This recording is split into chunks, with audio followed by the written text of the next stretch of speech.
was announced on Twitter. It's Friday too, so Friday is probably the loosest of my start times. The plan is to go proportion. I forgot to get some water. That's fine. I've got a huge coffee with me because I was napping. Is the reason I'm late. But that I think was worth it. I didn't sleep very well last night, and obviously I finished the cast reasonably close to on time. I maybe did a little extra. But I have a feeling probably the holidays messed a bit with my my sleep schedule. But I'm having a good time with Far Cry. Obviously, this is a little unusual for me. I'm not used to doing so many casts, back to back, and I've been in a little bit of a pattern. And again, this isn't. I'm definitely not dissatisfied with some of the other games. My biggest regret is leaving 6 Ages sort of in the lurch. But I am sort of waiting to sit down and put some quality time in with the manual. And as fun as that sounds over the holidays, I also kind of wanted to make sure that I had some extra casts in because I could do so. So I never played Far Cry before. I'm having a great time with number 3. I'm really glad that people recommended this one to me. I've actually picked up another Far Cry game. I'm not going to go into it right away on the cast, but I'm definitely interested. And of course, it's still like all the winter sales are still going on, so it's a good time to pick up things to fill out the library. And yeah, like again, I thought I had an idea about what I'd be getting into. I like first-person shooters. I tend to gravitate more towards the sort of stuff like Doom and the new Wolfenstein games. I've tried Call of Duty Black Ops 3, and it really didn't do anything for me in the first little bit. I might try it again, but it's like a huge... like the size of the game is just enormous, so it is a very easy one for me to sort of turn off. But anyways, all of these have very sort of linear sorts of stories, and I'm certainly very familiar with kind of the Ubisoft way of doing things. I've I enjoyed Ghost Recon Wildlands. I like the Assassin's Creed series, but I've never really played it. I was thinking about this, and I've never really played an open world shooter before. So again, I sort of had an idea about what that would be like, but I'm surprised. I don't normally spend the time doing all the little side missions and stuff like that in games like Assassin's Creed, but I'm finding that I'm really kind of taking my... This seems wrong. Oh.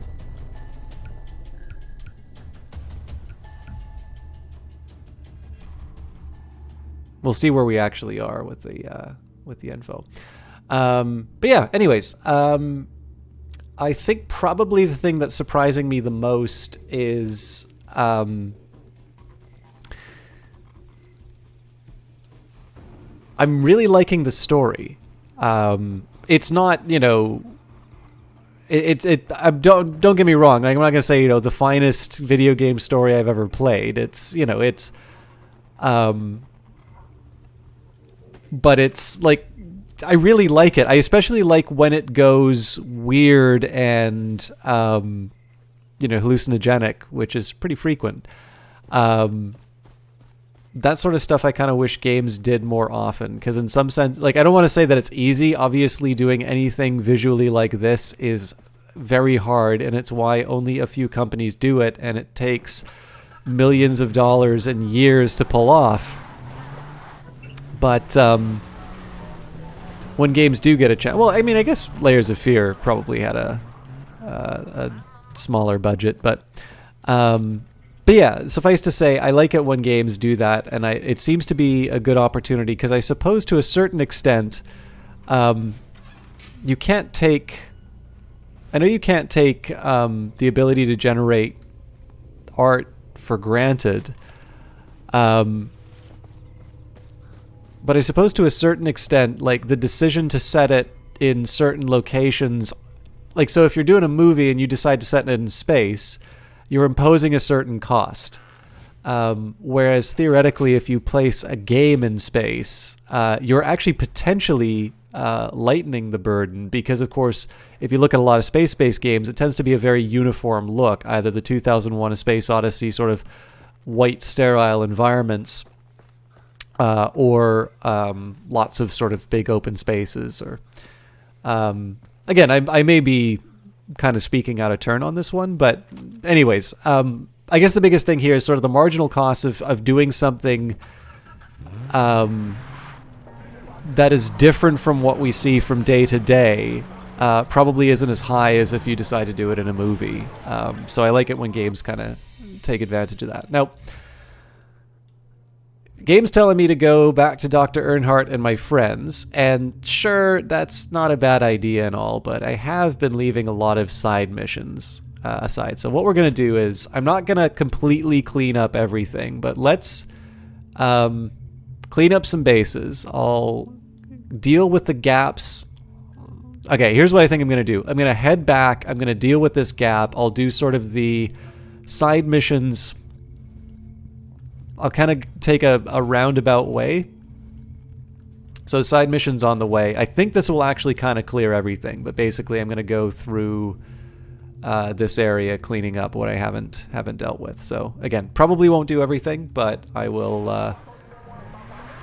I'll have a little bit of fun, seeing as it's a weekend, so I don't really I don't have any work obligations until Monday. Of course, apologies to everybody who's wondering where all the strategy stuff is. I'm not completely changing the format. I will be back to my usual, but I just really wanted to try this out, and I'm really glad that I did. So I'm kind of making the most of the opportunity.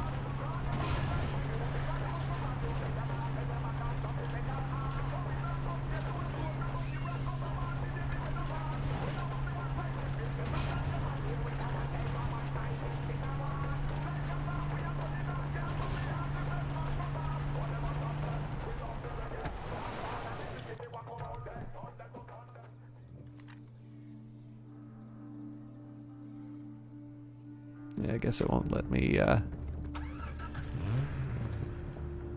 was wondering if it would let me target the guys because I was looking down the barrel of a gun.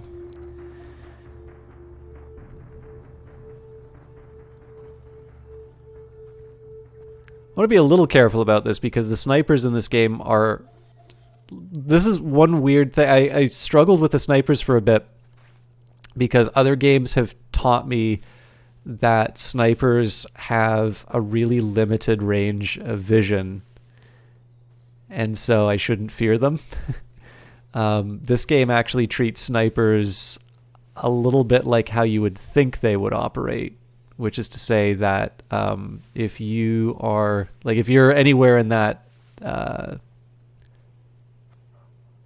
anywhere near that red beam, they're probably going to see you, and the detection bar is going to fill up pretty quickly. I'm very annoyed that I haven't been able to tag this guy yet.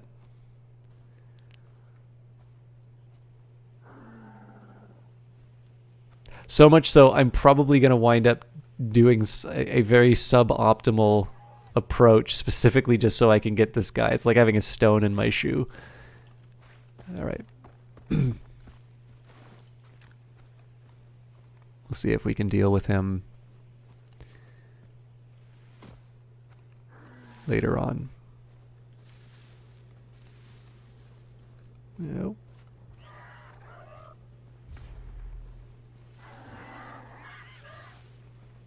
I am intrigued also. There's a couple things about this open world setting. And again, I don't know a ton about game engines and what goes into that. Like, I know a bit. I know enough to be really annoyed by the way people talk about them in Twitch chat. Not this chat, but in general. Because, like, you know, you hear the usual thing, like, you know, oh, Fallout 76 didn't work because they're just using that same old rickety engine that they've been using for every game. It's like, well, you know, they're not using Gamebryo. Like, oh, okay, but, you know, Creation Engine was forked from Gamebryo. I'm like, okay, but it's not the same engine. Like, it didn't have multiplayer until they did Fallout 76. And it's like, yeah, but that doesn't count for whatever reason. I really wanted to use the knife throw on the guy, but I felt that that would probably raise the alarm, and I'm really gonna try and make an effort to do this stealthily. But yeah, anyways, so this is one of these things. Like, I don't like the assumption that the people who are clearly at the top of their game, so to speak, don't know what they're doing. This does not mean that large companies and, you know, teams with a lot of people with years of experience are incapable of making a game that's disappointing or, you know, didn't accomplish what it set out to do. But I suspect probably whatever problems Bethesda has, it's probably not a lack of technological capability. I'm going to assume that there were reasons why they made the choices that they did. I am really tempted to go for the bow here, but I know I can just be patient, and I'll just rant about engines for a bit. Anyways, but yeah, so the few things that I do know about the CryEngine, apparently the original Crytek was supposed to be sort of notable for its open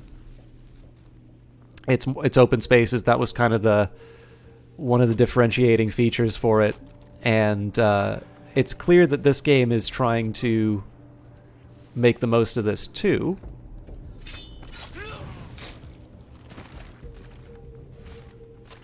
That's not what I wanted. But then there's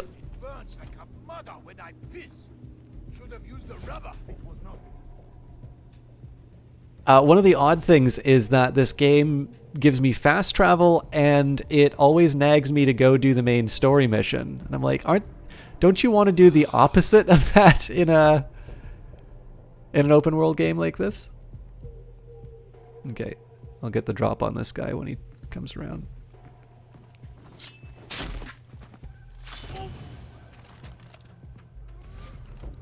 So this guy's probably a priority on the possibility that he's going to find his buddy.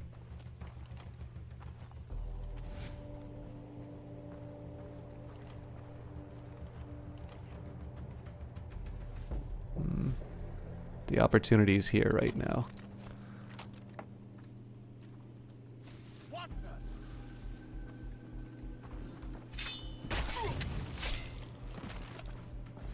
I was really hoping to drag him in, but I don't think you can move forward on that. It'll probably be unnecessary to take out the alarm, but that seems like a good idea right now.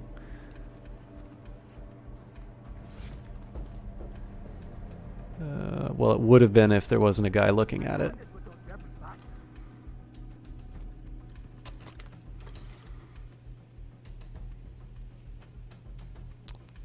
Definitely a strong temptation to try and... oh my God! Yeah, he saw it.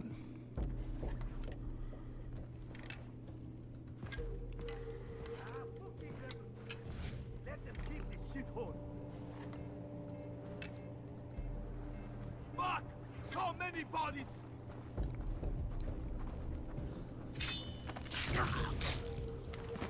All right.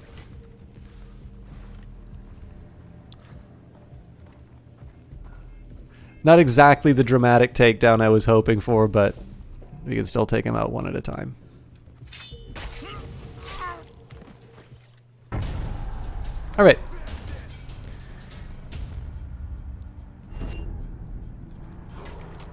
An unexpectedly competent bit of assassination there.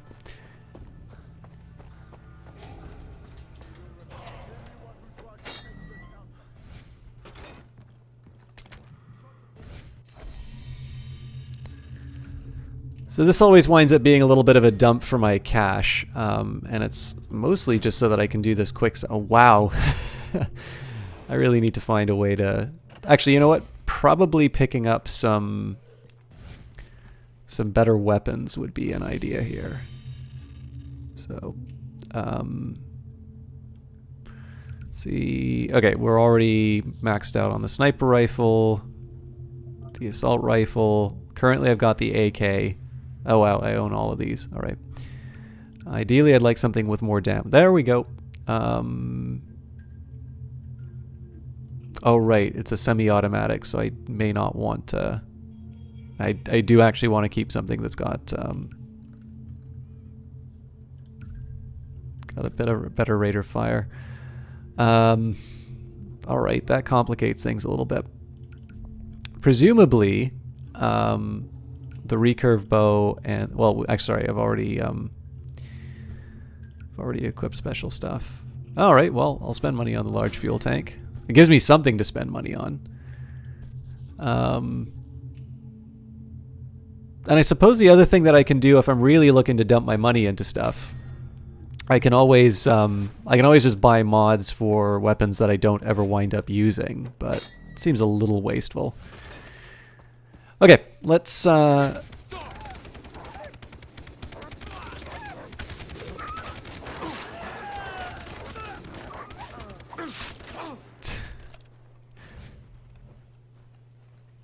wasn't expecting the dogs to be so tough. Two guys and a lot of automatic weapons fire. All right. Wanted dead. A pirate is causing problems at a nearby beach. On a Rakyat tradition and take him down with a knife. Of course, that's nothing. That only applies to him, not his companions.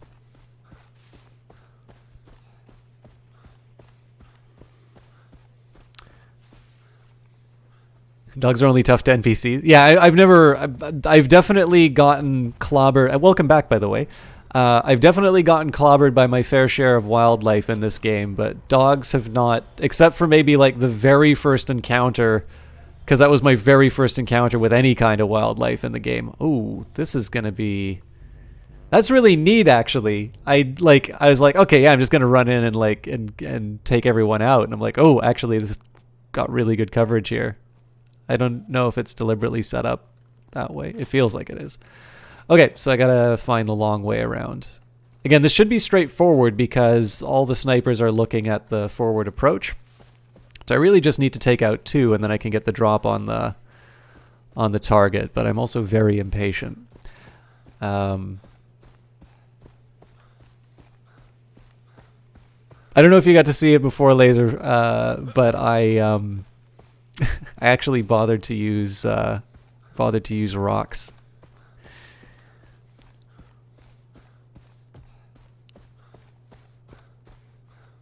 All right.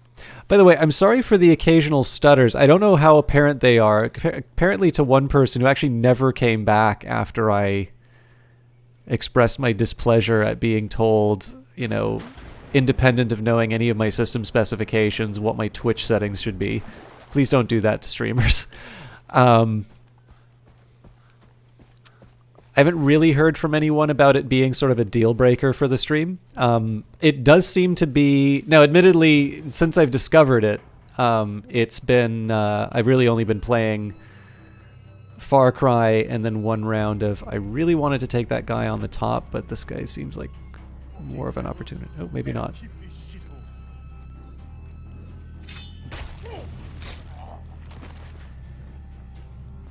So one I'm assuming I kind of have to work quickly because this other guy could turn around.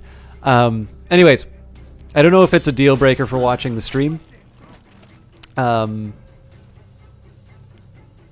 current hypothesis is that the game is basically just trying to take all available resources. I really wanted to take that guy in the back of the head, but...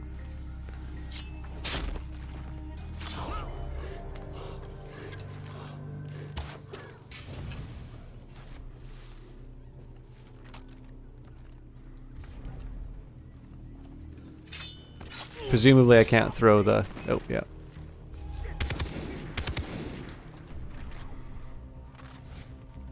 That was mostly stealth. Yep. I'm definitely, the hard drive's getting a bit full. I'm not able to... not completely able to remember everybody who stops by, but you're definitely very pleasant to have in the chat yesterday. And where I can, I try to remember people. But I know I always feel bad when when somebody says, "Yeah, I came in here," whether it was a long time ago or just recently. It's I always feel a little bad when I'm not able to get it first try. All right, let's read Mugi's second letter. General Yamagata, the devils and their sorties have killed many of my soldiers. I cannot tell you the anger and frustration I feel to see their planes fly over us and be unable to answer them properly with anti-aircraft fire. Or watching an invisible demon like malaria ravage my ranks. I've heard stories that these islands were cursed, but I thought it superstitious nonsense until today, when Private Tadao reported that the latest communications were too garbled to understand. He was so ashamed he couldn't look me in the eyes. Private Tadao isn't a good soldier. I've had the men routinely beat him to instill Shikata Ganai, as they should have done in basic training, but he's never risen to the occasion. Major Kuromogi.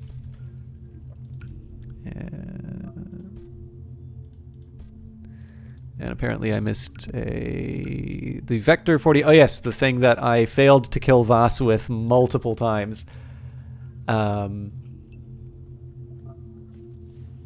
This submachine gun stole the Limelight in 2006. It sports a unique recoil system, which makes it easy to control while laying on the trigger. Basically, that means you can throw the lead down range and it won't be scattered all over the place like the dignity of an old man at a children's urinal. I know you said earlier, but you can specify the PC if you're on Windows 10 to have programs with more or less priority. Yeah, this is a tricky division laser. So in one sense, I want the game to get the highest priority. I actually switched. Sort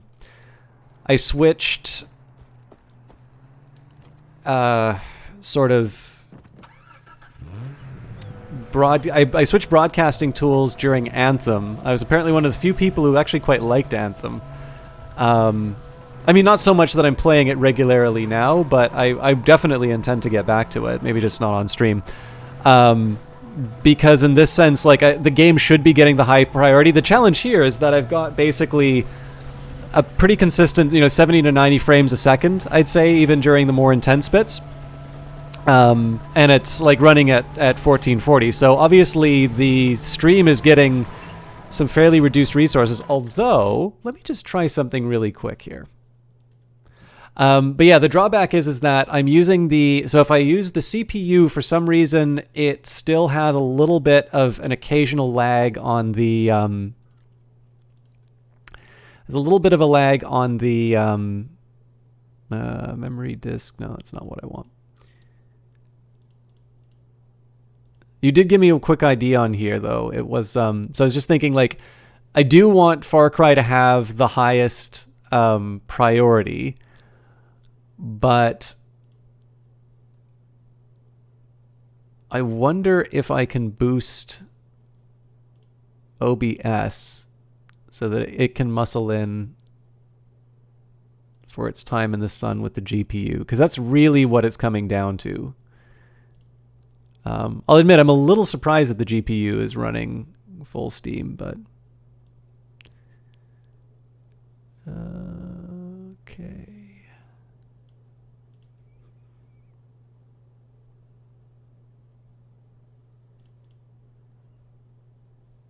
Oh, it's not going to let me do this while I'm live. So I don't want to spend too much time on this because it's not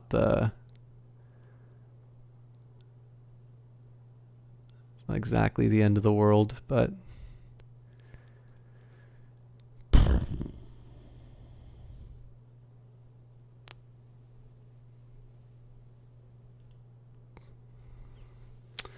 okay, I might be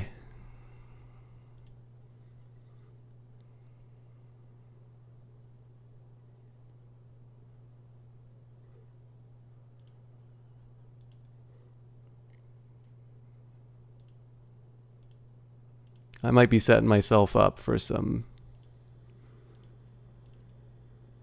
pain here, but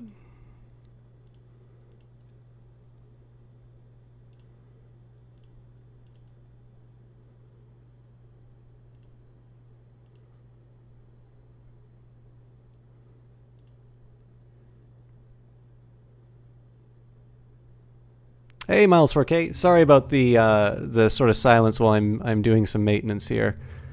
That is not changing a thing. This is for the funny thing. I'm in the window and it's not changing anything at all. Okay, that's fine.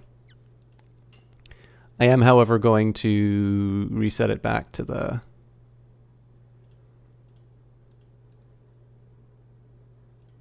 Set it back to normal. This is actually one of the drawbacks about doing Far Cry so consistently.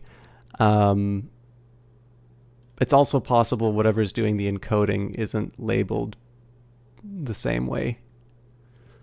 Hopefully I didn't mess up the setup too much. Anyways, yeah, what it seems to be is that basically Far Cry is taking every last resource from the GPU. Actually, here's one other possibility I can try. Oh, wait. This one may not let me set...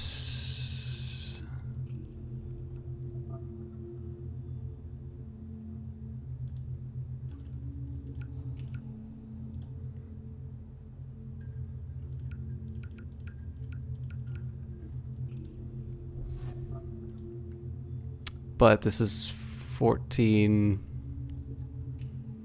This is a 144 monitor, so... That is a pain that I'm not able to...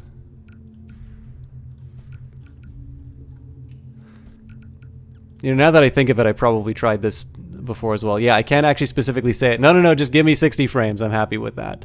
And even then, when I go to 1080... Whoa! What's up with my map?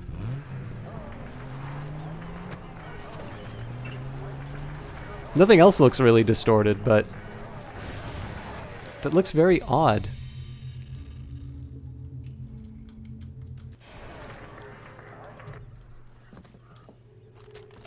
Let's take a look and see if anything else looks strange.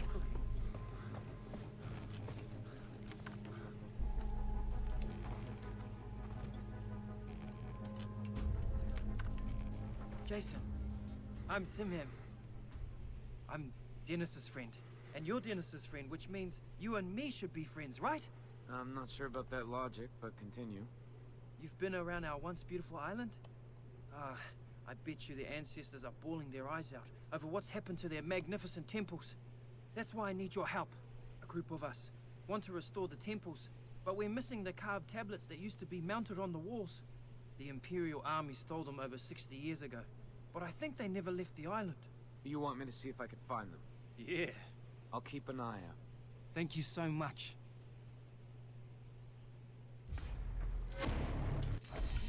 Sorry, I don't want to turn this into a maintenance one, but I remember there's a reason why it's on borderless. And then...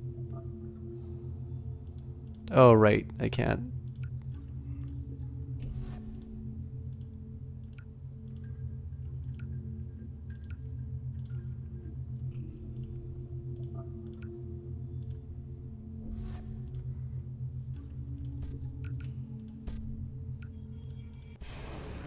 Nope, apparently that map's gonna look weird now. Alright.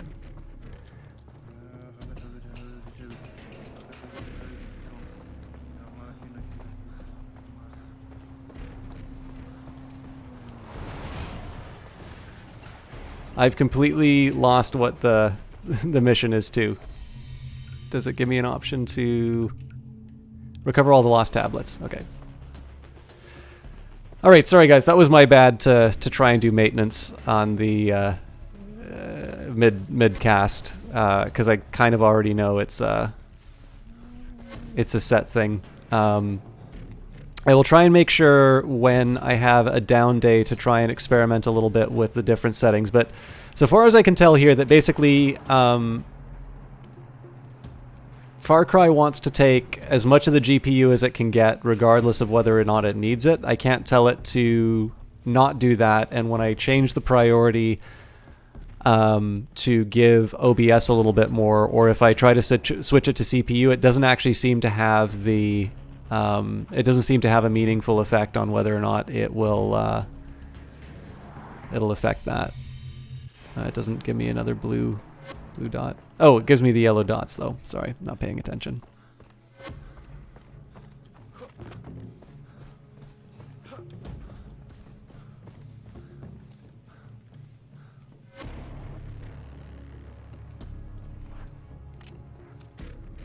And I could just be missing something really obvious. I don't actually know enough about all the like, so for instance, all the different anti-aliasing settings, I have a broad idea about how the different technologies work and which ones are more demanding on the computer, but not so much that I would be able to say that, you know, if you're getting severe frame rate issues, you know, make sure you use this one rather than that one. So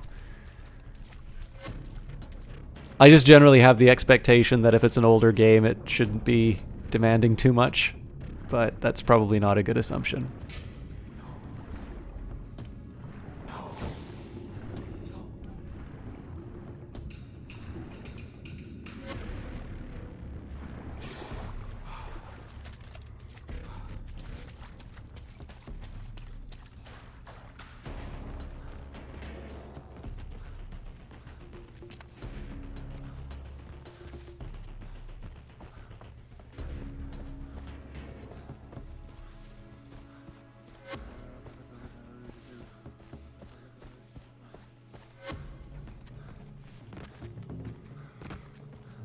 Yes, I could have used the normal doorway, but that would have been boring.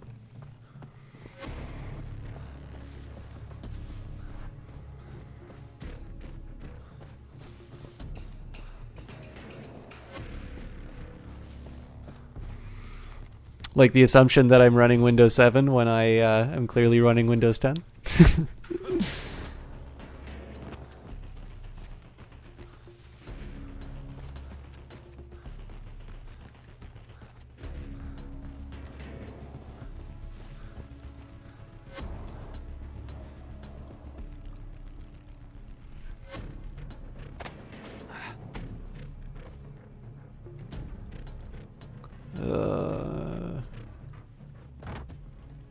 I'm sure there's another way up there.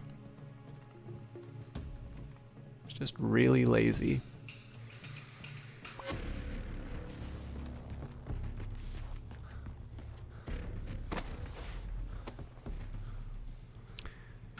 So I know last time I had something like this, I just threw a grenade to blow it up, but I'd really rather not do that.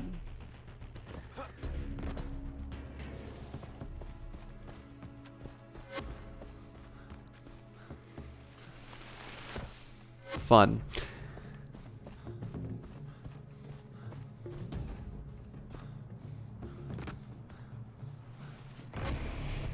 Again, I'm used to playing Skyrim and being able to run up sheer cliff faces. Or not Elder Scrolls. Whatever the Elder Scrolls game I'm playing. Morrowind. It's all the Elder Scrolls games are called Skyrim to me now, apparently. Alright, I give in.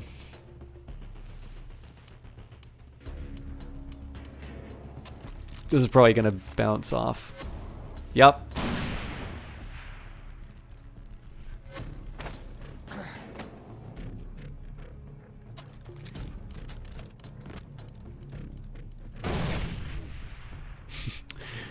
I'm respecting the Rakyat temples by blowing them open.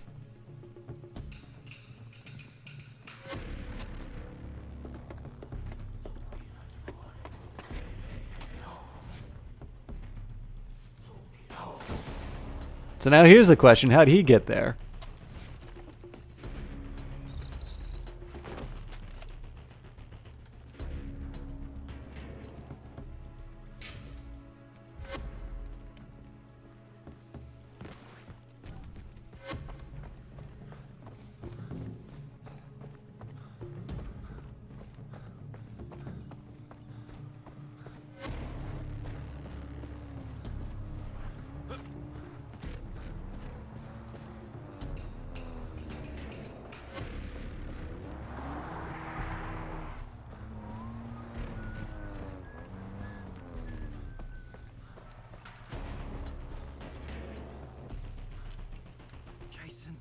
Thank you.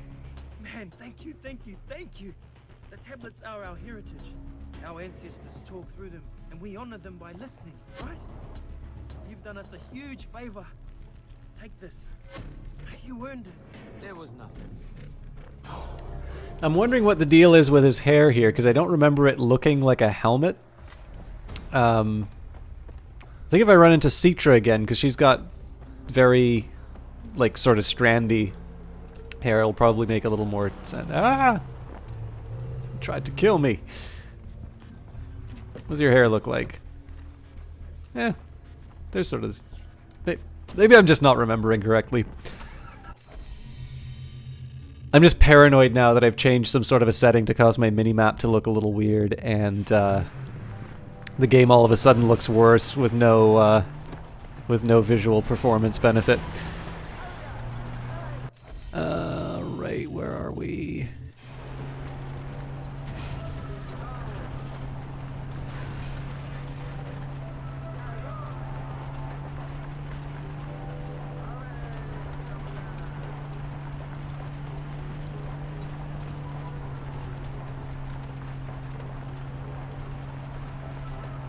I think that's the one that I just liberated. I hope it is, because I never double-checked. No, I think there was just the one bounty.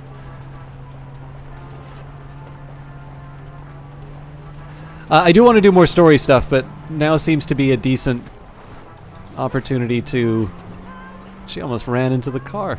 Now seems to be a decent opportunity to get a little bit of the side mission stuff done. And I do enjoy... I mean, I'll admit the fetch quest of the tablet wasn't exactly the sort of thing that I was going to get crazy about, but generally these side missions have a diverting quality.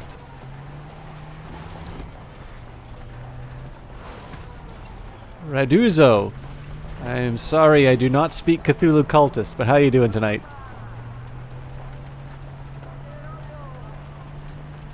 Or actually, that might be the, now that I think of it, that might be the quote from Morrowind that I tried to read in its entirety, but I completely failed to, because that looks really familiar. Anyways, either way, how you doing tonight?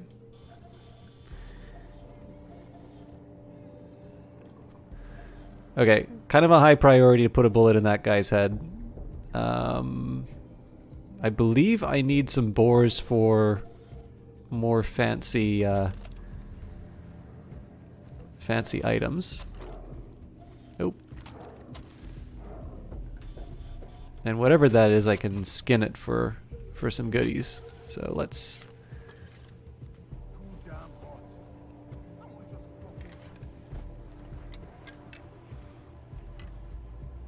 I wonder if I can just hit any part of the cage. No, and I just drew attention to myself. That's fine, that guy's isolated, so if he comes too far, I'll be able to take him out. I want to be careful here, just because this other guy... Oh, crap.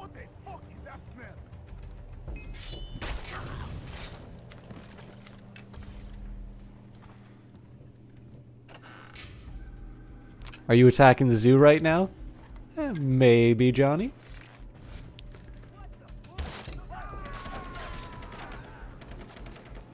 Tee-hee, tee-hee.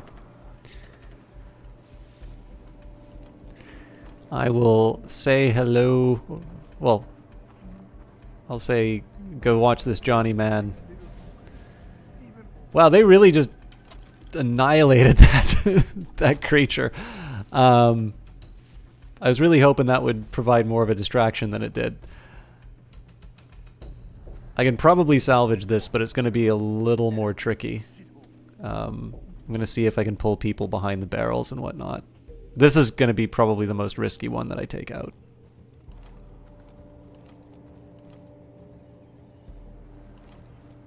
Yeah, actually they're all going to notice them.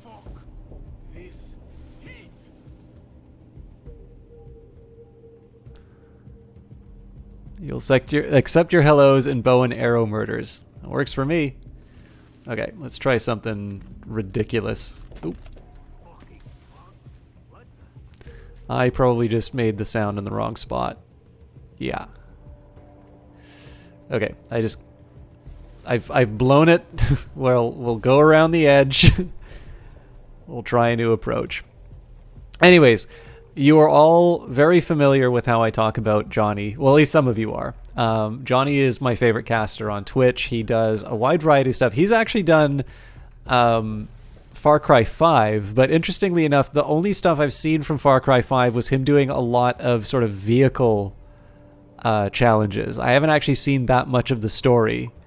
So I'm safe from anything resembling spoilers, although to be completely honest with you, I don't think I'd get too upset about.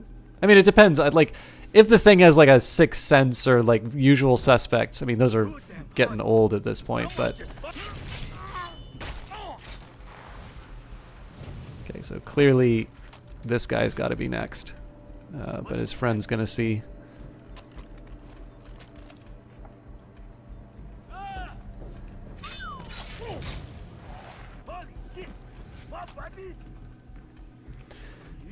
Okay, so if I can, I want to try and jump on top of one of these guys. Ah, crap.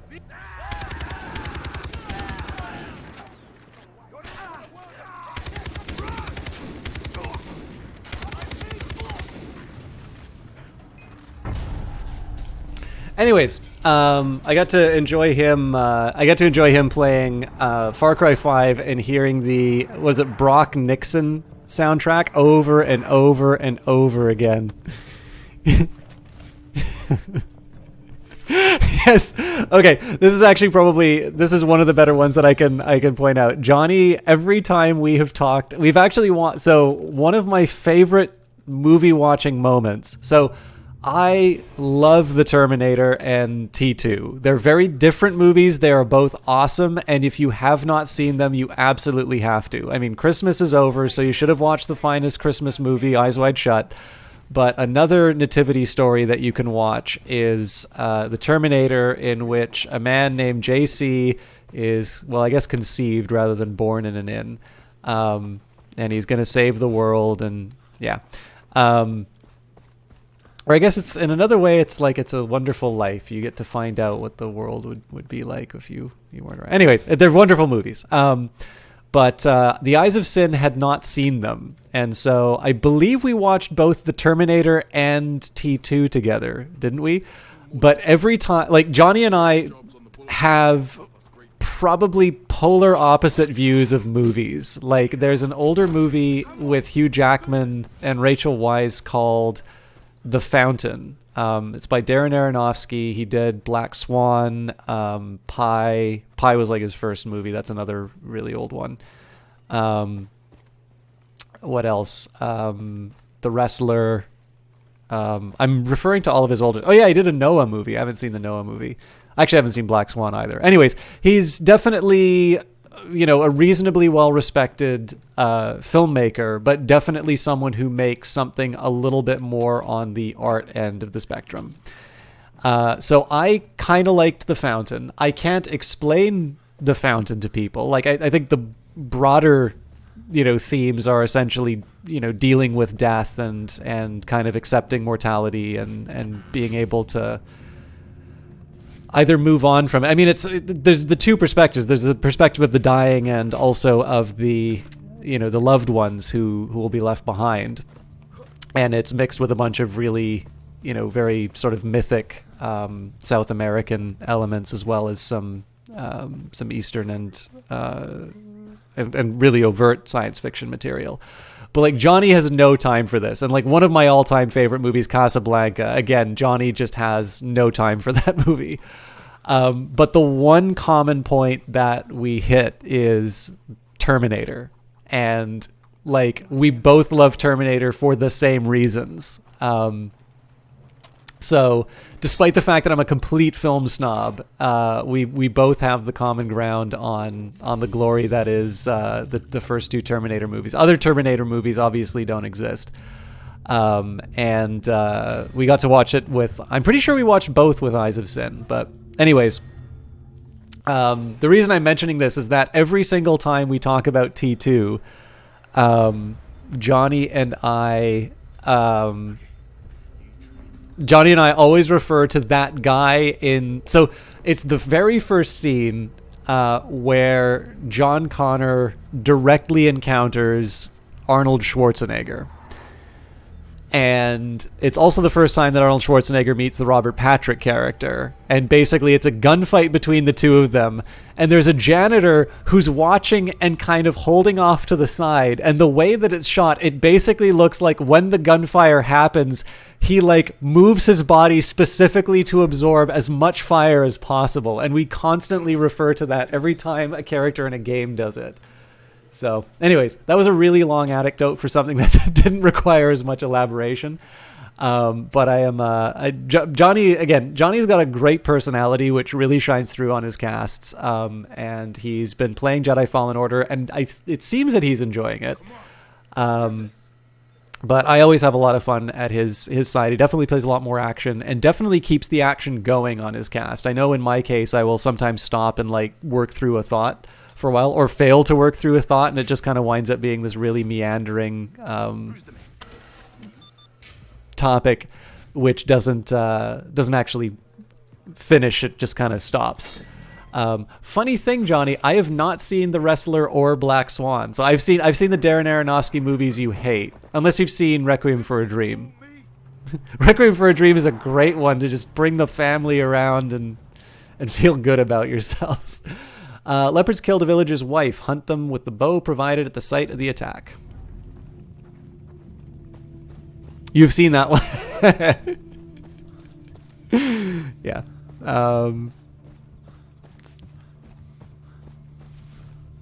Happy story. I think that came out roughly around the same time as Traffic. Again, these are like old people movies, but Traffic... It's really interesting that like Requiem for a Dream and Traffic are ostensibly about the same subject, but they are completely different. Like, Requiem for a Dream is a little bit of a melodrama. A little bit of a melodrama. It's definitely one that goes like straight for every emotional hit that it can, whereas Traffic really seems to be this study on the sort of the war on drugs. From a number of different perspectives. Like, it was a TV miniseries that I think they turned into a film, and did a really good job of it. But definitely Requiem for a Dream seems to be the one that, like, I'd watched Traffic, I'd not really heard of Requiem for a Dream, and then all my friends were like, yeah, you gotta watch this thing. It's, you know... No, that's Trainspotting. Trainspotting's also really good. And for those of you who really like Full Frontal in movies, I believe you get to see Ewan McGregor in his full glory.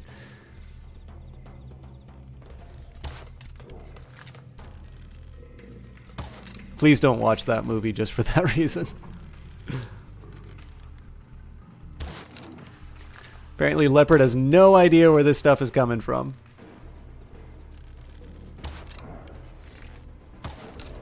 Alright. My friends sound like assholes. Watching for the dead thing. Yeah, I don't know. Like,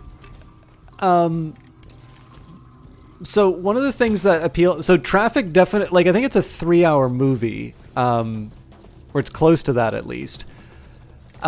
Traffic is a little bit more like Network, in the sense that like Network has a lot of characters and a lot of different storylines, but they all kind of wind up making, like, they're put together coherently, and even if you don't maybe understand why they're all together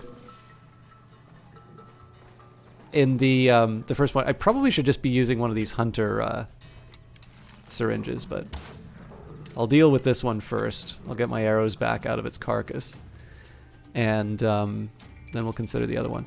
But yeah, so Traffic's a little bit more like that. So like the stories are basically, there is the wife of a drug kingpin, a Mexican police officer sort of dealing with the corruption in his sort of in his unit, And then there is sort of the drug czar, sort of the government enforcement, and his daughter who is dealing with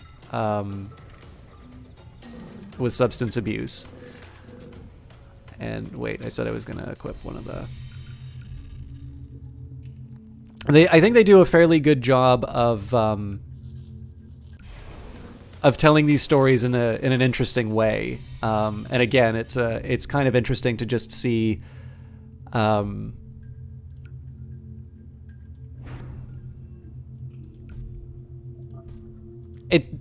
I kind of feel like it doesn't have it doesn't like come out and like hit you with the message hammer. But it's kind of interesting to see sort of where it walks away in terms of the topic. Like it seems to be one that sort of accepts that it's a very messy and probably not incredibly well thought out set of policies to a problem that really kind of touches everyone. So I have done a terrible job of selling everyone on Traffic, but it is. I think it's a very well crafted film. Again, if you want to learn how to tell a story with multiple characters economically, watch Network. But I think Traffic does a really good job. One of the things that really... one of the reasons I'm babbling on about Traffic and why I know a bit more about the movie is they do a really good job of So, in terms of settings, they are pretty effective in terms of using different filters and different sort of shooting styles so that there's really no question in terms of what region you're in. So each story kind of has a visual palette. There's like a sort of a tobacco filter that they put on the lens for the Mexico component.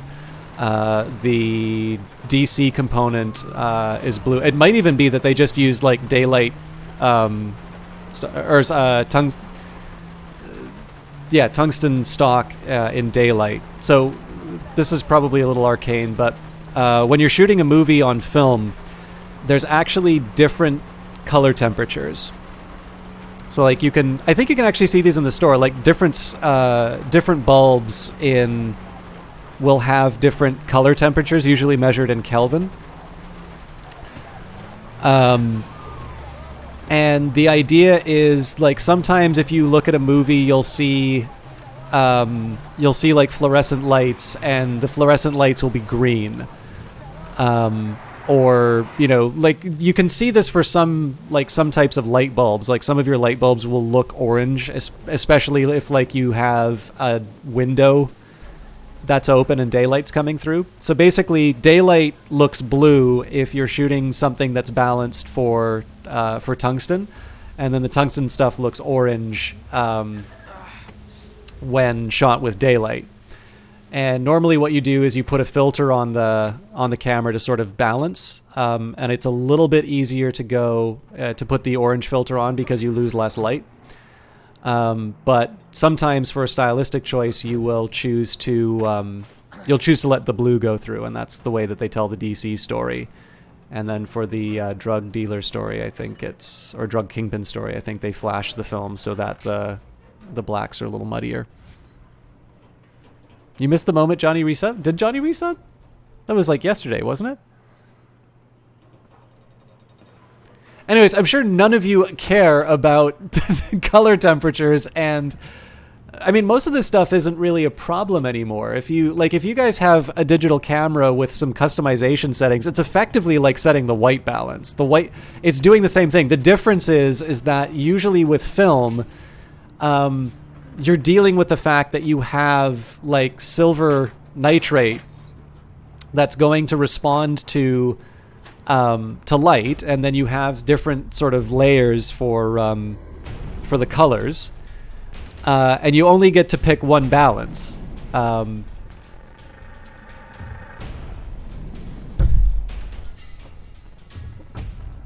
if anybody wants to know more about how to shoot movies or some of the different techniques that go into it. Oh, actually, here's a neat one. How many people here have seen Saving Private Ryan? This is a really weird problem to have, but it's kind of cool that this happened. Let's do dual death from below. Move below 2 enemies who are climb. Okay. So, Marathon Man, sprint faster with left shift. I didn't know that you had like a temporary. Marathon Man's a great movie, by the way. So it might be that this is just so accepted now that I'm gonna fail to convince people that this is actually a unique thing. We'll do ninja step, greatly reduce noise when walking and sprinting. But you know how that movie looks kind of gray? Like it's got a really desaturated look to it, and the blacks are really black, and the colors are definitely quite a bit more muted than what you'd see in a comparable movie. Does anybody kind of know what I'm talking about here? I think I'll go for the archery.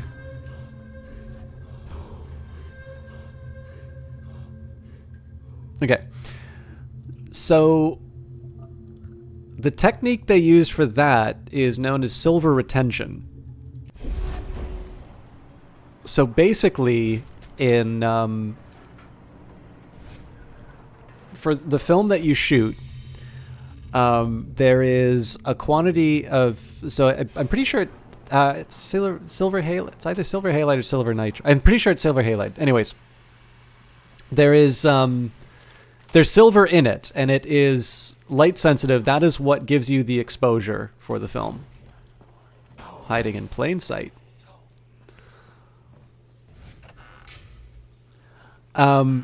And what they did was so normally what happens when you make a movie and you get it developed, they will put it in the chemistry, it'll develop the film, and then what they do is the silver that's in there, it's sort of collected, and that's one of the ways that the lab sort of reduces its costs, is that obviously everybody's going into that lab to get their development. There's this silver that's left over from the film, and they collect it and then they sell it to whoever wants to use it for something else, and so they'll take the revenue from that and put it towards their operating expenses. That absolutely was deliberate, Johnny Big Time. So this was one of the first. I think it's Emmanuel Luzbeski, or however you pronounce his name, was the cinematographer on that one. Oddly enough, I think he is the same guy who also shot the Vanilla Ice movie, Cool as Ice. I might be wrong on. I know the guy who did Schindler's List is the same guy who did the Cool as Ice movie. But anyways, that technique, essentially what they do is they alter the way they develop the film so that the silver stays inside. And what that does is it produces the muted colors as well as sort of makes the blacks a little bit more intent. Like you just don't see anything inside of them. And so one of the things that was really influential, and it looked super cool. You were seeing that all over the place afterwards, but it was actually a problem for these film labs because, of course, this whole procedure is specifically to keep the silver in the film, which means that all of a sudden you're having, because it became so popular, you actually have less of this stuff to sell, which was going towards your, recovering some of your costs of getting everything. And so eventually you see silver. I mean, it's a specialized service anyway, so I'm sure they had to pay extra for it anyway, but it was definitely one of these things where like everybody kind of wanted to jump on the trend. And so you started seeing the cost of silver retention processes going up because it meant that the lab wasn't able to use the silver to sell off to to other things. Anyways, it's just a fun little anecdote. I'm trying to think of some of the other movies that use that. I know like Underworld used that a whole lot. I actually haven't seen the Underworld movies, but I was watching the trailers and I'm like, yeah, that's silver retention. Maybe that Christian Bale movie Equilibrium did it.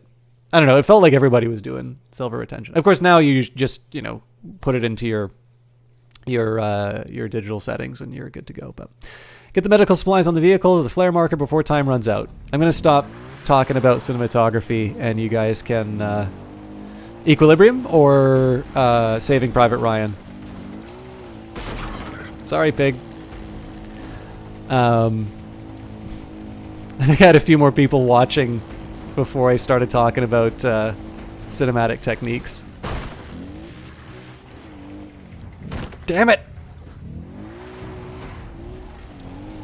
Well, both, but you liked Equilibrium. That was alright. I was expecting a little bit more, but I definitely liked some of the fight choreography.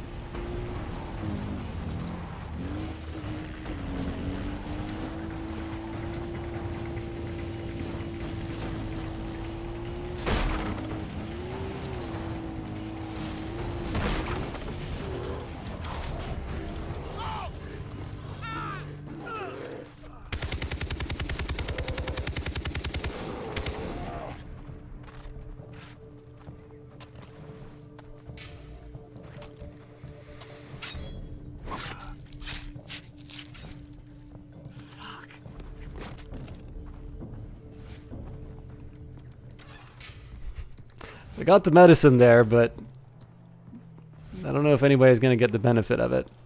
What I really need to do is find some boars, but let's see if I can craft anything.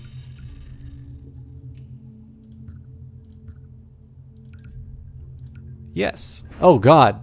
So many. Okay. Heavy duty munitions pouch and white belly tapir. Found in a path of the hunter quest. It's tempting. I've definitely got a lot of grenades and Molotovs, but rugged arrow quiver. Oh, I still need to find more tapirs anyway. I have a feeling I'll get that on the path of the hunter quest, though. All right, what are we looking at here? I sort of said that I'd go out and around. I guess this kind of counts as outside of my normal plans. So we'll say like the border's like right here. I might save this for a little. I might save this for later. So I can sort of see an argument for go. Well, no, I can see an argument for going for both of these, to be honest. Kind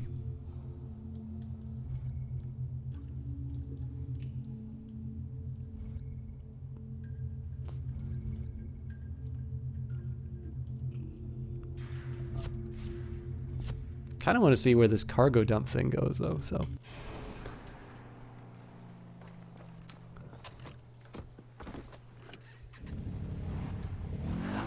Johnny, not to mention the game that we were talking about, but the game that I mentioned and you replied to, do you own that already? Because I know previously we'd sort of talked about it and I was unsure, but I wasn't sure if you already had it and I was just catching up, or if you don't have it yet.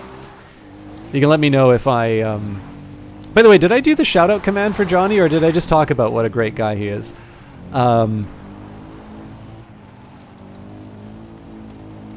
Wait.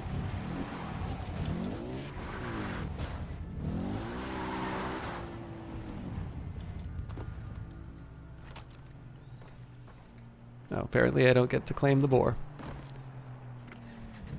What am I talking about? You were in the bathroom. So there's a game that I sent you a DM about before we started talking about Humble Choice.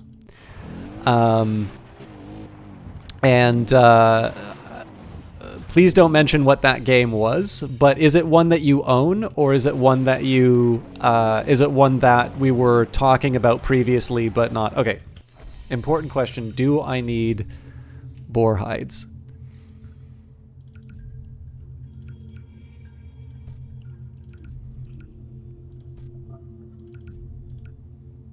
No, I do not.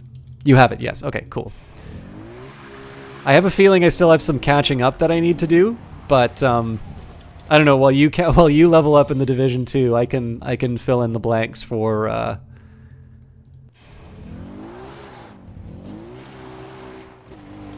can fill in the blanks on on all the other things I need to catch up on.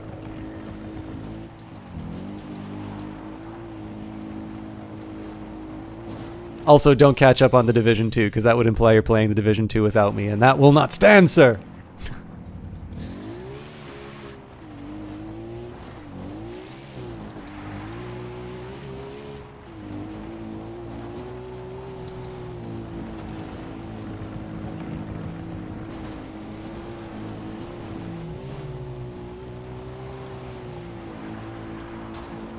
I hope I'm not going the wrong way. No, I'm alright, but I'm gonna need to... I'm gonna need to find an alternative path, I think.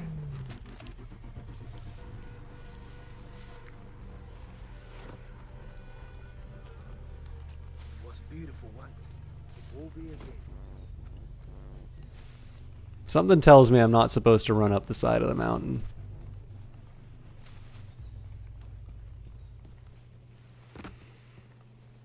There was one spot. Oh, so I could have taken my vehicle. There's one spot in the dark zone that I'm really looking forward to showing you, because when I went in there and did it, I'm pretty sure that they have built it so that this specific thing always happens. But I definitely remember this is my new favorite game. I had a this is my new favorite game moment in it.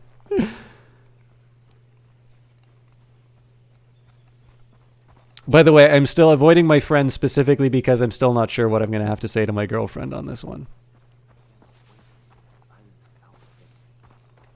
I'll explain I was trying to get my new tattoo.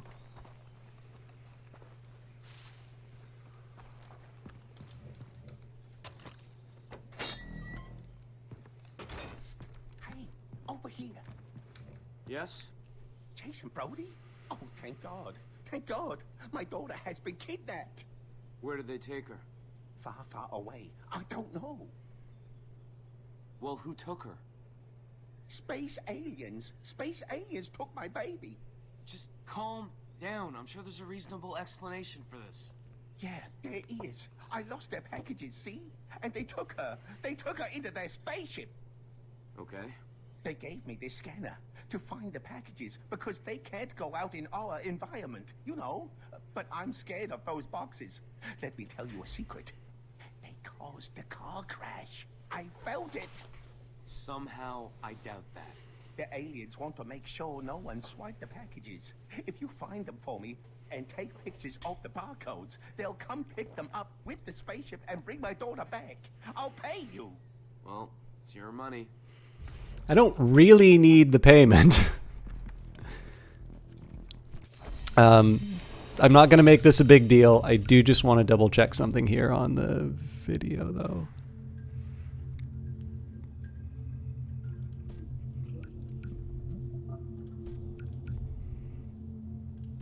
Okay.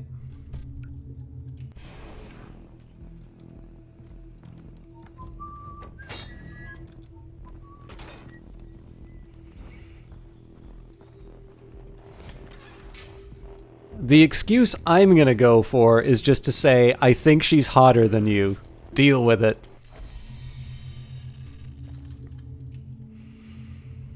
That'll go over well, right? What is, this radical candor or whatever they call that management style? I can see no possible drawback to that approach.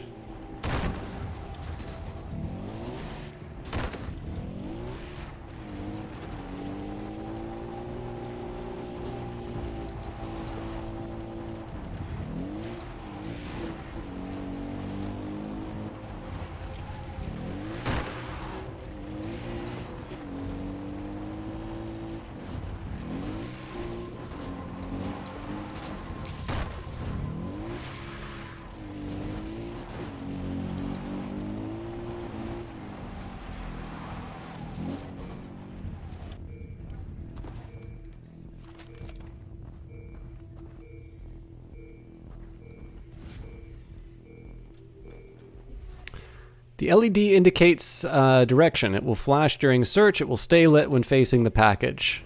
Yeah, but... oh, there we go.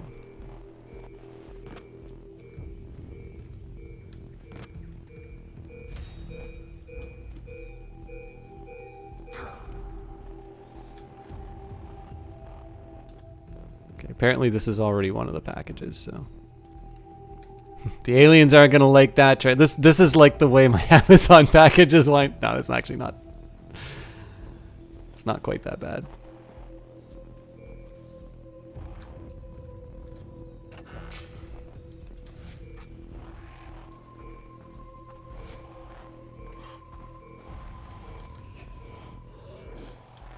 I almost died.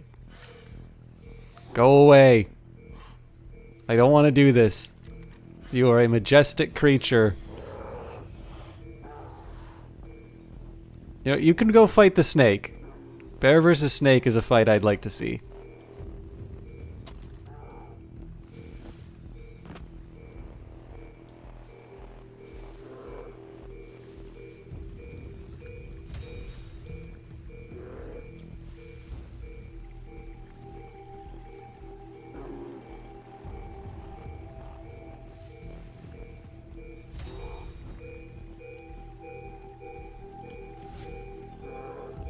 I don't think that was the one that I'm supposed to be looking for.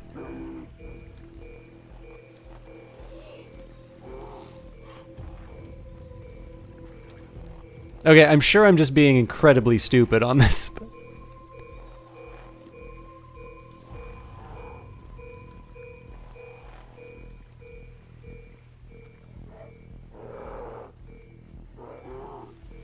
This is definitely beeping a lot more when I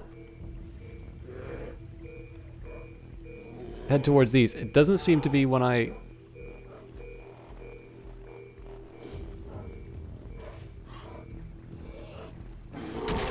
Damn it! I tried to be nice.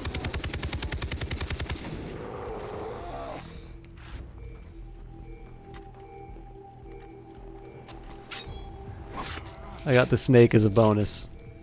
Disgusting.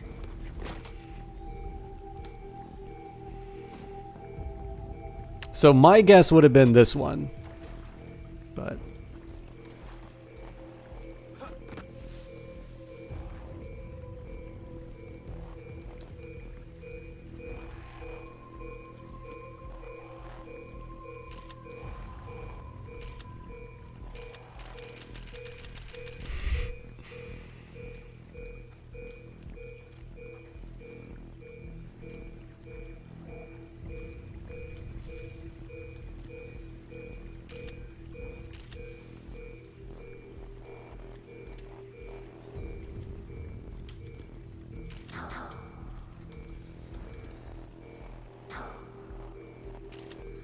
Huh. Yeah, so it's definitely detecting that this is one of the mission items. I'm kind of curious if that changes as I move over them. I'm pretty sure those boxes that I was knocking around are the ones I'm supposed to do, and for whatever reason it's just not registering me as photographing them, so I'll try resetting the mission.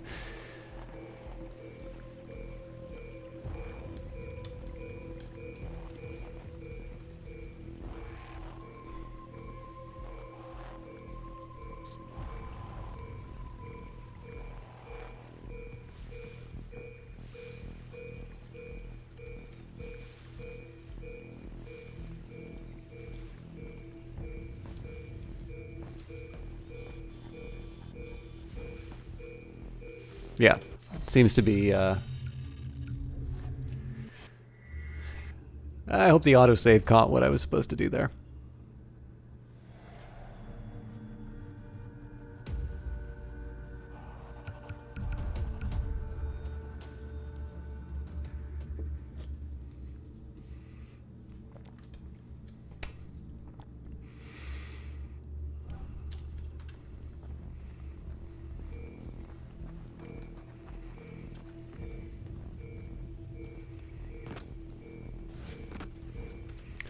Alright, LED indicates direction. It will flash during a search. It will stay lit when facing the package.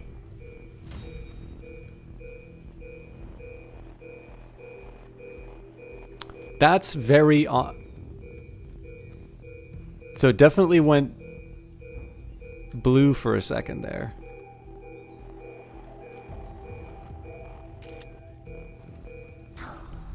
Interesting. Okay.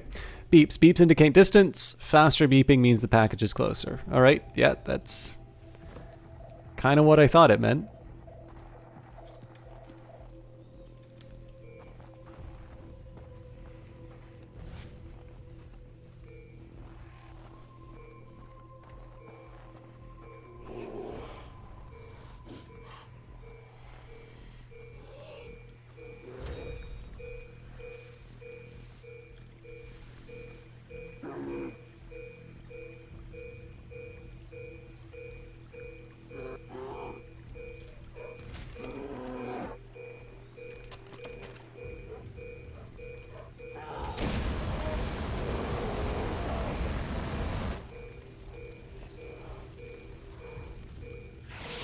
Damn it, Snake!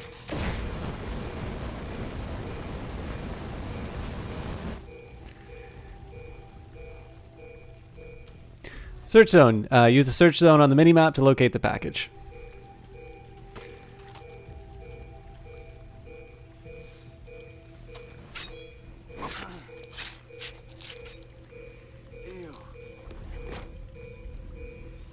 So again, I would have guessed these ones, but let's go on the basis of whatever causes the thing to freak out.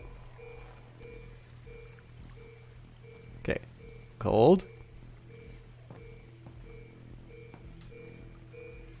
Hot.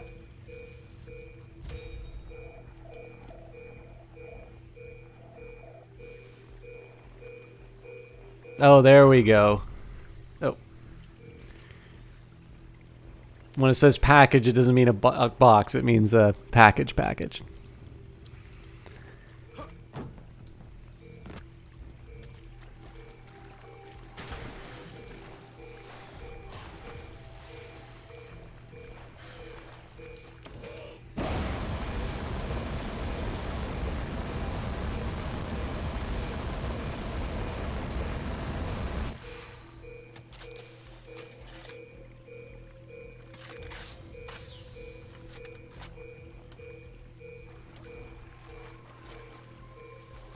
I believe in proportionate responses.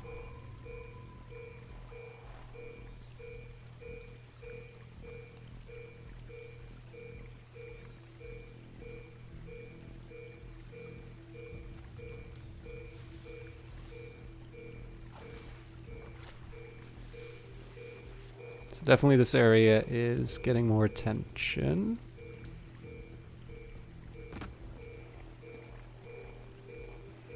I wonder if it's in this thing. Okay, so there's definitely stuff inside if you look in the, including giant spiders. Or maybe those are crabs. It's probably crabs.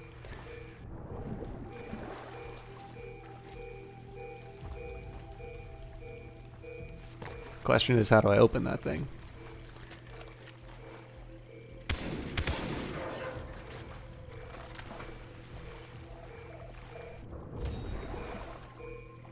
They are crabs.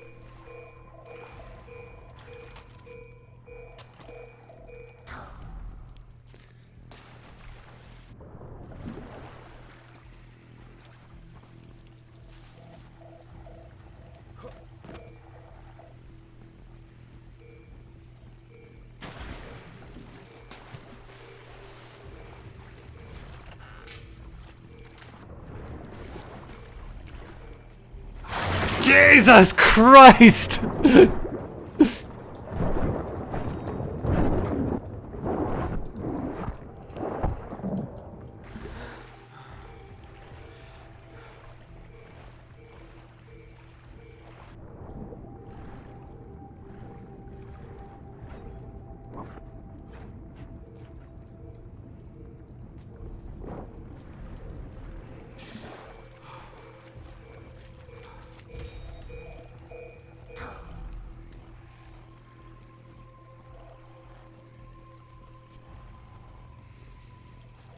I'm never gonna get used to those attacks. And it's funny too, because I'm unflappable in games like Soma and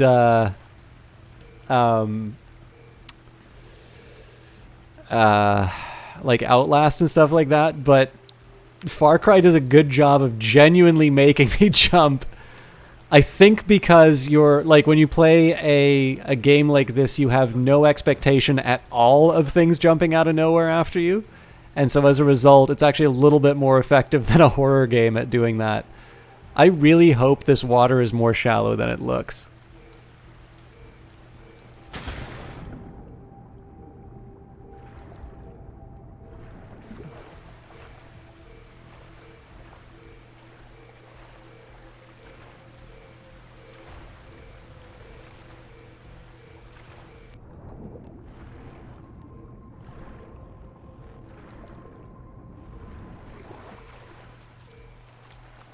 So I'm gonna guess the one that I need to photograph is like underwater. It definitely went white. There we go. Huh. I was almost certain that would have been the trick.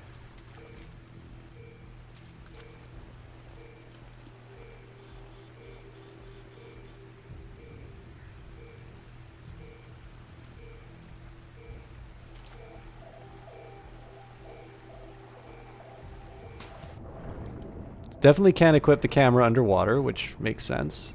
I guess I can try and, like, push it.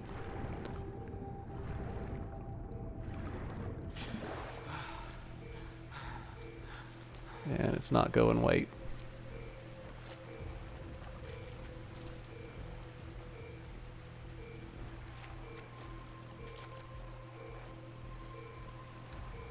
Nope. Went white for a second. I'm pretty sure this is another one of these cases where I'm in the right area generally, but looking at completely the wrong object. Oh, well.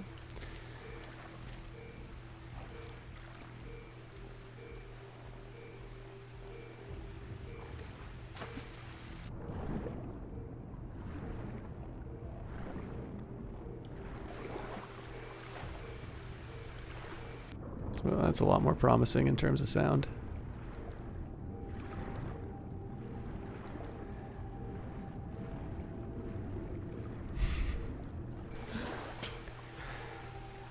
I'm getting the sinking feeling that I'm actually supposed to go up.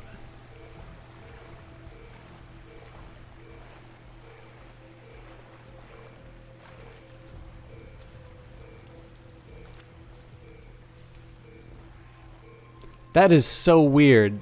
I could have sworn I just saw it go white, like looking off into the direction where there's not supposed to be anything.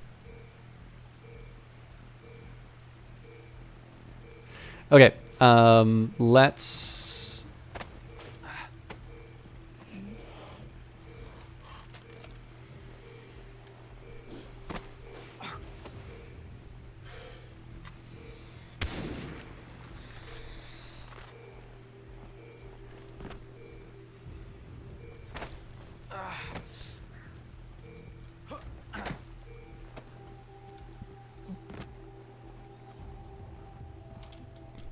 So yeah, I'm gonna just go back to the start, see if there's something on the higher level that I missed.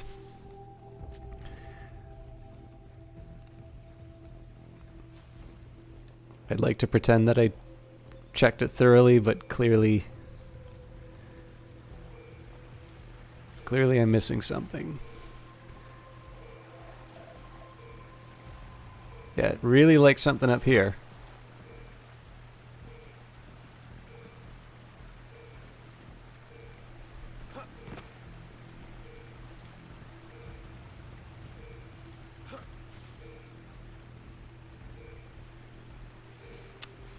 I was just down there.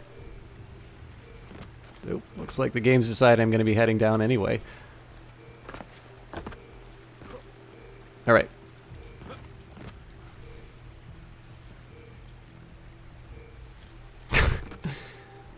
Well, looks like I'll be checking it out sooner anyway. But, to answer your question, well, at least at the lowest level it wasn't. And then if I go up higher...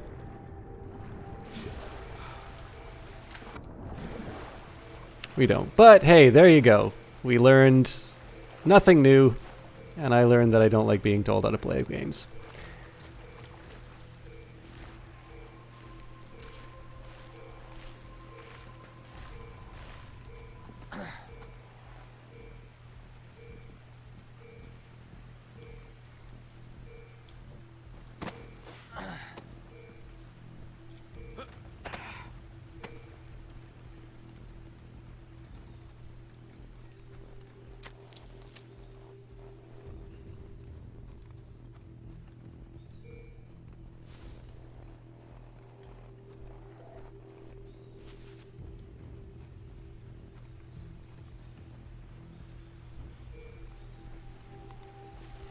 Alright, so I'm learning to mistrust the blue sign, but this is definitely a lot more of a consistent signal than I've gotten anywhere down below. So I'm going to work on the hypothesis that it's on the upper level for now.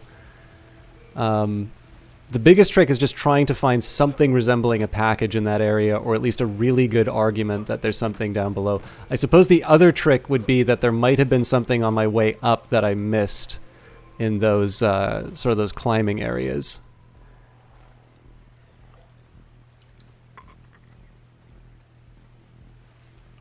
I thought it would make the proximity noise.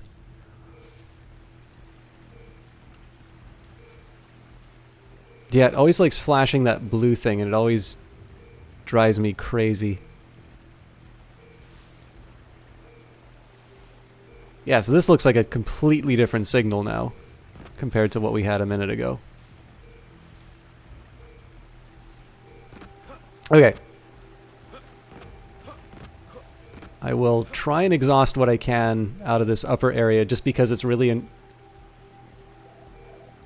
bizarre. So it seems like every time I kind of run into this lip here, I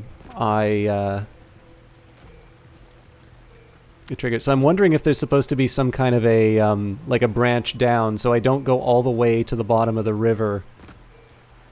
There's something just below, because when I've hit here, it makes that trigger. Of course, now it's not going to do it. And then when I've run over to this side, it's acted in a similar fashion.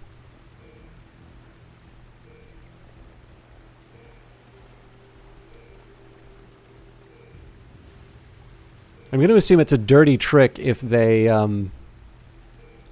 like hide a package inside one of the... That goes blue again. It's definitely gone faster when I was down lower. But also it going solid is an indicator as well. All right.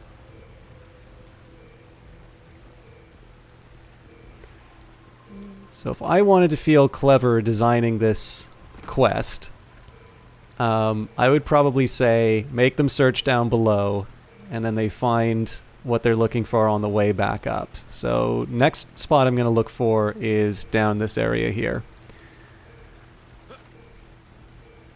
Oh, there we go. That's why it's triggering through the rock. It's right up in that area there.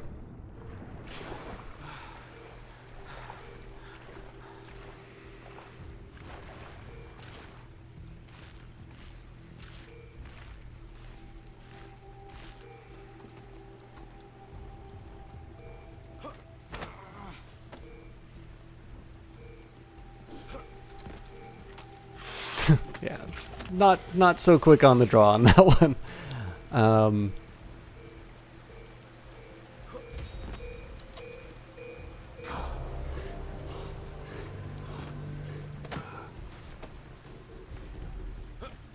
So presumably now I have to find a way back to the guy? No, apparently not. Just some random money for me to pick up.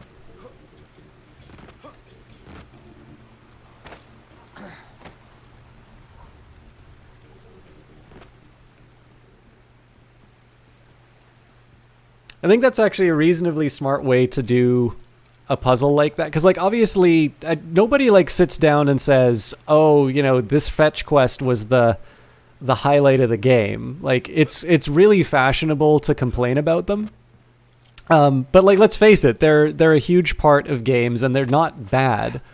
One of the things that's kind of neat about the way that's set, at least to me, I mean, again, this is a guy who's never played Far Cry now talking about the way Far Cry works. But, you know, number one, you picked a box. So you have a definition for a package.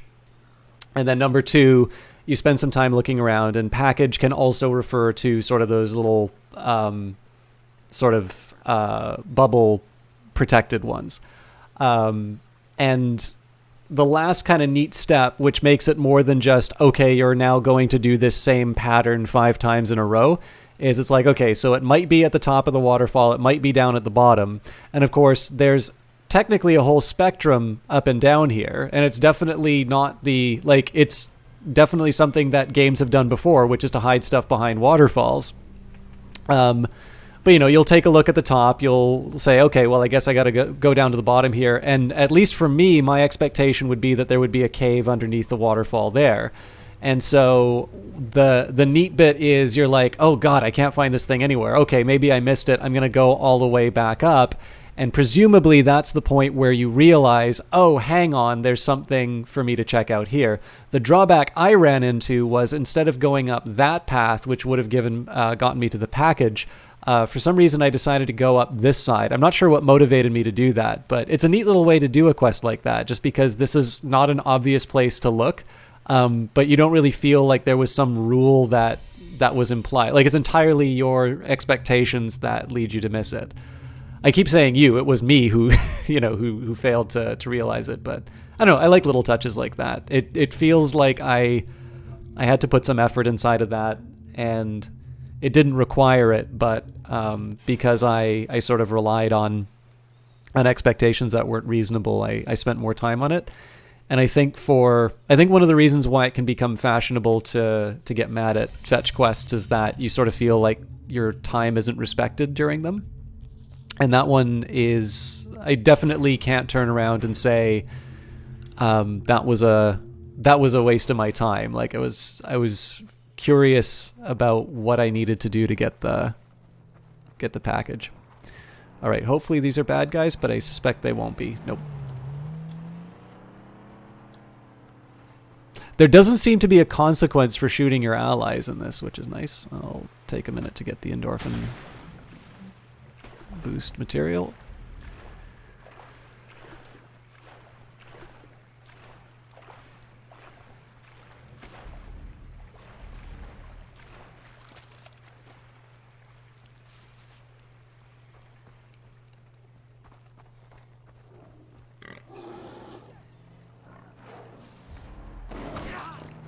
Something mad at me.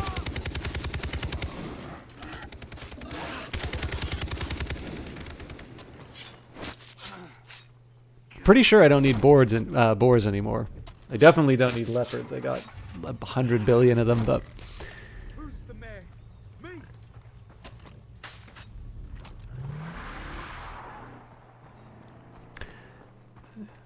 rest easy. I am not going to walk the full 800 meters. Well, maybe I'll have to, but I will take whatever shortcuts I can manage.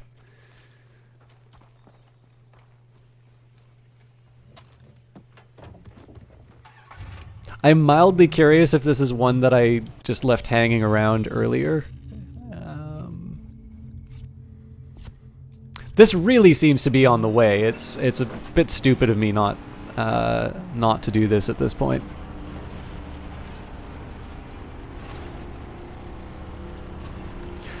Here's a question I was meaning to ask on Christmas, because I didn't really go ahead. On the Epic Store, Hyperlight Drifter is the game for the day, so I already had that, so it's not the most exciting choice for me, but there's only a few more days of that promotion going on, so I do encourage you to pick up whatever goodies the Fortnite money gets you. But what I was meaning to ask on Christmas was... well, one, how was your Christmas, if you haven't answered that already? But number two, did you get any games that you were interested in? Did you get anything that you're looking forward to playing? Anything you can recommend to me? I have spent way too much money this month, but there are a lot of really good deals on games right now. So I'm sort of accepting that next month is going to suck in terms of paying the bills. But I might as well take advantage of whatever good prices I can now, and then just sort of work out sort of a macaroni and cheese diet for the next couple of months to pay off the excesses of this month's revelry.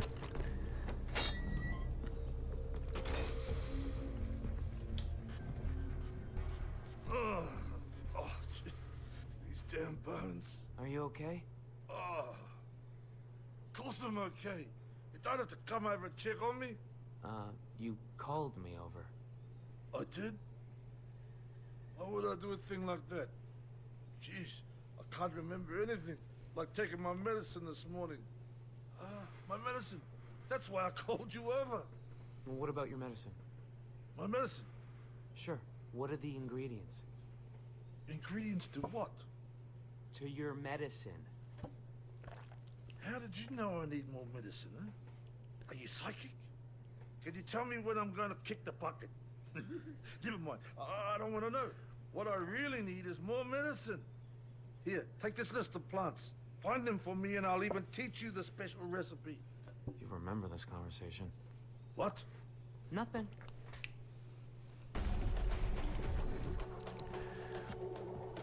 I'm sure Jason is very scared of the consequences of this guy being mad at him, but...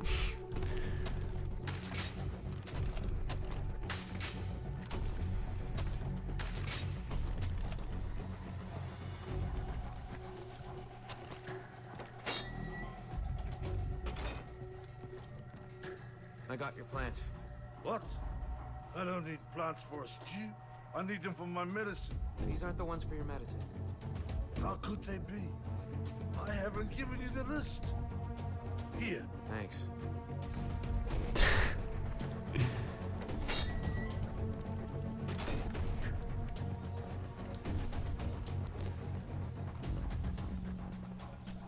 I'm curious where this one's going.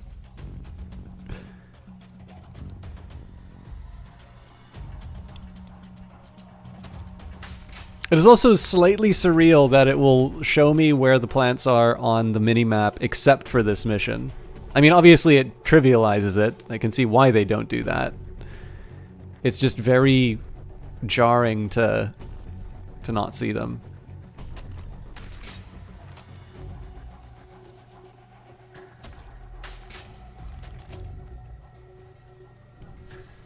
Something tells me he's gonna want more.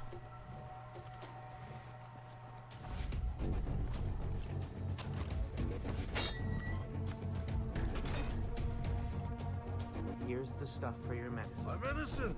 How kind of you. But then, why are you giving me the plants I need for my enema? Let me give you the list for my medicine. Seriously?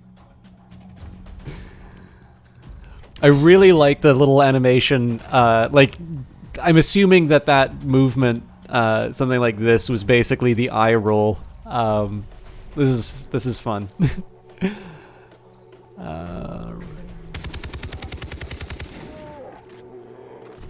That bear has radioactive blood.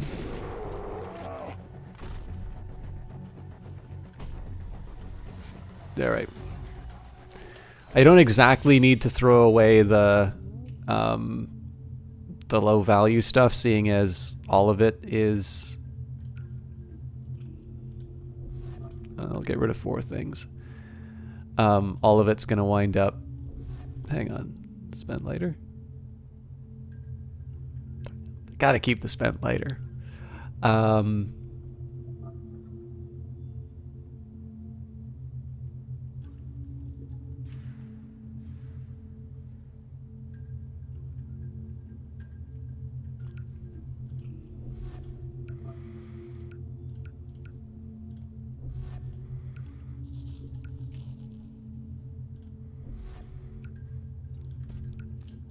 I don't even know if the bear is really worth any more than anything else, but...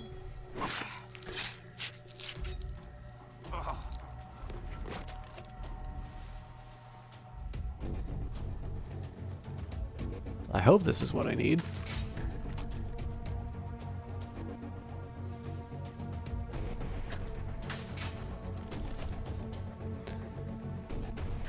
So I'm going to make a guess that the bear isn't the last obstacle I'm going to run into, but I don't know how much more mileage they can get out of this forgetful guy giving me the wrong list bit.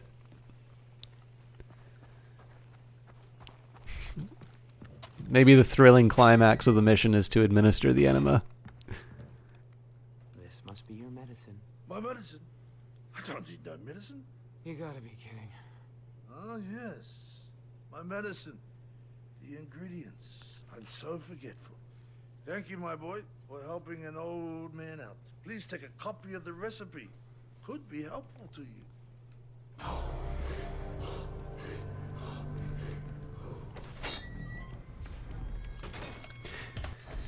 All right. Let's see if I can convert these into something helpful. Well, these I can't because I've already used up all the slots, and I can never remember. All right, so munition pouches, nothing for me to do. Komodo dragons. I feel like I should have run into some more. Run into more of those already. And then the rocket packs were dingo, yeah. And then an arbitrary. No, oh, that's right. Our arrow cribbers. Right, tapir. Okay. You got the skill to drive? Is that a challenge?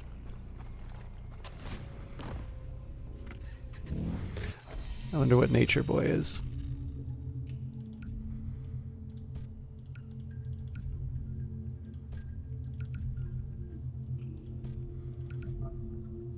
It is.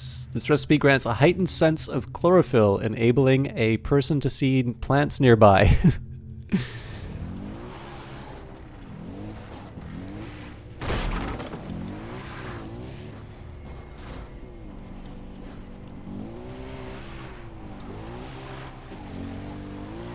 Let me just. I'm really bad at knowing what roads to take.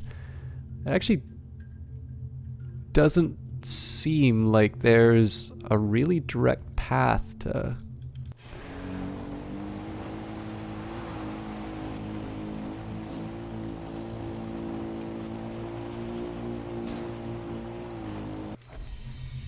Released in the ballpark? Yeah, so I want to hang a left where I can.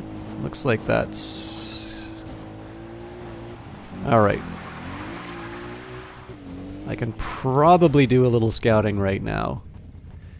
There isn't a lot of cover, though. Okay, sniper's always miserable. There's a side of me that just wants to pop him off right now.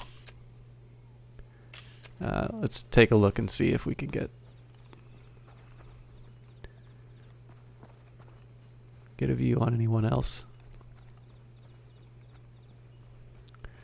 The bigger incentive for me to use my... I hope that's not hostile.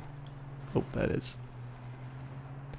The bigger reason for me to use my my gun right now is to just be able to spend on the ammo.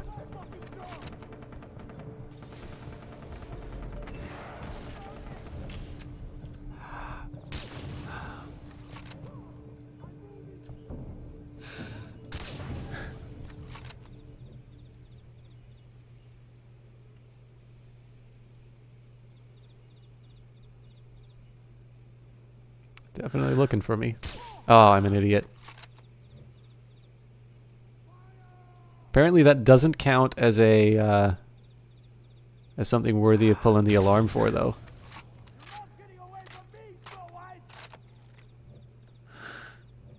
Drat. I can't handle it when they're moving around like that. Oh. Well, it's fun while it lasted. I'm almost certainly gonna die. Yeah. Should have hit 8. Oh well.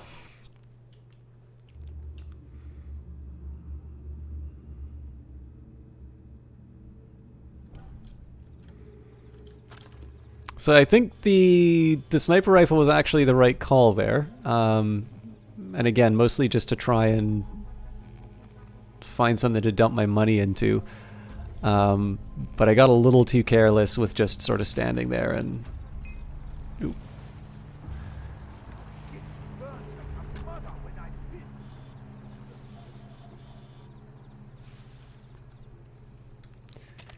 Okay, so I'll take care of the low-hanging fruit first.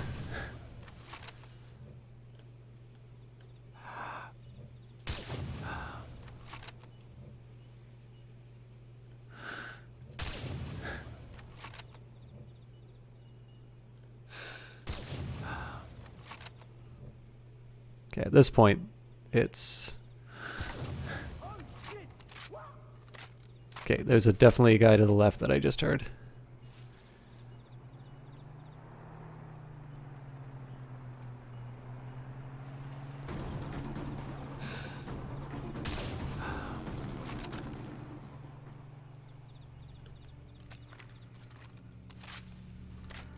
So now the tricky bit is I don't know where...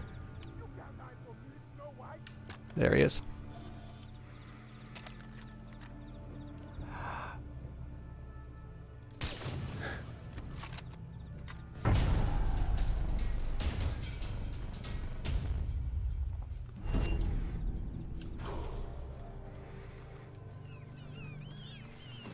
I will admit I think I've talked about this before. The one thing I liked about Ghost Recon Breakpoint was they did a really good job of setting up this, and again, it was just one event, so it might have been just complete coincidence in the way that the game reacted. But basically, there was this sense of panic that got that was really apparent when... I don't feel proud about this, but I need the dingo. Oh, and my rucksack's full. All right, well, we'll throw something out. But basically, I found a spot and started firing on a group. But basically, it was a little more controlled, and it was really clear that they were struggling to find out what was going on and looking for me, which I thought was really cool. The only problem was there was absolutely nothing else that was interesting in that game. So, oh, this is dog. That's a shame.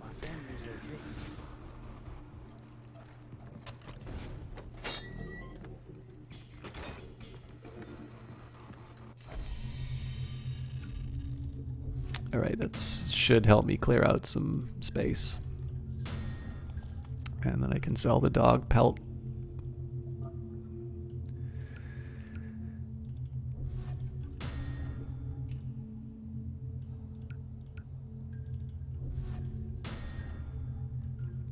I always run the risk, like when I sell stuff like dog and leopard and whatnot, that I'm going to turn around and need that again. In the case of dogs, they're not that hard to find, so cannot sell loot while it's full. All right, then. I have over 30 slots. It's a start. Next thing I should do is catch up on these memory cards.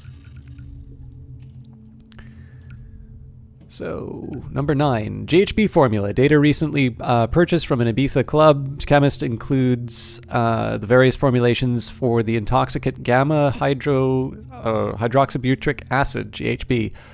As one of the date rape drugs, this drug's markets include centers for human trafficking, including Eastern Europe, China, Southeast Asia, and India. A batch sent out for field testing in Los Angeles is generating positive feedback from the usual clients. We recommend doubling the street price.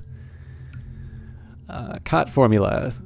Data from our Yemeni plantation owner details the 8 years required to grow the chewable leaves of this plant, as well as the attempts to naturally intensify its amphetamine-like high. Markets are exclusive to Africa and the Middle East, though market penetration cannot compete with the Yemeni manufacturing. Blending this compound with other drugs should be considered to make it more appealing. And again, the relics, I'm not 100% sure what looking at I know it lets you know that you've got them, but I have no idea if looking at the exclamation marks gives you any new information.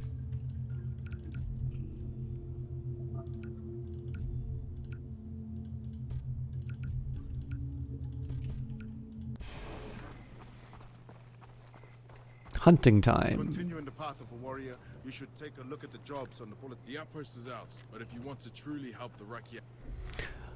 A chef wants a rare man-eater shark carcass. Hunt one with a bow provided at the specified area. Check out the bulletin board. They're not asking for much.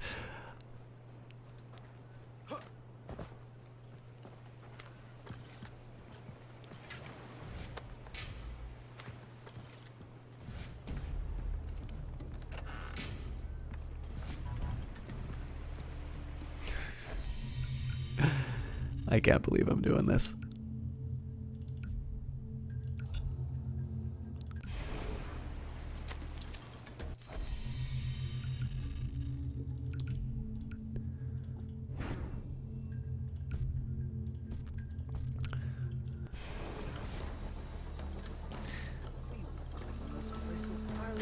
So the trick is trying to find a way to take these things out.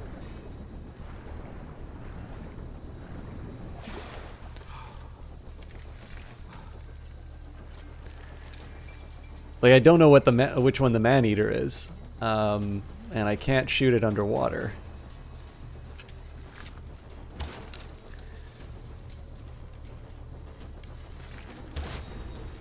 Okay, that was not the man-eater. The rare man-eater.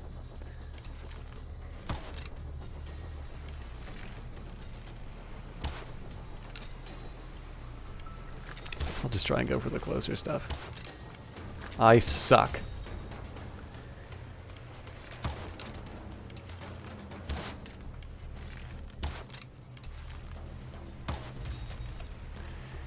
Alright, well, by process of elimination... Oh, that's really neat. If you jump over the edge, you actually dive into the water.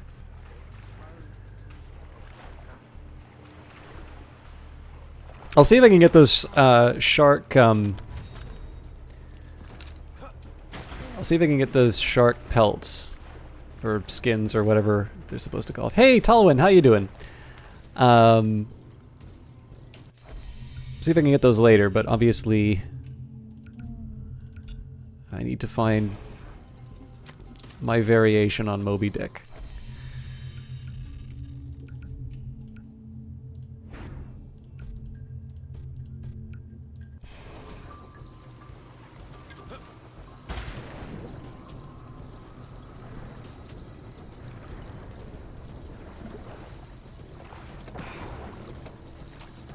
Ah!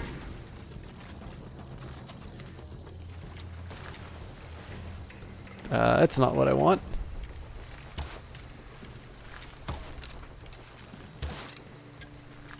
I don't even know if that's hitting.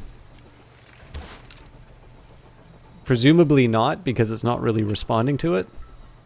But...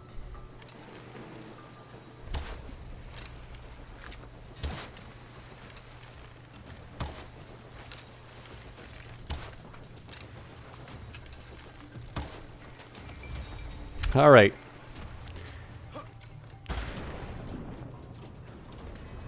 The chalky shark for Moby Dick. It is apparently the rare man-eater. The catch is I don't know. See, this is the funny thing. Like, the fact that it's taking so many arrows might mean that it is in fact the target that I'm looking for. And it just requires a lot of hits. Or it could mean that I was just missing it a lot. And there wasn't a lot of feedback to indicate one or the other. I'm not allowed to turn these into explosive arrows. But what I can do is... well, one, I'm actually a little curious what's going on down in this lower area. I'm possibly inviting a shark attack, but... okay, or suffocation.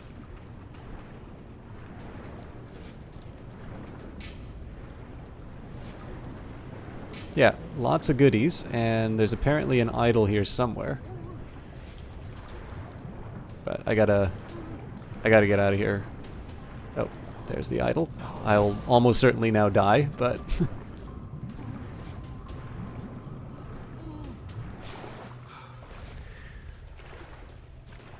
we were down there all night. Alright. So let's see what's going on with the hunter's instinct. Oh, found him! And he is gonna eat me.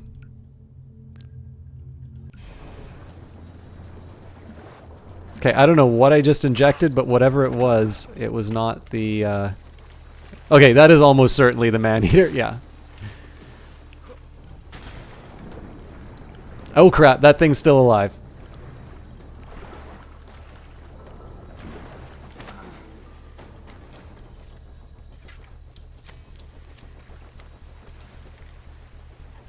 But apparently I don't get to see the...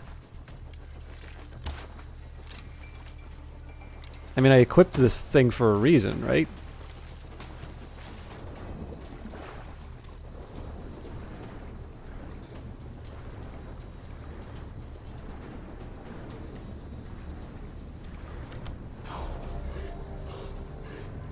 I didn't get the satisfying animation of taking this thing out. I am probably not going to find any of the other shark bodies that I brought down.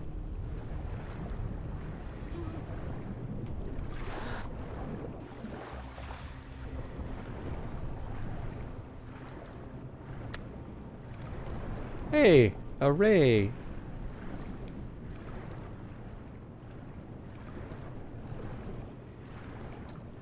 So what's new with you, Talwyn Greenwood? How was your Christmas? I had a few more people in here a little while ago, but I probably scared people off with my bad attitude and demand not to be backseated.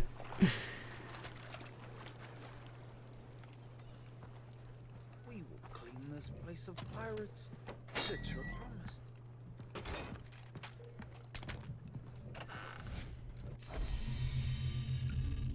Again, this is really just so that I can try and sell more stuff. Oh. Ah, because it's not full value.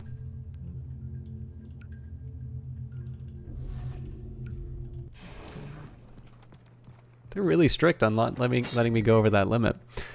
Okay. It's really tempting to go for that settlement, but let's do Dog Soldier. Wait and see. We will be safe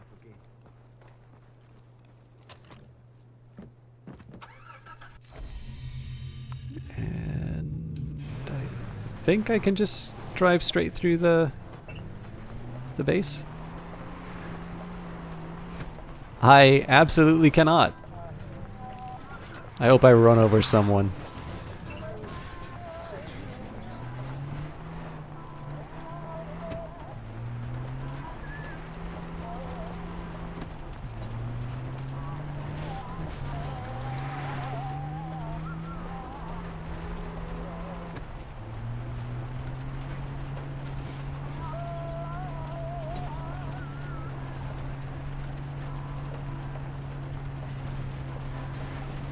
I'd turn on the Mad Max music, but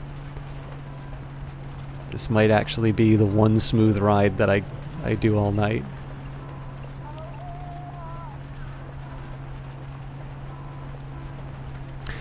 One small curiosity I have, I get the impression, at least in terms of the types of animals that you run into, that some are sort of high-level areas and others aren't. I've probably not done the right pattern for high-level and low-level. Because there's a couple of missions that seem to be very easy compared to what my sort of expectation would have normally been. But I am a little curious beyond the difficulty of some of the animals that you run into, if there's sort of high-level zones. And I think like the Assassin's Creed games make that explicit. But okay, I am a little curious about the target practice. Pistol? Oh, okay. Again, there's no... So this is one thing I've noticed about this, is that the game is definitely generous enough in terms of the money that there's really no... I mean, the reason I would do a big wager like this would be so I can lose money. I'm sorry. Shoot waves of target with the weapon provided.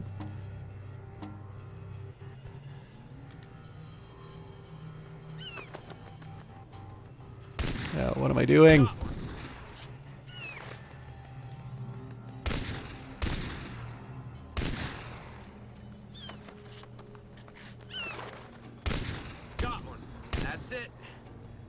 Pull!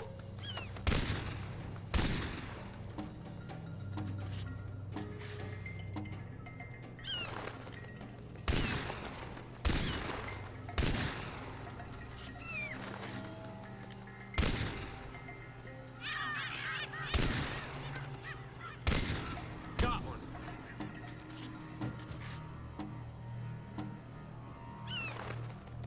Got it.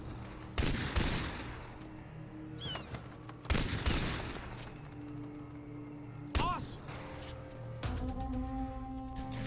Yeah, so the main reason why I would... You got lucky. One of the main reasons I would want to do this is so I can actually lose money. But if I wanted to lose money, I'd probably do poker.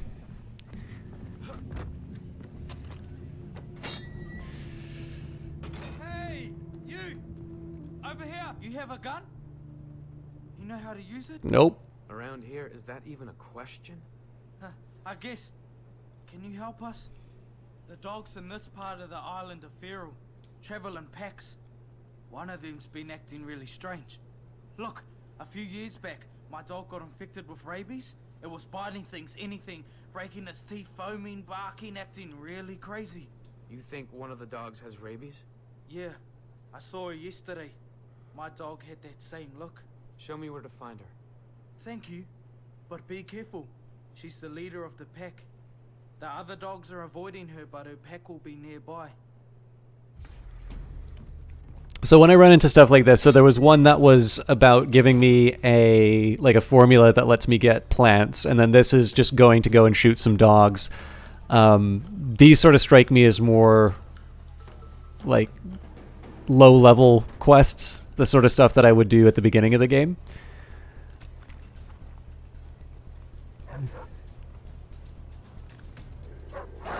Damn it, dog!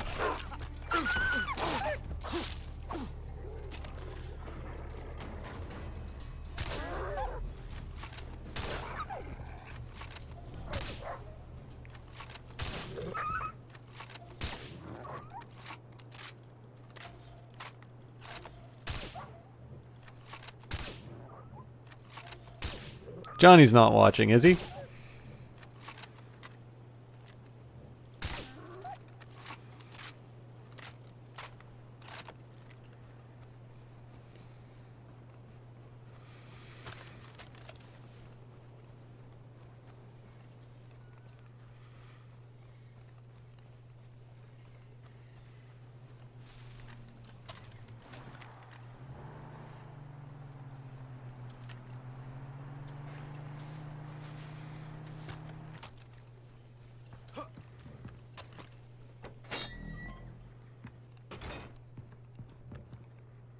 Care of your dog problem.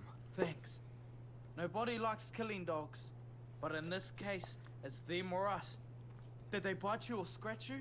No, but if I start foaming at the mouth, kill me quickly. I'll go buy a shotgun. What's so funny? I'm gonna take off now. Bye.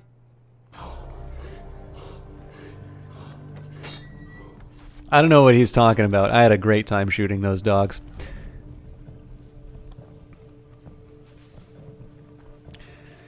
All right.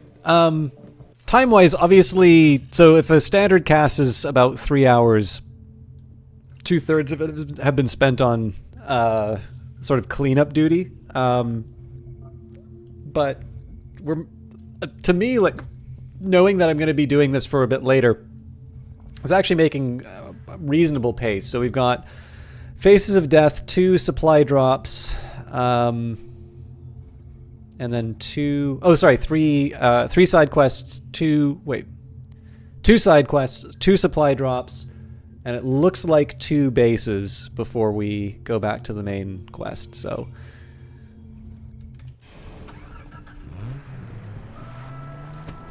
and I don't think those ones normally take a lot of effort, but we'll see. I also should see what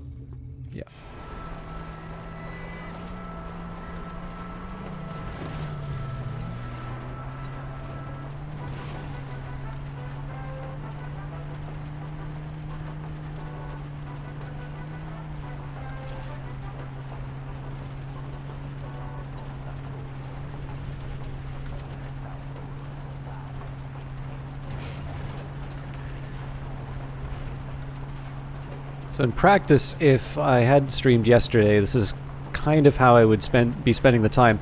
I don't, like I said, I probably am not going to change the format of the cast just because I tend to think that I have more to talk about on strategy games. And I think that's kind of what people tend to expect from me. The Far Cry 1, it's been delightful to play the game, but I also notice it's a bit hit or miss in terms of viewership, which isn't always the biggest consideration, but it is a consideration on some stuff. But one of the things that's really appealing about this, and I have to wonder if there's a way that this could work for strategy games, one of the challenges I run into when I play a given game. So actually a great example of this would be Cultist Simulator or Sunless Sea. those games are specifically built so that you only have one save and that you don't get to move. In fact, you can also say that for Darkest Dungeon. And so I'm a little conscious whenever I play those kinds of games on my own time that I'm potentially, like, especially when it comes to a game like Darkest Dungeon, where you can have these like 1 in a million events that happen with like characters that are named after viewers. There's always that risk that something amazing will happen while you're playing privately, and you're not going to be able to recover that for the cast. Now, obviously, in the case of something like Darkest Dungeon, I have just an alternative save that I can play. In games like Sunless Sea or Cultist Simulator, that doesn't happen. You can modify the game so that you can preserve your progress, but generally those are sort of designed in such a way that you're locked in, and they're better for it, because honestly, I don't think most games should be designed for streaming. Let's do... Again, just looking for excuses to sell stuff at this point, and I could probably sell another dog carcass.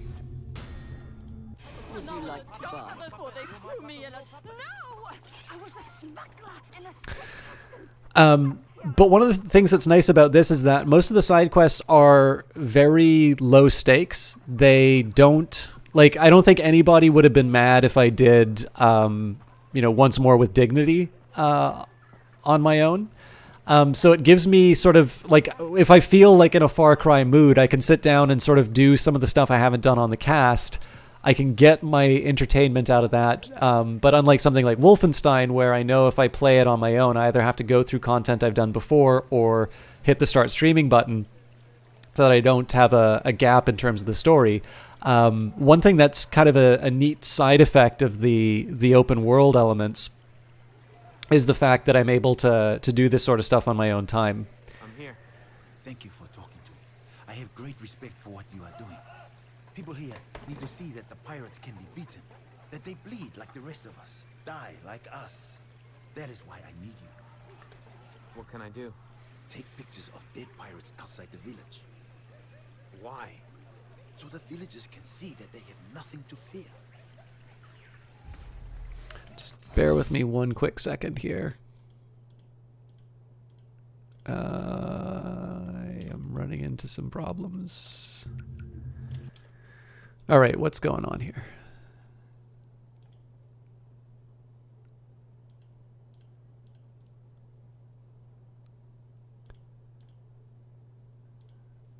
Huh.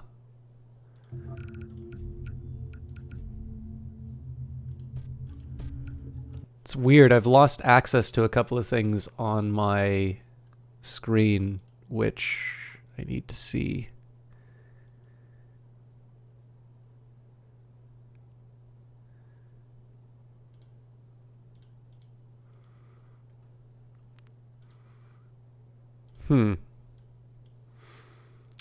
I think I can get by without it. I just lost chat for a bit. I don't think there's a lot going on in chat, but and I don't have my phone with me. All right, that's fine.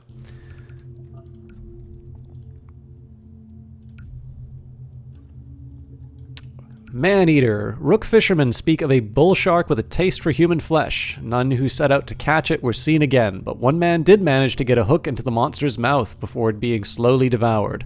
Probably should have stayed in bed that day.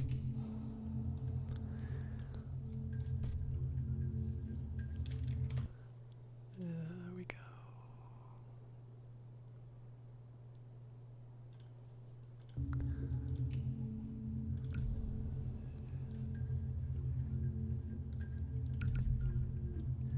I'm not 100% sure what the point of the relics are. Like, I know it's more collectible stuff, it's stuff to do, but I'm not sure if there's any kind of reward for getting them. It's the other ones I sort of get, in the case of the memory cards and the various wildlife. One, it's something that you're a little, like, more naturally inclined to do. But the relics, it kind of feels like you go out of your way to get them, and the payoff isn't as immediately apparent. Now, I'm curious if I have to create the dead bodies or if they're already present. Ah, all right. Let's just. There's no way I can get the.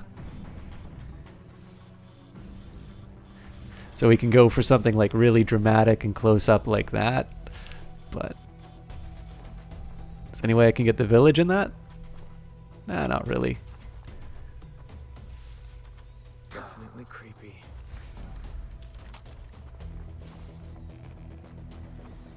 If it's supposed to be propaganda, you want to establish that it's in areas that you're in and you see every day.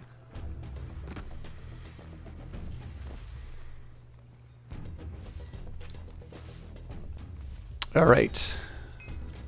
All right, here we go. Got very lucky there.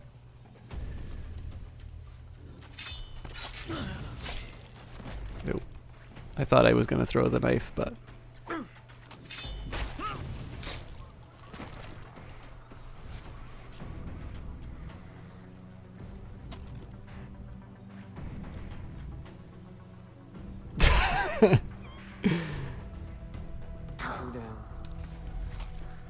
Yeah, 2 down in more than one way. So I really don't want to use the sniper rifle because I'm having a good time with the stealth here, but...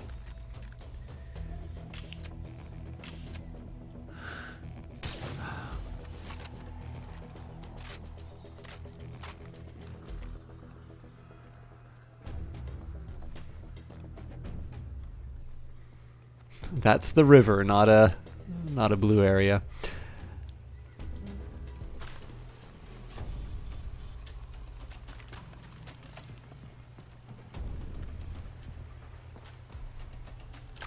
Sorry to do this. There's one last thing I'm going to do. Cool. I just put a quick chat test. If anybody is active in the chat right now, if somebody can ping back, that would be helpful. But that's not expected because I suspect we're at a quiet moment in the stream right now. But there's just a little bit of interference. It's when I'm going through the... I know it's not possible to see what I'm looking at on the screen. I think if I'm going to use anything, I should probably use the sniper rifle. That kitty's angry. Ah, Jesus, I don't have any aim. I definitely don't want to close the distance on that thing unless I'm ready to finish the job. Wow.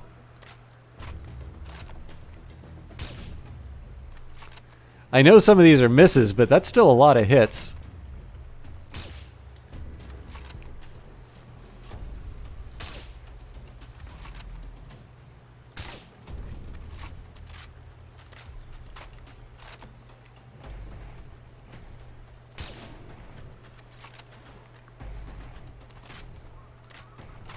Anyways, yeah, so some of the stuff that I was testing off the screen, every once in a while I just get a little weird signal from either the broadcasting software or something in the chat setup.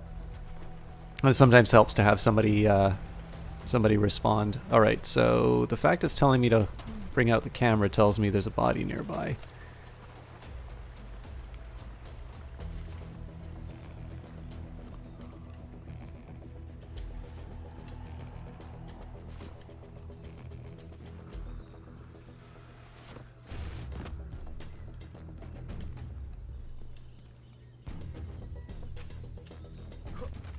Yeah, that was optimistic.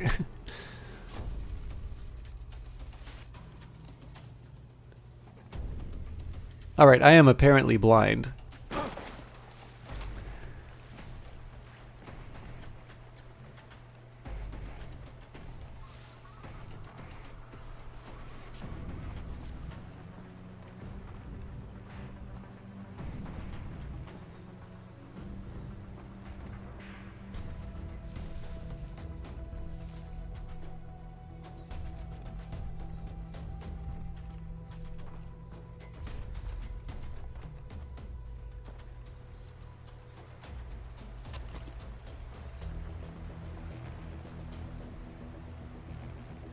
How unusual. Okay, so...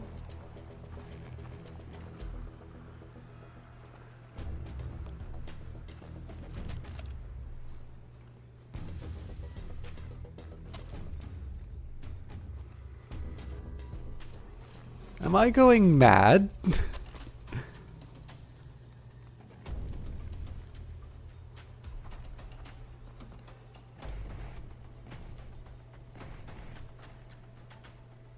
So I'm assuming it's a... Hey, Sean, how you doing?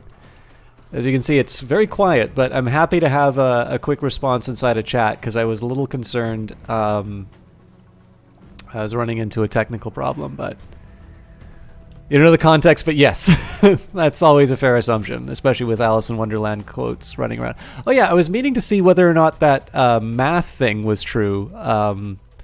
If Dodgson was writing about what he thought was crazy excesses in the mathematical community at the time. Because like it's a bunch of set stuff where you apparently that's supposed to be what all of the like growing large and small. Oh, you know what? So always looking up is probably my first sin, or not looking up is my first sin. Anyways, yeah. So I'm supposed to be photographing corpses, and I was getting a little bit of a like it told me to pull out my camera somewhere around here. And every once in a while, going through the grass, it'll give a quick flash, which made me think that there was maybe something at a lower level. I've completely lost it here. Anyways, it's good to see you again. How you doing? I'd love to talk about your Bitsy stuff, but I have a feeling that you're probably the only one who would get it. So I will take a minute to shout out your handiwork to the world. This stream has basically just been all of the side quests that I've been neglecting. I was actually talking about this a little bit earlier. One of the things that I like about this compared to some of the other games that I play is that the open world and the side quests and stuff like that make it so that it solves a problem I have from a broadcasting point of view, which is I really like playing games on my own time if I can. But I'm also conscious that if I play something, especially with a linear story, that I'm going to make progress, which isn't... There we go. All right. I don't know what I'm supposed to be looking at, but...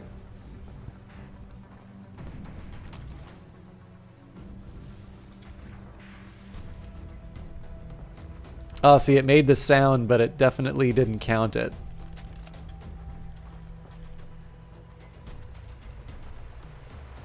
I might have to reset the mission.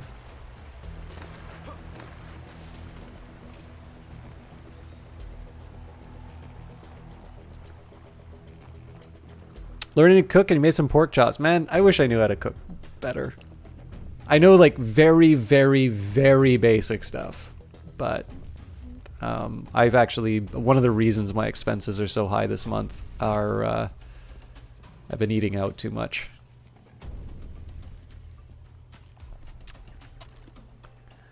Did you do anything special to them, or is it just, you know, I am doing a workman's job of pork chops, and I'm glad that I didn't burn the house down. Anyways, yeah, sorry. I kind of drifted off in terms of the playing games on my own thing. So the side quests are kind of neat because I get to fill my Far Cry fix while knowing that it's a fairly low stakes event, like the mission where the guy keeps forgetting what task he set you on, and so you have to keep going back and getting all the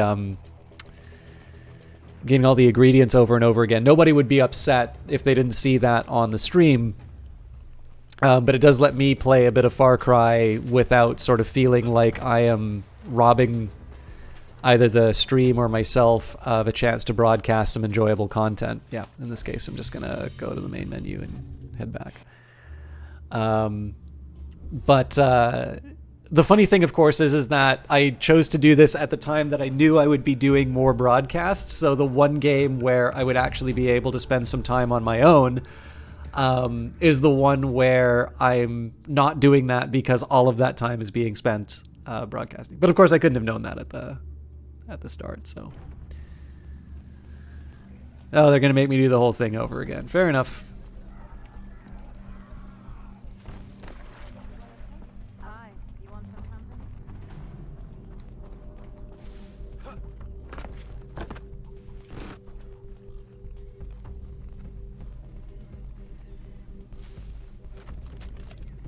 We're going to do the same compositions for the photos and everything.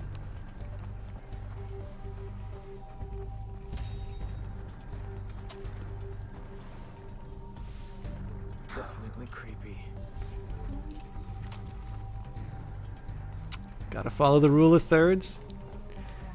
There's always more Far Cry if you feel the need for this sort of game in the future. Oh, yes. I'm probably not going to change the format or anything, but I definitely want to do more Far Cry games. This place is getting holy fucking shit!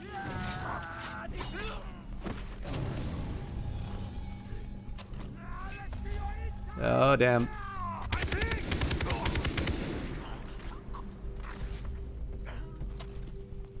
Calm down.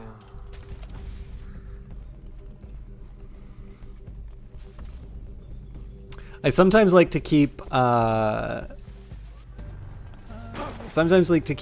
the future plans are under my hat, but if you want to know the next one that I'm thinking of doing, I can give you a quick message after the cast. Okay, so I'm not going to waste my time with the tiger if I can avoid it. So last time it wanted me to photograph something here, but it didn't seem to work out that way. Okay, looks like I don't have any options, so we will take on the tiger at a safe distance, and we will equip ourselves.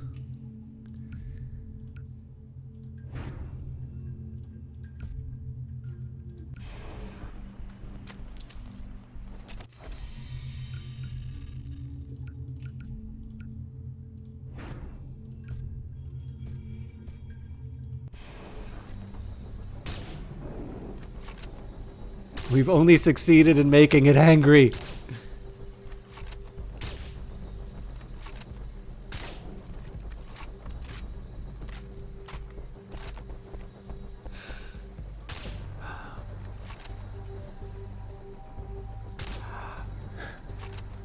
I think even the enemies in the Division take fewer bullets than the tigers in this game. So I was sort of thinking that the... Oh, here he is. Yeah, I was assuming that it would be... Again, we gotta make sure that the road's in view. The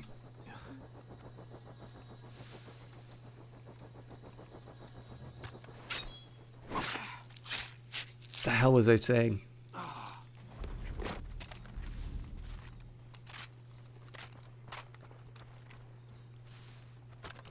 Sorry, I thought it might have been the fact that there was a... Actually, you know what? I'm pretty sure I walked by here. Anyways, I have no idea why it highlighted this part of the grass. I'm not even going to question why. I'm just going to accept that the mission is a success, and we will we'll turn it in and move on to some main story stuff. In one side mission, 2 bases, and 2 medicine drops. Although, in half an hour, I might take a quick break just so that I can get some water, because I haven't refilled that, and probably go to the bathroom. Ah, good. Good. These will help them to see. Yes. Oh, beautiful work. Yes, Jason. I can't stop looking at them. Hey, come on. It's so good. So nice. I have to analyze these pictures in private before posting them. Excuse me. Somehow I don't think the photos are going up anytime soon.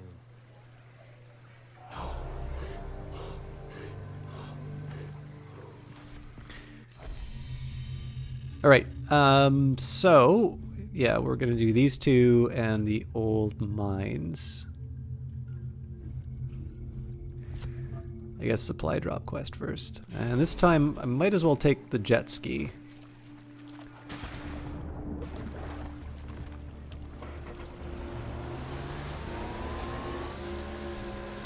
I was asking this of chat in general, Sean, but I never... obviously, the Christmas spirit is more than just getting possessions, but did you get any games that you're interested in for Christmas or as a result of any winter sales and other opportunities?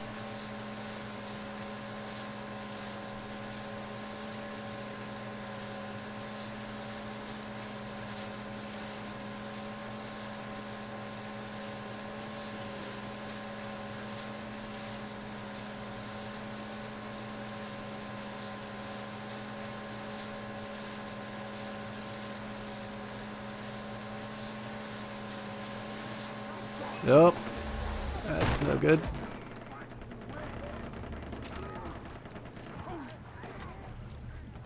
No, those are my guys.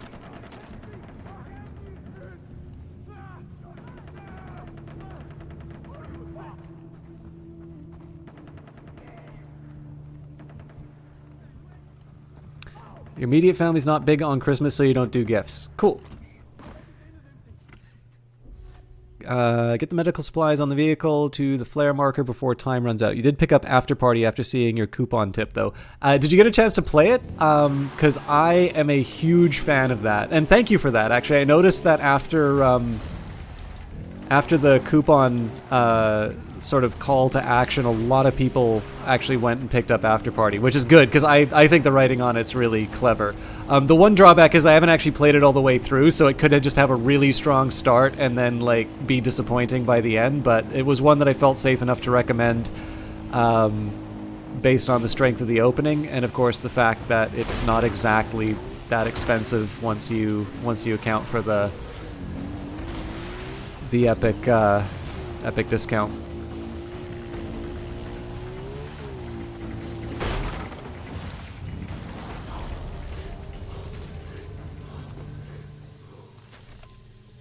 No real... I guess I'll go get the loot, but no point in leaving a perfectly good buggy.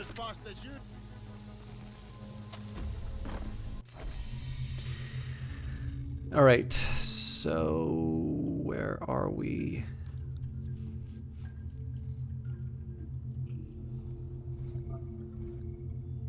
It's 50-50 in terms of whether I go to the old mines or the supply drop. I'd prefer to do the supply drop, but not yet. Played Oxenfree with your sisters, so holding off till we have time. I actually also have Oxenfree on GOG, but I haven't even touched that one. I just really liked the premise of After Party, and I kind of got it. I actually got that one not on this. Actually, come to think of it, I think I was originally gonna... Damn it. I was originally gonna get After Party in the summer sale, and then I think I said, I don't wanna buy everything. Like, I think I pre-ordered John Wick Hex on that one as well. So I sort of thought that was enough. So I think I actually paid full price for After Party, now that I think of it. Alright. I screwed up. I'll just acknowledge it and move on. But yeah, I was definitely very eager to like give it a shot once I had it in my hot little hands. So I moved on. But I'll probably check out Oxenfree either in parallel with or after Party. Oh, excellent.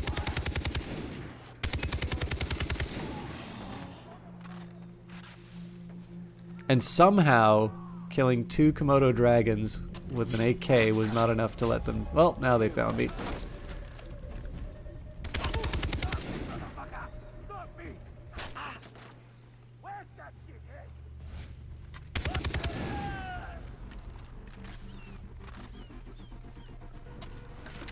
Hello, the Eyes of Sin. How you doing? It's been more of a quiet night tonight. That or something's going on with my viewer tracker. But we've just been doing side quests, so you haven't missed that much.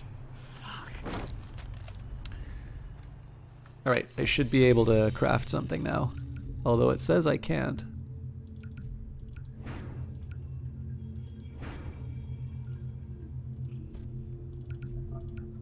Okay, so it's tapirs. No, 1 dingo and then...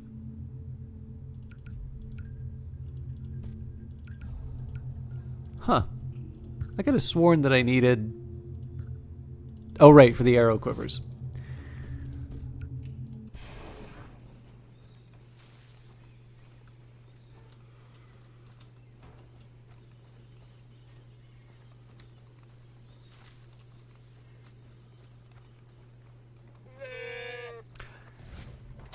By the way, Amanda, how do you feel about... I guess it's...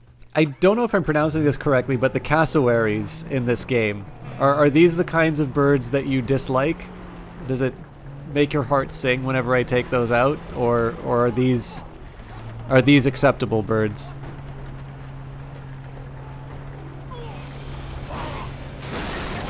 Worth it.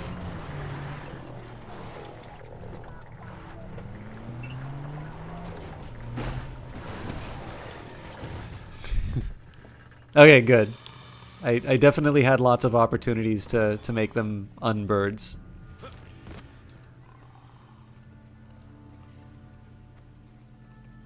Kill and consume them. Is there a type of... I know you like turkeys. Is there a other type of bird that you like? Alright, something tells me I probably should be trying another approach to get to this. But it's only like 70 meters away.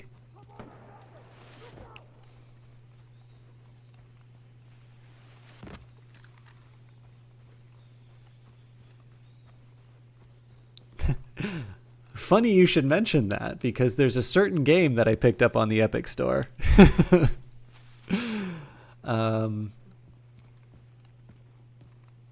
Well, you only YOLO once. That was a very lucky shot.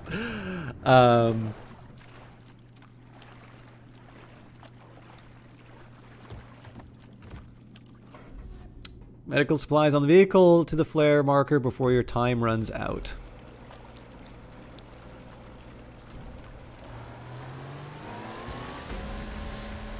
Did you get it on Switch, Isaacson, or do you have it on PC?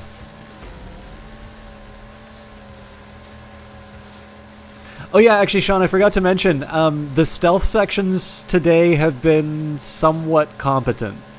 There have been a few screw-ups, but like, nothing too dramatic. That is a crashing disappointment. I don't know how I could have done that differently. Are you kidding me?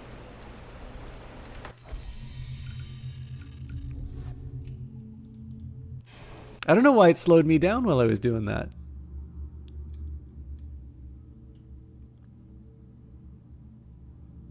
Oh, nice.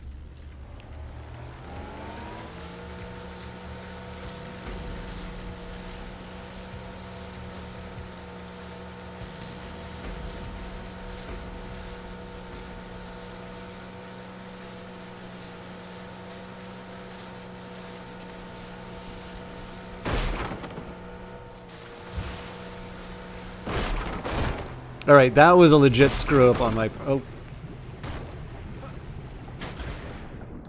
We can still make it. Assuming I can find the jet ski. Get on!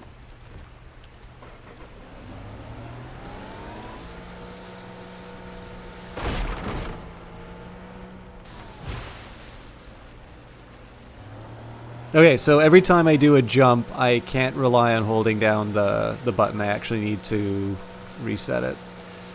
I don't see the red flare anywhere. Oh, there's no way we're gonna make it.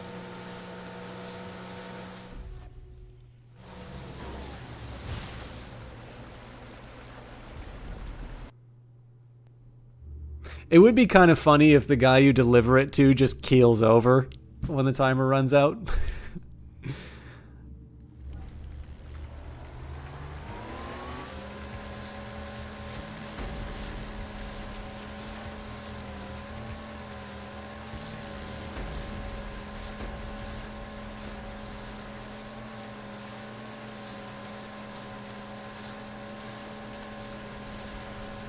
Alright, releasing W, hitting W.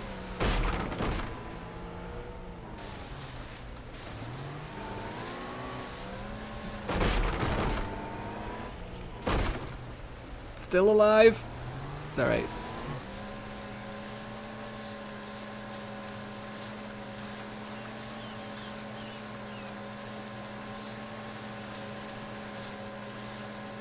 Despite my appalling driving abilities, I really like the Need for Speed games.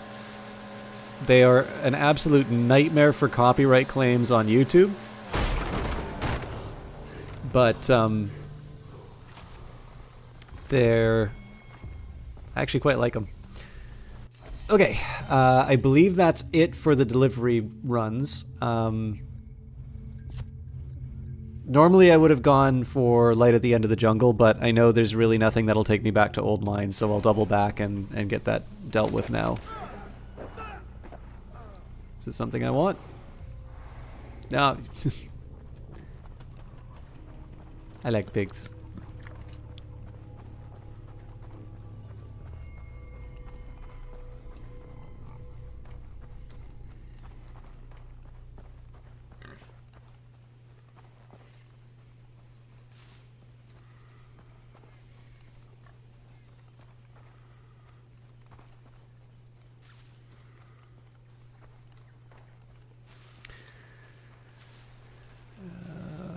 Okay.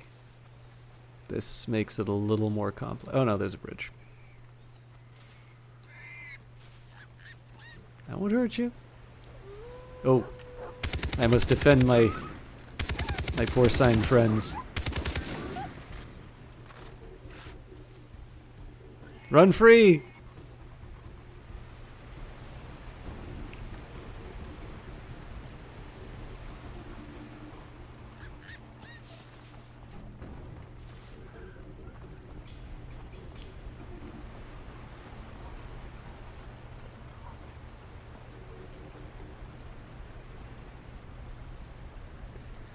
Alright.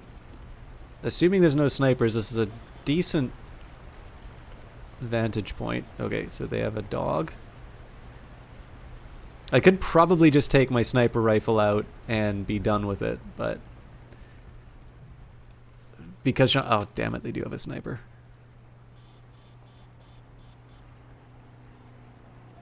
Ooh, this could be a liability. Okay.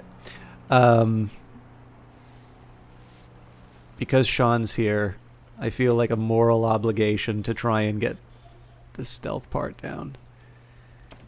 Okay. I am, however, going to cheat and use the rifle on these guys. God damn it!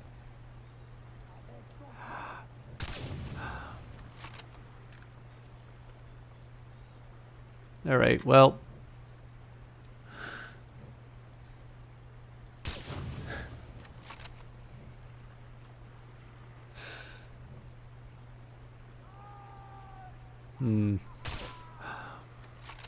He is definitely going to spot me in a bit. But if I move, he's also going to spot me, so...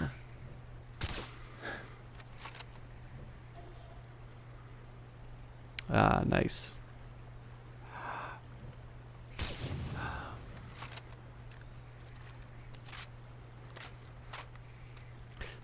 It wasn't exactly what I had in mind with stealth, but it's a start.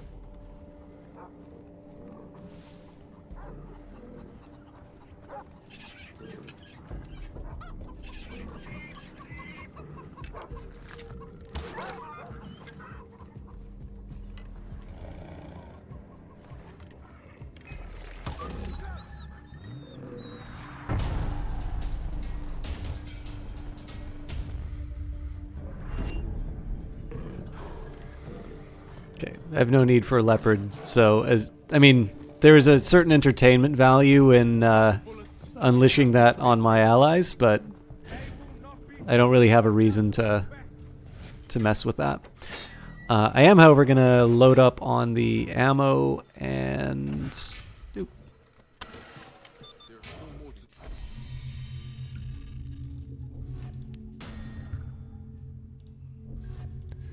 Do I have any... I'm sure I have some hides I want to get rid of. Just... Oh yeah, more dogs. Oh, okay. Not quite what I had in mind, but it should still work. I'll hang on to the tiger skins and, like, basically the stuff that's hard to get, I'll still hang on to just in case. But yeah, like the dog pelts, I've got way too many of.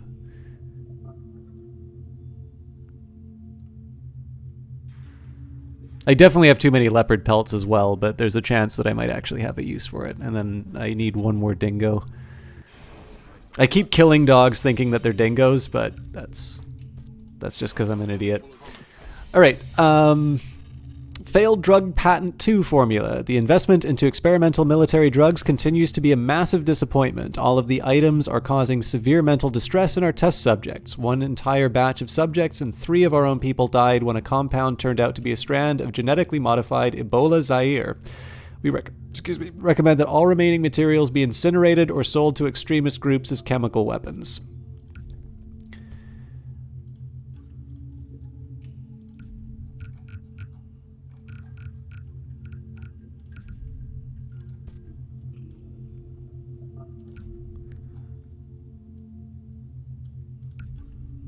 We already read the Man-Eater.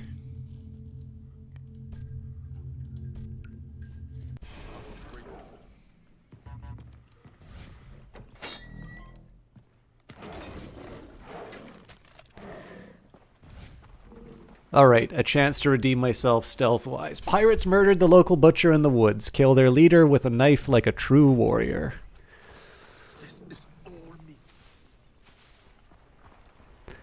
I'm assuming they added that line to annoy you.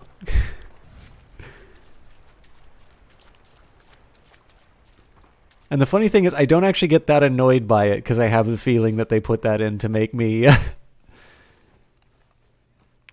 make me feel a sense of pride and accomplishment in the murders I've committed. Okay, so this strikes me as one of those times that I just run blindly in and trigger 16 guys. I will definitely admit to not liking having to run uphill for this, but I at least have some indication with that laser beam. Nope.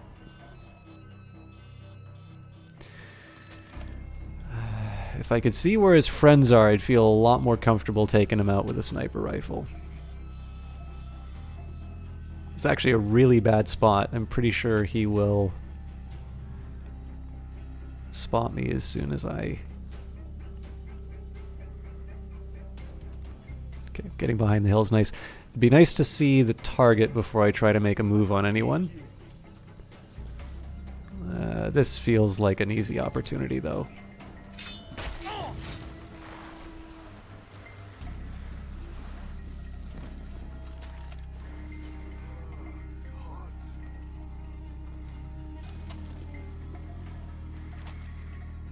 So that strikes me as one where I'd be able to do sort of that jump from the ledge attack, but again, it'd be nice if I knew where the boss man was. You'd ask potentially to annoy, probably just we need to give some reason the weapon is restricted. The weapon is restricted. Are we talking about the same thing? I'm just thinking in terms of the... no, sorry, what I mean is the voice line of the guy saying, "This is all me." Sorry.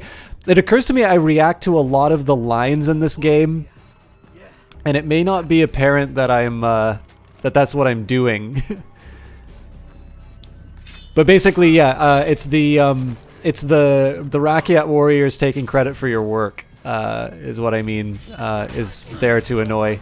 Oh, I really thought I was gonna throw the knife at him. Okay, I can still do this stealthy.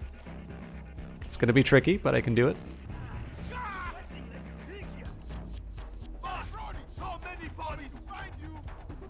What?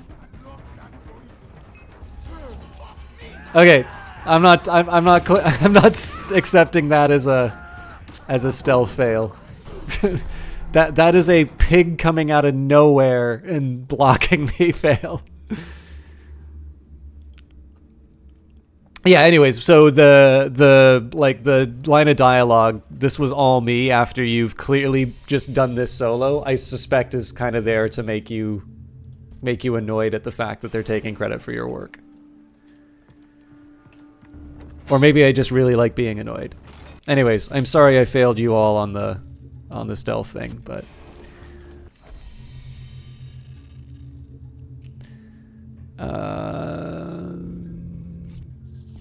missed Pin to the Earth for some reason. That or it became available after unlocking something.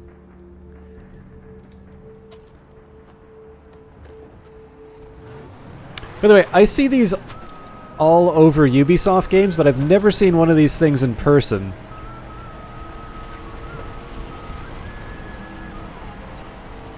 I'm assuming it's common enough to justify the inclusion in a game, but I'm fascinated by them.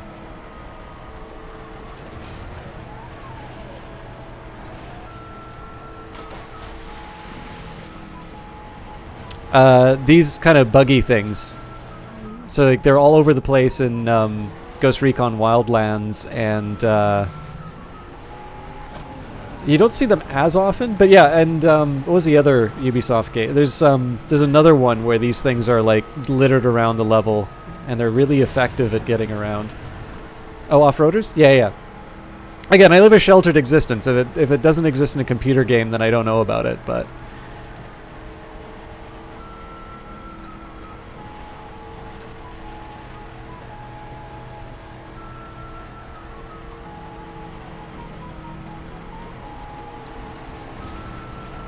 Let's see if I can... Made it!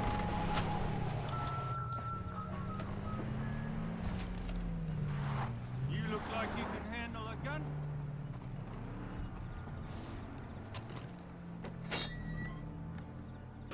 Oh, neat. What is it? Please, nobody is listening to me. People are hurt, maybe dying.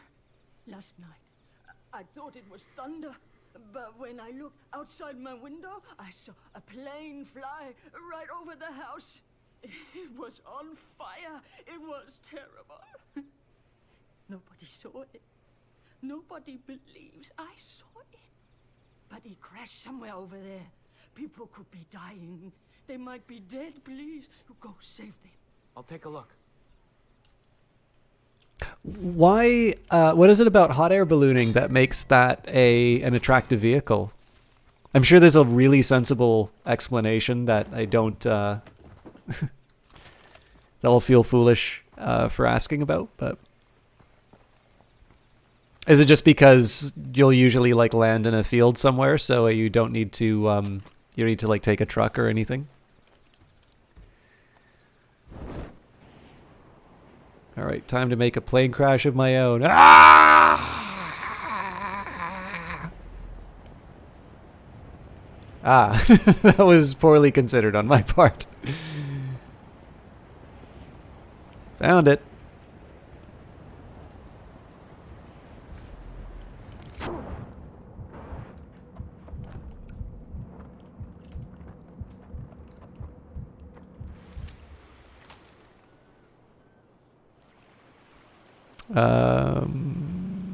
It's mostly Flydrat land, not really sure. Okay.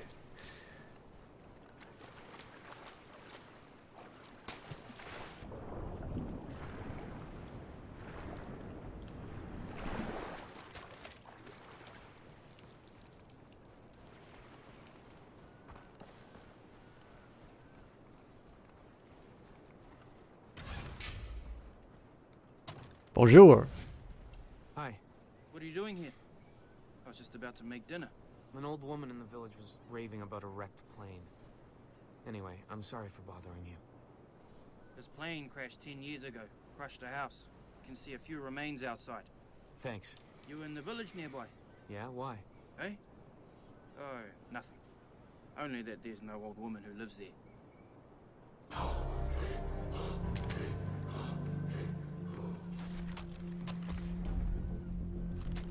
All right, I think I'm missing the significance of the fact that is this the idea? I mean, obviously there's a lot that's being suggested in terms of Vaas and that entire sequence when he's pretty explicitly saying he's a part of me. So is this? I'm wondering if this is supposed to be an indication that like character is not altogether there. That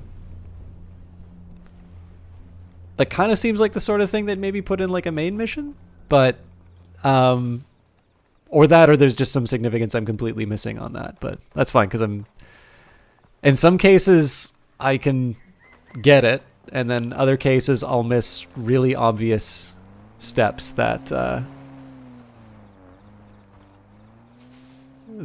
obvious to everyone else. Your mounted ranger do better on horseback because of the woods, but national parks that are in the desert often have a ranger driving an off-roader.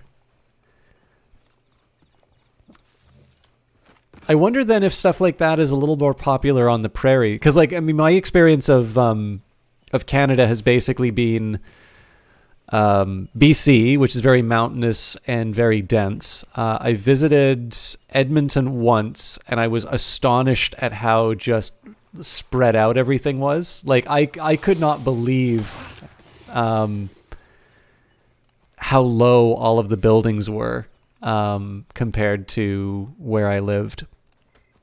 And then also Ottawa sort of seems to be really spread out too, but that might be for reasons that are different from the prairies. But yeah, in terms of BC, I can't imagine that those would be as popular.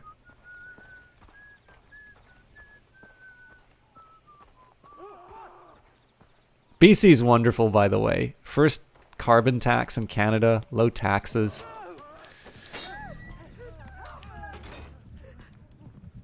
Very scenic. You're the one the natives in the village are talking about. Bless you for talking to me. I'm Jason. Can I ask for your help? I'm ashamed, but I cannot speak to anyone here. There are no secrets among the members of my church. It's okay. I won't tell. Bless you. I say that a lot, yes. My husband says I do. David, he is a good God-fearing man. But I'm worried he is committing adultery with another woman. Sorry. I do not wish to see it, but I want to know. Can you go? For me? Find him. See who he talks to? I know if it is true, that the Lord will forgive him. So my understanding is that Ottawa was like a few different municipalities which have just very slowly started to sort of combine.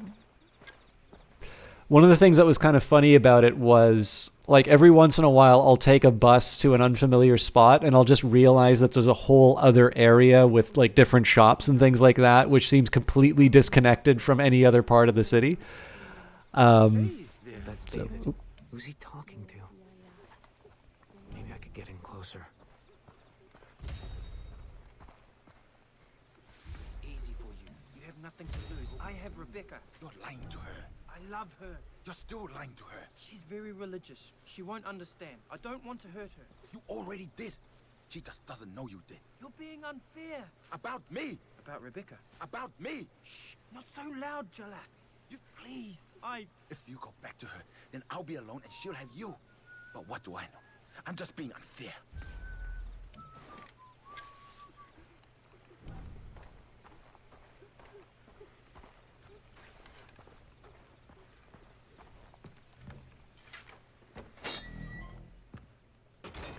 Great news! He's not seeing another woman. Wait, Jason. It is so good to see you again. Did you find my husband? Was he with another woman?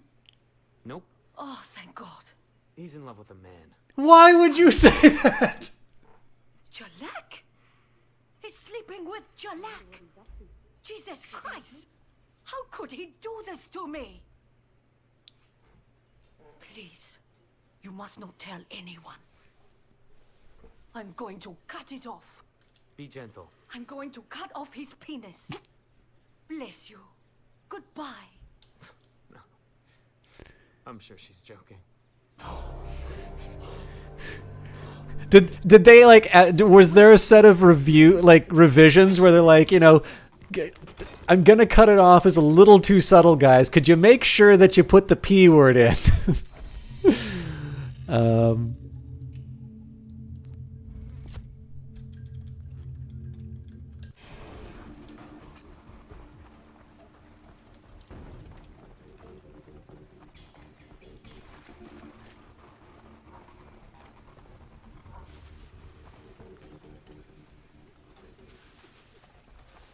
Can't wait to go home.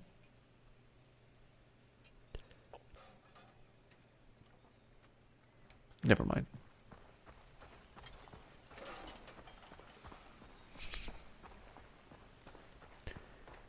Personally, I think going for the if you're gonna do that, you should really go whole hog and like have a paragraph of description.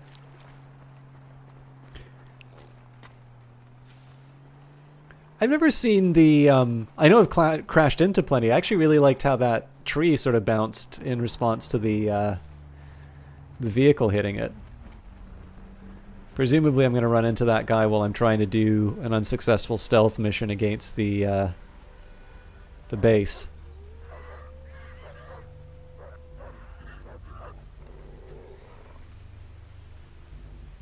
Does that count as a dingo? I'm not sure.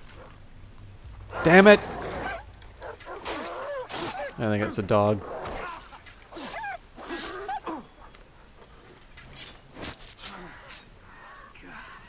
Yeah, just a dog.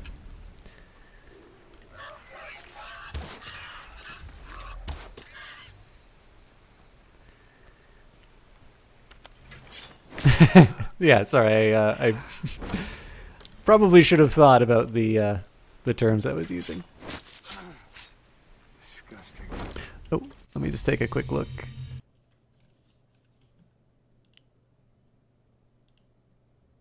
Oh, sorry, Sin. I can sort of see. I can't see the full image due to a couple of issues. It looks like a really high resolution image, but the bit that I am looking at looks really beautiful. You are very lucky that you've been able to see that in person. Okay, I'm gonna guess that the idol is probably down below.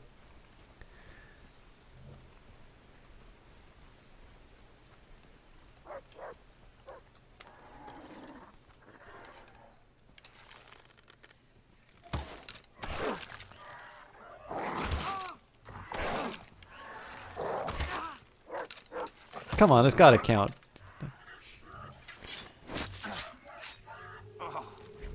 Still dog.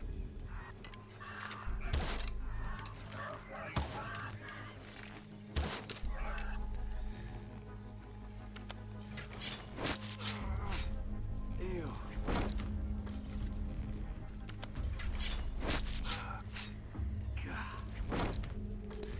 It's not 100% clear what time of year this is, but I'm going to assume Thanksgiving's coming up, so I'm just preparing for the holidays with friends.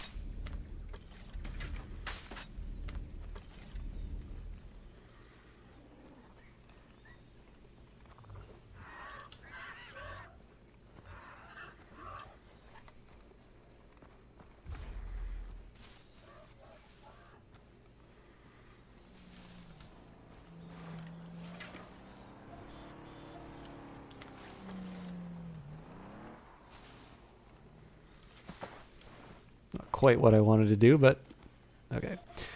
This is a nice vantage point.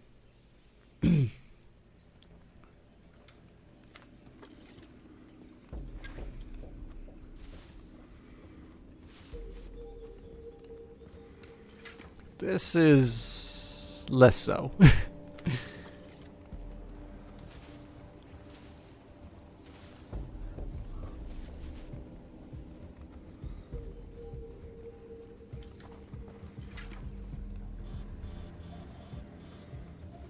Okay.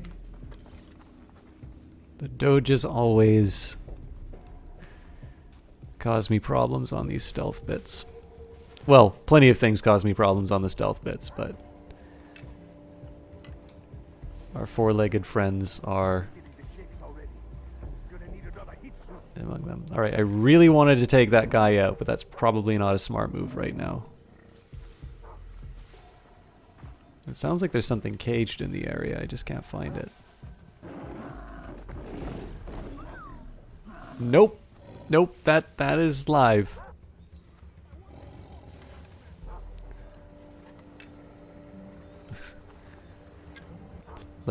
Let's watch the emergent story.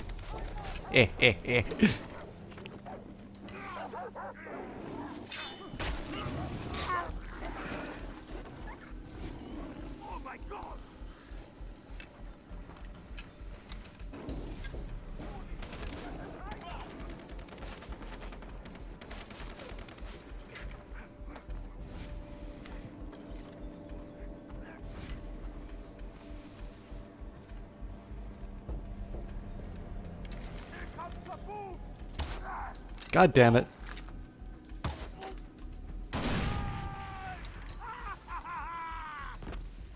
What?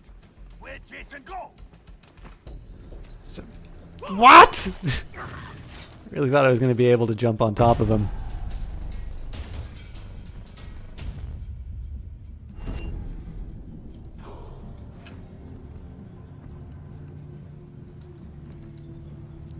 Slightly different from what I was planning, but turned out.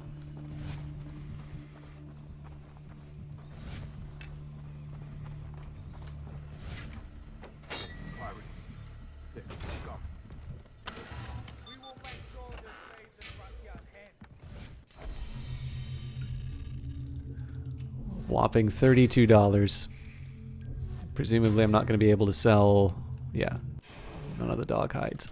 But let's learn about drugs. Ecstasy formula. We are very excited by the data from our Chinese contact. He oversees the export of synthesized extract used in making ecstasy and provided us the equipment needed to make a wide variety of the drug in tablet form. Initial tests are extremely positive with minimal fatalities. Markets include North America, Europe, Australia, and Asia.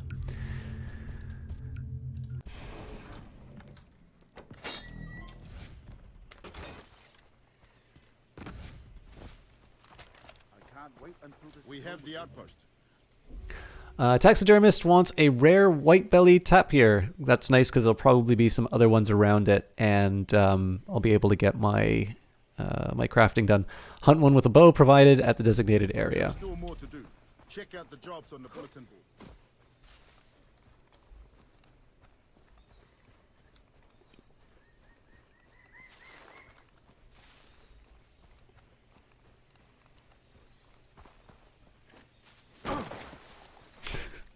It's good use of my health.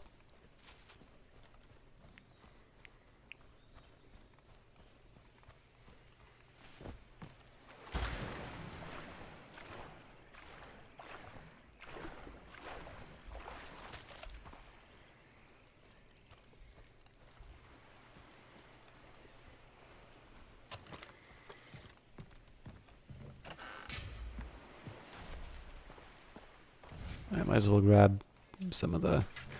I have been switching to the whatever the ecstasy or endorphin, whatever that formula is called, but doesn't hurt to have some of the basic materials. Speaking of,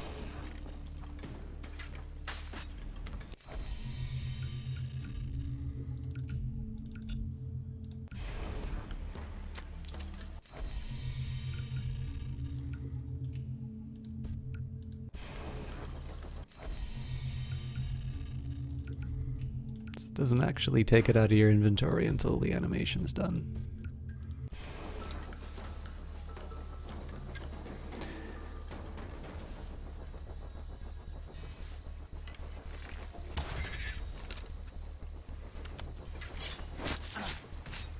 Ecstasy as a restorative is an interesting idea.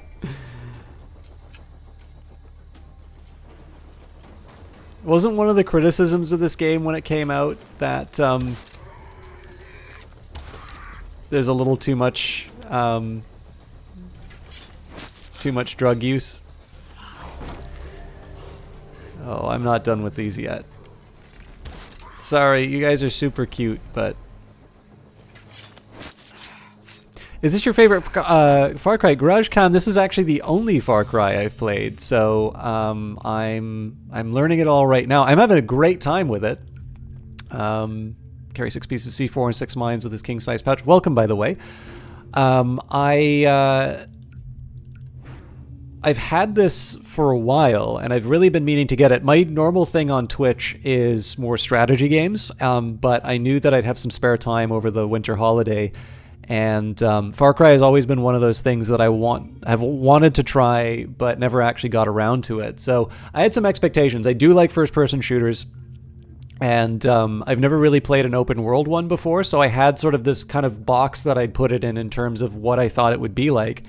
But I'm actually really enjoying the story and just some of the little touches that they've put into it in terms of characterization, or just I really like that I wish that more games would do this, but they take advantage of the fact that because it's a game and you're going to be, it's like animation, right? You're going to be creating something effectively from nothing. And so the marginal cost of setting it in space versus, an office building, I mean, within reason, obviously there are some things that are easier to create on computer than another.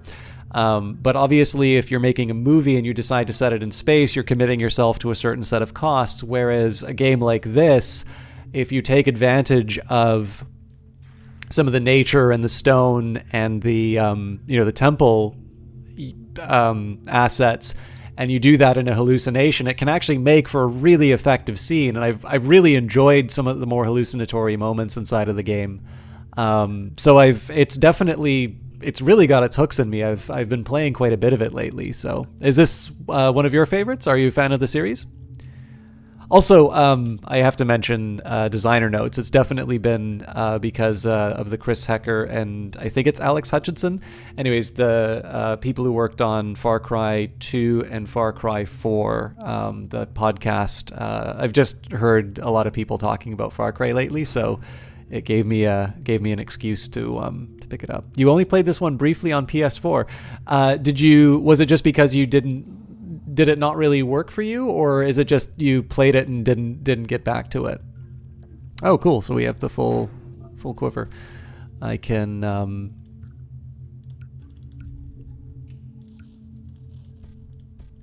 probably spend some more money then. Oh, but I don't have a place to get ammo. All right. I am on an island and wait, did I get all of my... Okay, fun. I believe I've done all of my side tasks and we can go back to the main game. I'm sorry to do this, especially with GarageCam. Sorry, I think I called you GeorgeCam. GarageCam. I said that I was going to take a very brief break. It's just so that I can refill my water and take a quick bathroom break. And then we're going to go back to the main story. I was spending sort of the first part of this cast cleaning up a bunch of side missions that I would normally be doing on my own time. But just bear with me a quick second. I mean, obviously, I'm sure there's other people playing Far Cry, so if you really want the experience. But I will be back. But I did say in half an hour I was going to go. So I'll be gone for like 45 seconds to a minute. But the sign will say 45 seconds. So see you guys in a little bit.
All right, I'm back. Thank you for bearing with me, for those of you who did. All right.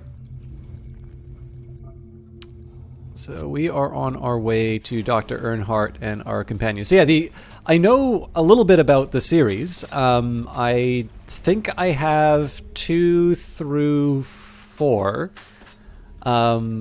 In terms of the ones that I find the most intriguing, number 4 looked very visually striking, but because I didn't have 5, the person who's a big fan of this series... Sorry, I just need to change something really quick.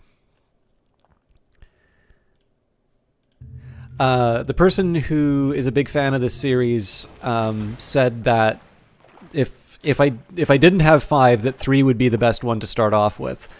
I am definitely really interested in Blood Dragon, because it just seems to be like Blood Dragon actually seems to be the sort of thing that I would enjoy a lot, which is it knows what it is. It doesn't take a whole lot of time. Like, it doesn't belabor the point, but it does seem to be just a jolly romp while it lasts. I could be wrong. The thing could be endless and like not fun at all. Number 4 struck me as kind of the most visually striking, and it would have been the one that I started with had I not been given the recommendation. And then now having played this, I'm actually very intrigued by Far Cry Primal, because now seeing the whole animal side of things and the the hunting and crafting and whatnot, I have a feeling that is actually a setting that would work very well for this format. And I don't know. I think Tom, what's his name? Tom, the Suspicious Developments guy, the guy who did Gunpoint. Why can I not remember his name? Anyways, guy who did Gunpoint, I think he said that is one of his favorite ones. And I remember seeing a clip of like a sequence in it at sort of a local gaming restaurant in Vancouver called EXP. Sadly, it closed. It was actually a really good place. And I remember really being struck by the visual style for it. But yeah, this is the first one. I think one of the things that surprised me the most about it is I know Vaas is the one that everybody talks about as a villain, but I have been struck by some of the other characters, how much I've been interested by them. Not that I dislike Vaas, it's just that I'm surprised that he's eclipsed some of these other interesting folks. Tom Francis, thank you. Cannot really remember the circumstances, but I definitely played this briefly. It must have been at somebody's house. What does a gaming restaurant mean? So, in Vancouver, there was this place called EXP. The original plan was that it would be like a restaurant, and there was a bunch of gaming memorabilia. And the original plan was that you would actually have consoles at the tables. And the catch was that, so I'm Canadian, so I lived in a province called British Columbia, and the gaming laws, like gambling laws, did not distinguish between gaming as in having like a DS at the table that you could play and a casino. And so effectively it was barred from being able to do the original concept because they had this very archaic interpretation of what gaming meant. It's actually, if you've ever been to a pinball arcade and you take a look at if you look closely on the machines, it specifically says that this is not a gambling product, and it's that exact same set of laws. So it's actually not just a Canadian thing. In some parts of the US, that was a problem as well. Now, eventually, the regulatory regime changed a bit, and they were able to change it around, but the plan was it would be a place where you can get some gaming done as well as have a dinner, and they had to sort of redesign the concept to being something that was just gaming themed. Like they would have different the drink menu and the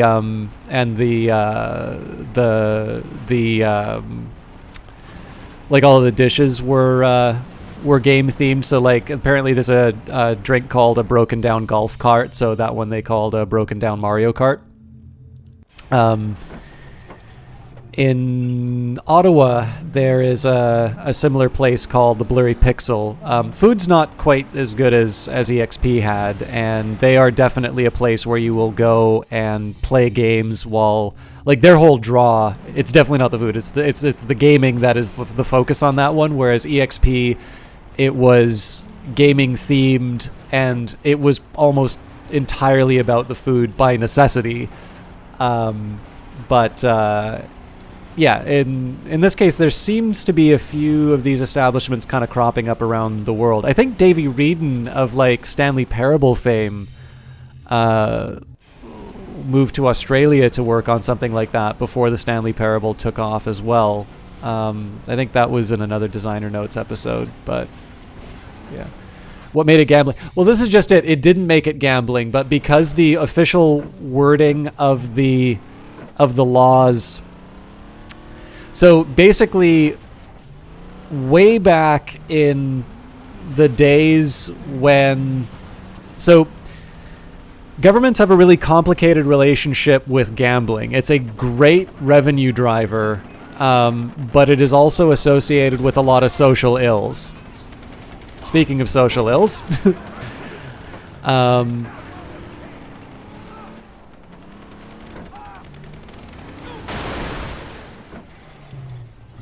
so one of the, but so again, like you want to get all of that revenue from it. Usually, the government is going to be the main source of, or potentially the only source of gambling, depending on what state or what province you live in.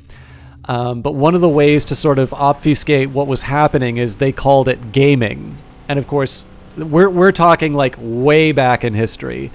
And of course, now gaming has an entirely different meaning, that there is an entire industry and hobby around playing games as pure entertainment products, distinct from gambling. But in the case of a lot of laws, it will refer to gaming as gambling. And when you refer to gaming as the hobby, depending on whoever is responsible for interpreting that regulation, they will say gaming is gaming. It doesn't matter if there is money changing hands. And again, depending on the way that the law is written, they're the person who gets to decide that. Now, that ultimately changed, but this place was open for several years. And if there was an inspection and people were playing games at the table, they would be fined and potentially closed for having video games at the tables. So yeah, it's like there's absolutely nothing that made it gambling, but because the person responsible for the regulation decided to give the strictest possible interpretation to that law, they were kind of tied up. You just read about a lawsuit against your local casino. Someone is claiming that they knew he was an addict and allowed and helped him to lose a lot of money, also in Canada. Was that an Ontario casino by any chance? That's actually a fair claim. There's another really big problem in BC where so we had a fairly conservative government in BC. It's called the Liberal. Oh, I'll shut up for a bit. I'm fine. Good, because the boat's almost fixed. We get to go home. I'm not going home. I'm not going. Oh, okay. What? What are you talking about? I found my place. It's here, on this island. Jason, are you serious?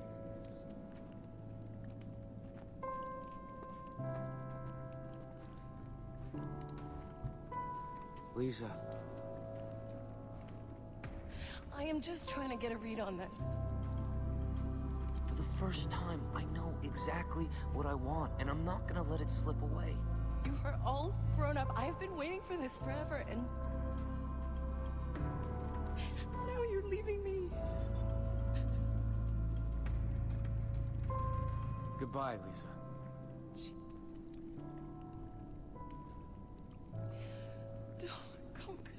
Lisa, let him go.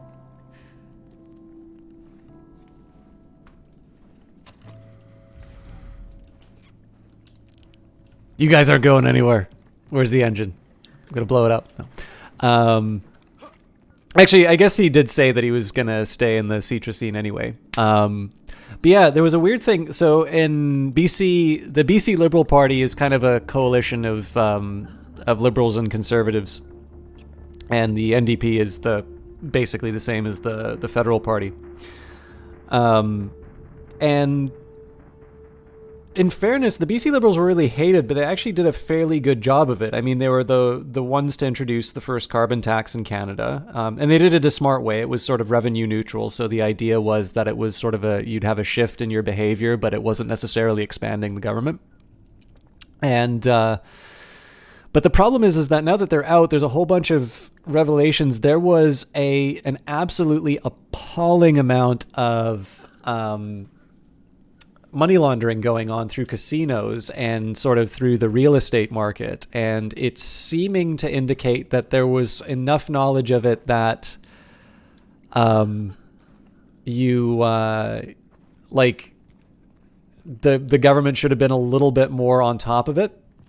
And so the drawback here is that, I mean, this is the challenge, right? This is exactly why this sort of stuff is regulated, because even when you have the government in charge, it just winds up being this breeding ground for, for exactly the sort of stuff you do not want to see thriving. So I'm trying to keep my negative casino story straight in my head.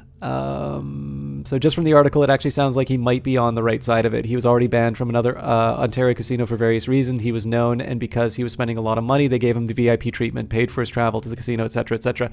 Yeah, I think we've actually probably read the same article. I didn't read any updates about it, but the last one that I read had a very similar format, which was they had specific... So I believe Ontario... This might actually be true across Canada. I believe you can be put on a list which says, do not allow me to do any gambling here.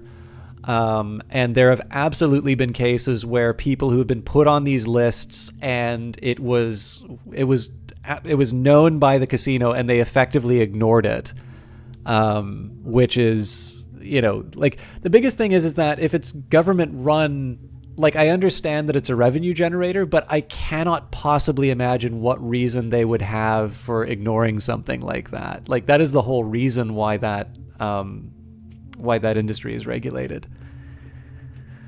The name Good Luck Plant should tell you all you need to know. It is believed that keeping one of these in your home brings good fortune, but letting one die in your house brings bad luck. If you think a plant's going to save you, then you're drinking the Kool-Aid.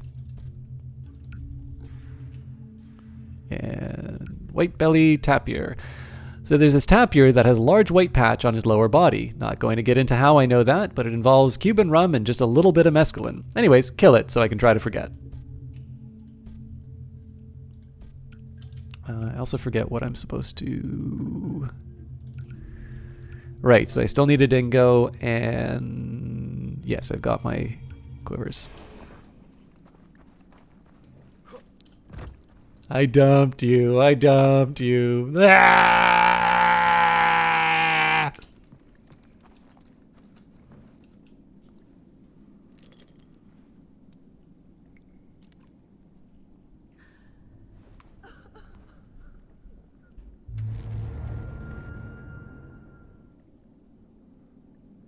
Keep in mind the situation where that get ignores.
Really should be doing more of these, because this is obviously putting a huge contrast between the way I'm acting now and the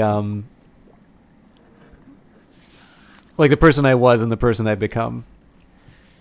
Anyone seen the movie Owning Mahoney? No, I have not. More negligent than greedy, which may be the initial impression. Yeah, well, I mean, it's a tough one. I in the case of the BC stuff, I definitely think that there's definitely something underhanded going on there. But yeah, in the case of ignoring someone's request to be banned from the casino, I definitely assume negligence is there. The thing is, though, I'm also really not inclined to give a lot of slack on that, because I'm like, where I become, I mean, I know I always come off as this guy with like a picture of Milton Friedman on his, under his pillow, that he caresses every night. There's a certain side of me that says, look, people, if they want to do something, they can. I know people who go to the casino, and that is like, they love just putting some stuff in the slots. They know the probabilities. They know it's, they're not going to get any money out of that, but they find it more fun than the movies, and they have no problem with that. And frankly, I'm at a point, it's like, well, look, this is not like, I think I have a better taste in games than them, but I can't turn around and say that there's something bad that's happening through that. But I'm also really well aware of the harms that come from that too. I definitely understand that there are people who can't control that behavior, and there's a reason why we have that regulated. And so the whole point of having the government step into that is to, and again, it's one of these ones where you're saying is like, should the, there's the claim that the lottery is a tax on people who can't do math. And again, I'm saying, well, it's an entertainment product. It's kind of like the government providing alcohol or being the sole supplier of alcohol. Usually, I know there's like the beer store, which is given a monopoly. And so in those certain cases, we're sort of saying, it's like, okay, so there's like a social harm, and there's the question in terms of whether or not the government should be providing something that is a social harm. And one of the arguments you can make for keeping that is to say, well, we're going to put in safeguards in such a way that we will make sure that the damaging effects from this are mitigated. And so even in the case of negligence, there's a famous road that's paved with good intentions. If we can't rely on the government to mitigate the harms, then we get back to that claim, which is to saying, should the government really be in the business of raising revenues through an activity like gambling? No, in that case, I'm definitely in favor of empathy for stuff like that. But again, because I tend to be very policy oriented, I'm sort of in the mind of like, well, there is a contract that's being made here.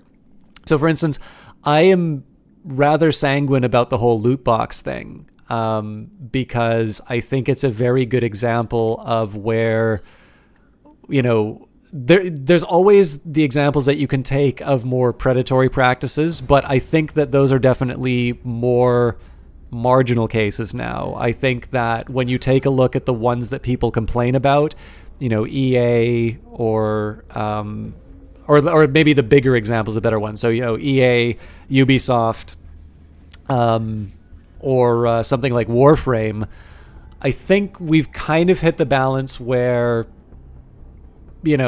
it's something that, to my view at least, doesn't require the same kind of intervention that maybe some of the earlier excesses that people were talking about were. Now, I mean, again, there's probably room for some research in that, and I'm willing to accept that I am wrong and a little bit too permissive of it. But I think people being able to say, it's like, look, just because there isn't a law that's been written for it yet doesn't mean that we can just get away with it, because obviously that's really the time when the government does need to step in. So my hope is that people can kind of take care of things for themselves, because presumably game designers should be experts on their industry and understand the best way to manage it. We lose if a group of politicians need to come in and tell us what games look like, because of course, usually when politicians talk about games, it's about why Grand Theft Auto is the worst thing ever.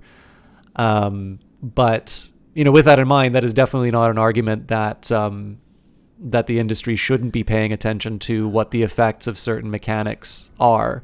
And I think that argument can be made for games like Diablo, which are effectively, an upfront payment to an unlimited stream of loot boxes so that you can get the next outfit.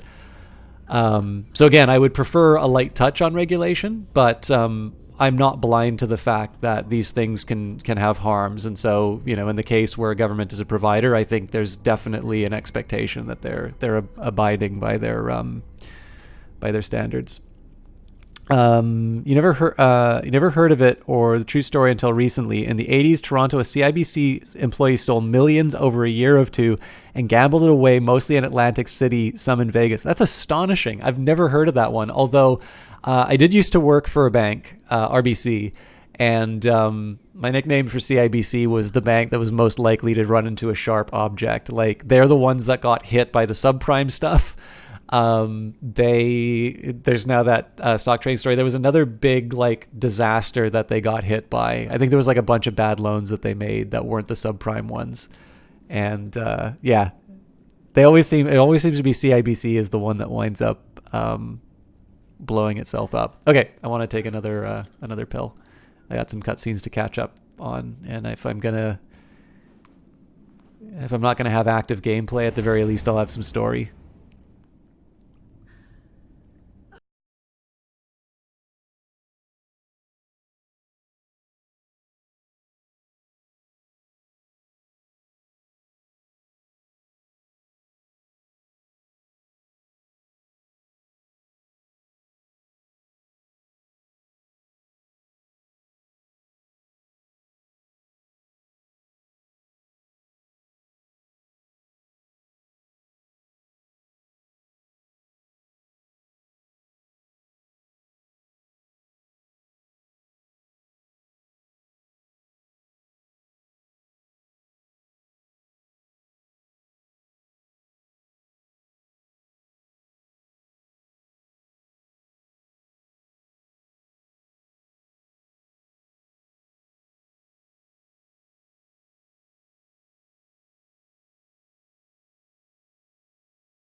Hell yeah!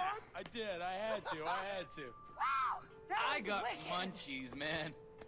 All I need is an ankle tattoo, and this trip is complete. Are you looking for a Yantra tattoo? Yeah. I know this great guy near the Scion BTS station. Oh, hey, everyone. This is Doug. He's the DJ here, an all-around excellent guy. Hey, Doug. Hey, Doug. Jason says you guys are doing the Asian thing. Yeah, Bangkok was our last stop. Good choice. Always good to go over the man. Oh, definitely. You know So, it. you got anything else specific planned? Ah, we're just seeing where the flow takes us. Right. Well, you guys have money, right? Yeah, you got enough to charter a boat? That guy does. Because I know this island where you could do anything. Wow. All right, well, what about something extreme? Skydiving? Oh, shit! You get a plane, you parachute down to the island. That's what I'm talking about. Jump blind? That's risky. Oh, come on. It is. It's risky. We can go tomorrow. Come on, babe. Why are you acting like such a See, pussy? Lisa? It's perfect. Now we have to do it. We're in. So where's this island? So, okay, I've watched enough movies now that I'm wondering if this DJ is part of the trafficking ring now. Yeah, and actually, GarageCam, I don't know what the U.S. regulatory environment is, but I know in Canada the expectation is that the casino is, like, they're one of the biggest groups that need to be compliant in terms of anti-money laundering and terrorist financing. They effectively basically need to report anytime somebody comes in with a certain amount of money to, I think it's FinTrack. But the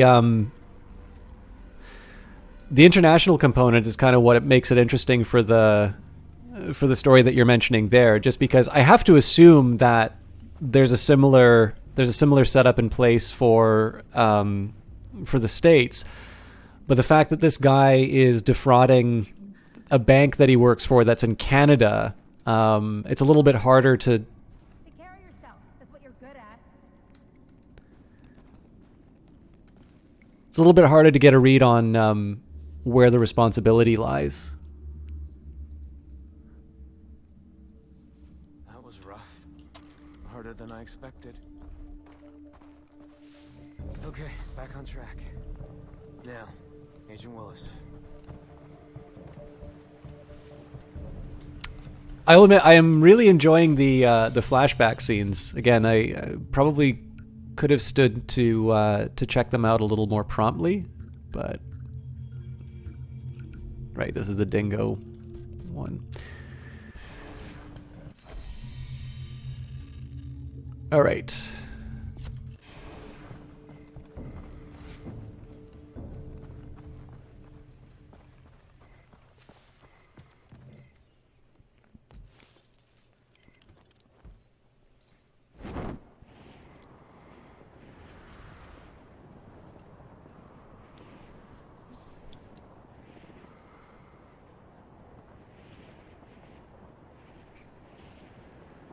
Go see if I can find my notepad because I want to check out that Owning Mahoning.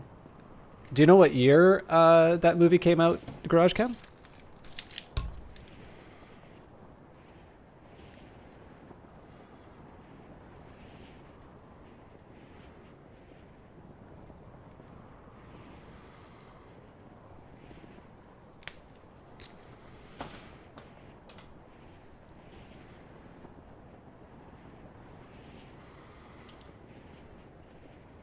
$2003.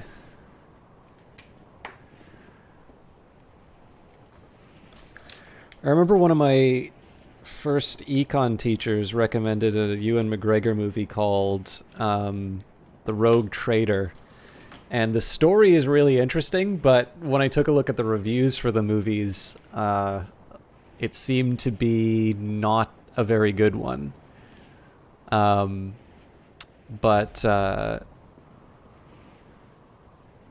I don't know. I actually find financial crime is a really, really interesting topic.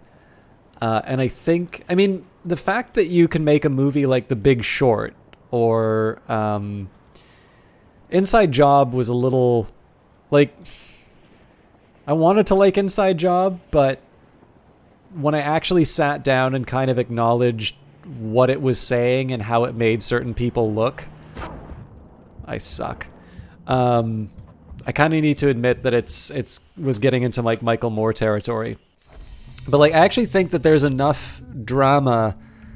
I should probably leave it to the person who I'm thinking of to say it, but I didn't realize it at the time, but I actually know someone who is in the middle of the financial crisis, like the housing boom or bubble. And they were one of the people who was sort of given one of those loans. And that was fascinating to me because, of course, I've only ever studied it as a thing that happened in an abstract sense. And, of course, now I know somebody who is directly affected by that. But, like, in one sense, financial crime is one of these things that you see on paper and is, of course, rather notoriously not as heavily enforced as, say, drug policy. But there's a lot of drama behind that. Anything from, I mean, in the case of student loans, maybe the shocking thing is that it's all, it's all permissible. But, you have people's decisions in terms of whether or not they buy a house or go to school and all of that tied up in all this material here. And again, to a certain extent, from like a cinematic point of view, like, The Wolf of Wall Street certainly was popular. I actually didn't like the movie that much, but like people really seem to like rich people walking around, engaging in some kind of conspicuous consumption on the big screen. It makes for good cinema, it seems.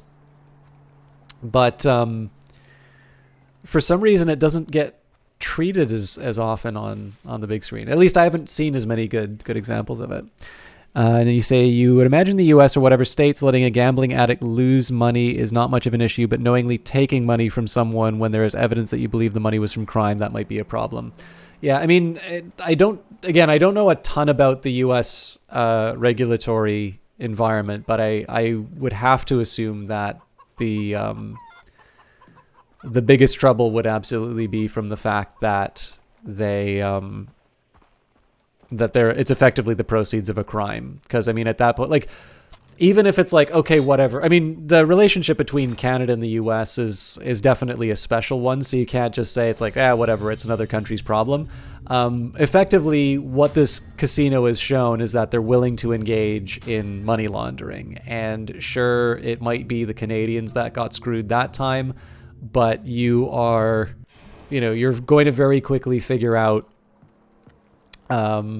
once you kind of look under that rock, you're going to start seeing a lot more domestic issues that maybe you care a bit more about. So, Jason, I haven't heard from you in a while. Thought you were leaving the island. Nope. I'm staying here. Not me. This Russia operation's blown wide open. I'm joining Task Force 141 flying out tonight. It was nice working with you. Thanks. Listen, before you go, I have a favor to ask. Help me take out Hoyt. Can't be done. Be easier to find a whisker on a Samoan. Although you're welcome to try. I had an agent over there once. He's still alive, I think. Can you help me get there? I'm flying over Hoyt's Island on my way to Russia if you want to ride. I'll send you the coordinates. Perfect. I'll be there. Plane's leaving in a few minutes. With or without you. okay, presumably south is... Nope. I'm not reaching the airstrip.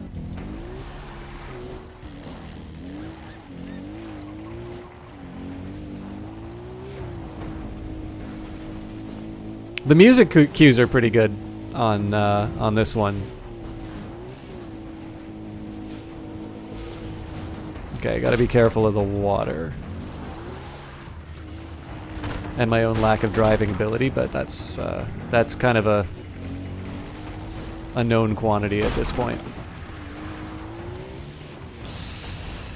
Yikes. I've caused a problem for myself.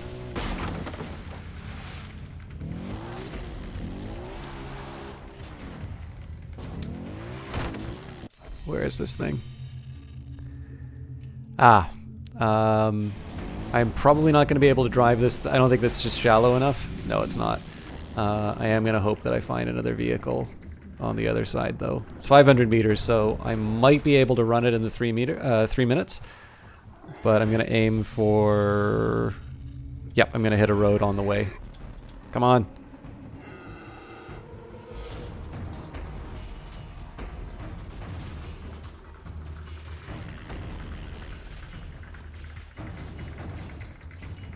I need the car sensing drug.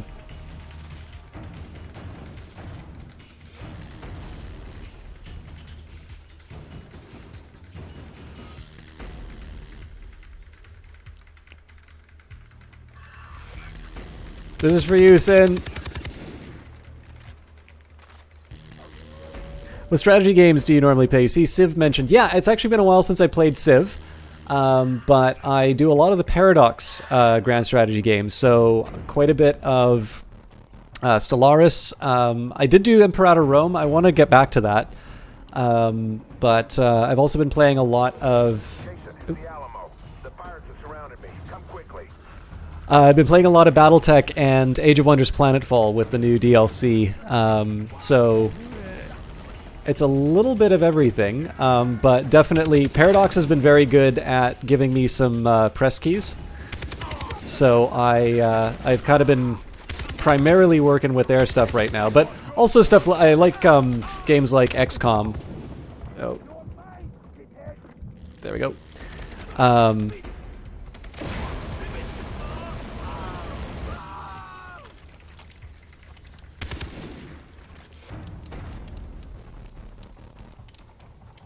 Great job!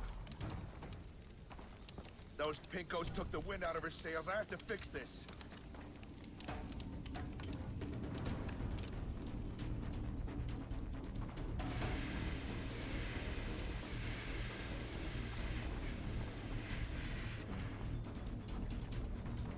I think those games are cool, but you're too lazy to learn them. I think it's awesome that games like Hearts of Iron and such can still keep... Yeah, I mean, not just make money, they're really successful games. One of the reasons why I actually started doing that was I wanted to learn Crusader Kings, and so I thought it'd be kind of fun to do that on stream. This was back when I was like just starting, so there'd be plenty of casts where there would be absolutely nobody come and watch the whole time. I am in a lot of trouble here.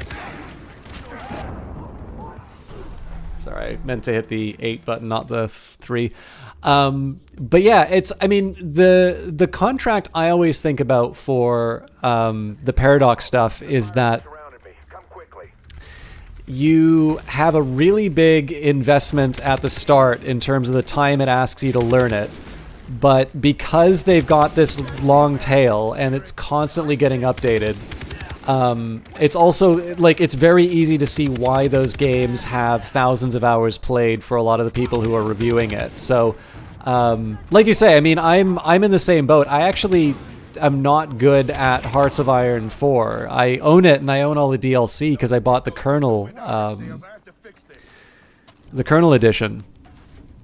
But it's one that I've actually had a little difficulty getting into.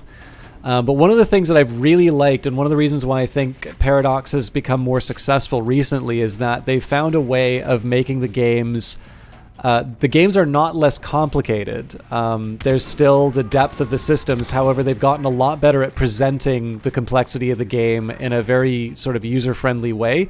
So I think Stellaris is an excellent example of the direction that a lot of these Paradox games have been going, and I'm really excited to see what happens with Crusader Kings 3, because they're sort of at a point now where they're, like, it's clear that their growth is going to come from a more traditional gaming audience becoming interested in those games, and it'll still appeal to maybe a veteran like me who kind of takes a lot of things for granted in those games.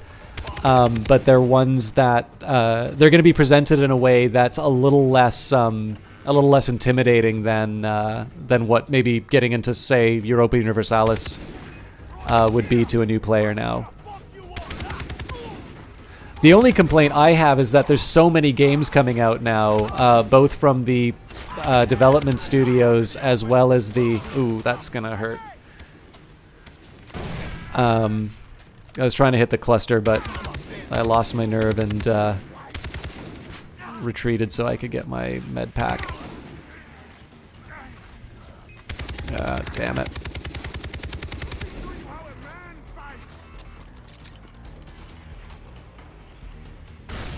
I really thought that was going to get that guy.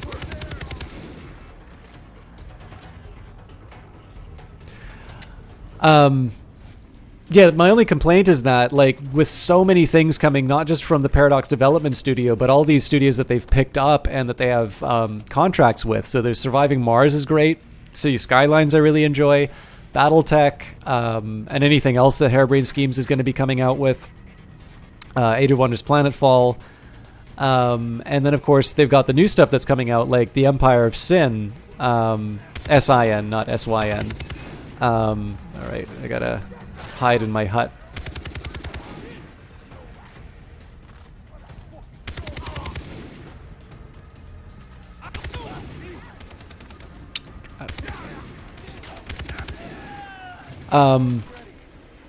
Yeah, the fact of the matter is that this, even when they stagger out the releases, it gets a little costly to follow all of the stuff. So, got City Skylines a long time ago, never played it. I was actually like that. One of the things that really got me playing City Skylines was they had there was a console release for it. And they asked if I wanted to do it. I'd just gotten the Xbox, so I wanted to give it a shot. And I think one of the things that really worked for me is I get very lost on games like that. But City Skylines does a fairly nice job of onboarding you. They slowly unlock the parts of the city over time, and you get sort of rewards for performing certain actions. So I think they do a decent job of sort of easing you into the game. I'd argue whoa! I don't know what happened there. Well, presumably something explosive hit the... oh, am I gonna have to do this whole thing again? Fair enough.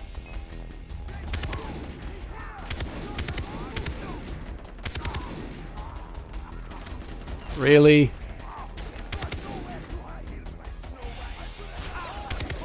Is that guy still not dead?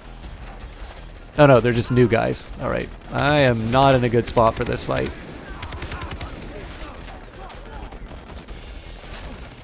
Use the syringe. Am I out of the... Oh no, I think I know why I'm out of them. But yeah, I tried Cities in Motion 2 and I found it really hard to get my bearings on it. And I thought City Skylines handled the onboarding really well. Alright.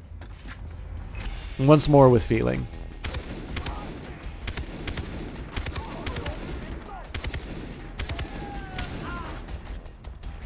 Also, I gotta get out of there because I blew up last time I was hanging out there.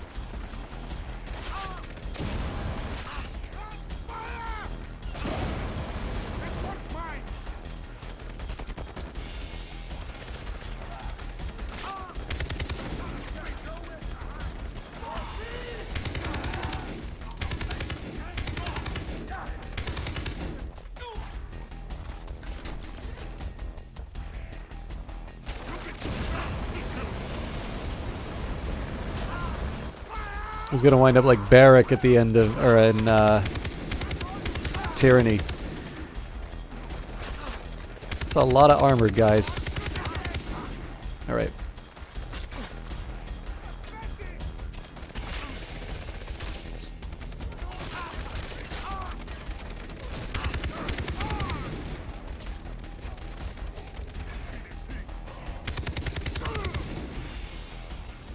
Alright, sorry, obviously I wasn't able to do a very good job of advertising Paradox's wares.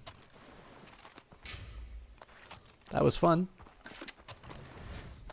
Anytime this game gives me a chance to rack up a very big body count, even if I wind up dying partway through stupidly, I'm a little confused. I mean, I'm assuming the fact that this stuff got... I'm gonna stand well back. Yeah, that is exactly what killed me.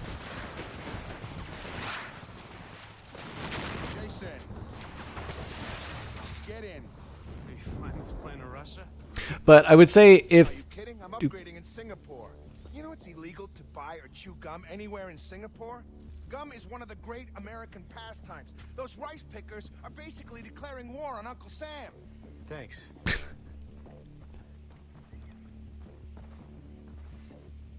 Get in. I said get in.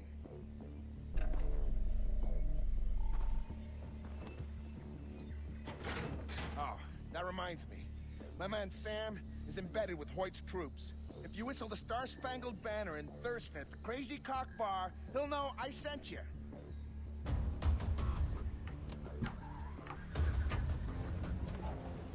I gave my whole life to the agency. I made my share of mistakes, but it's about to pay off. Yes, sir! I'm almost out of the jungle! And then Vaas shows up with a rocket launcher. Alright, what I was trying to say before, GarageCam, if you are on the fence about... Oh, what do you mean by that? Said the caterpillar sternly. Explain yourself. I can't explain myself. I'm afraid, sir, said Alice. Because I'm not myself, you see. I don't see, said the caterpillar. But yeah, what I was trying to say was, you know, I'm gonna wait for the cutscene to finish, and I'll. This is your stop. Fly, Jason, fly. Are you sure this wingsuit works? Trust me. Just extend your arms. It's gonna work. Good luck with Russia. I'm proud to serve my country. Go!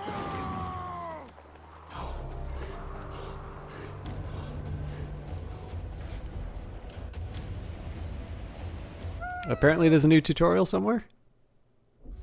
S and W to pitch, A and D to steer, C to open the parachute. Cool.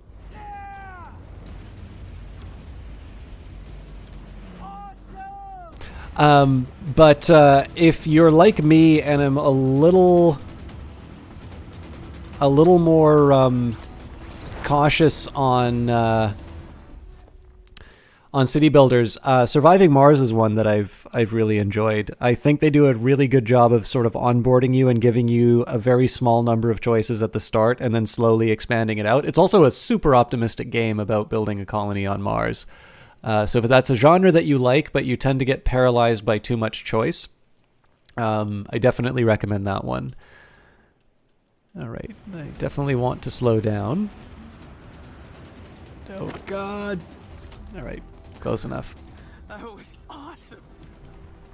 I'm no good at Battle Royale, as you probably noticed. Who knows if this Sam is even real? All right.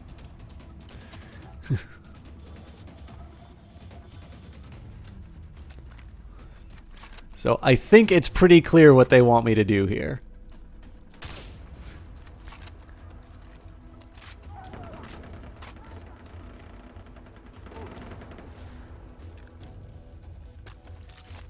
Oh crap, I didn't mean to throw a grenade.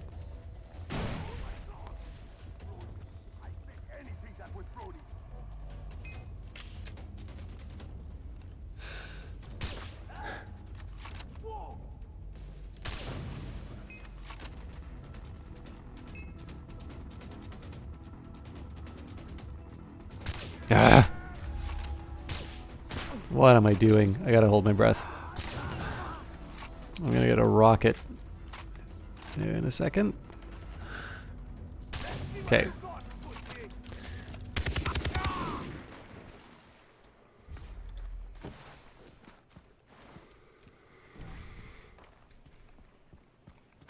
Where'd all my ammo go?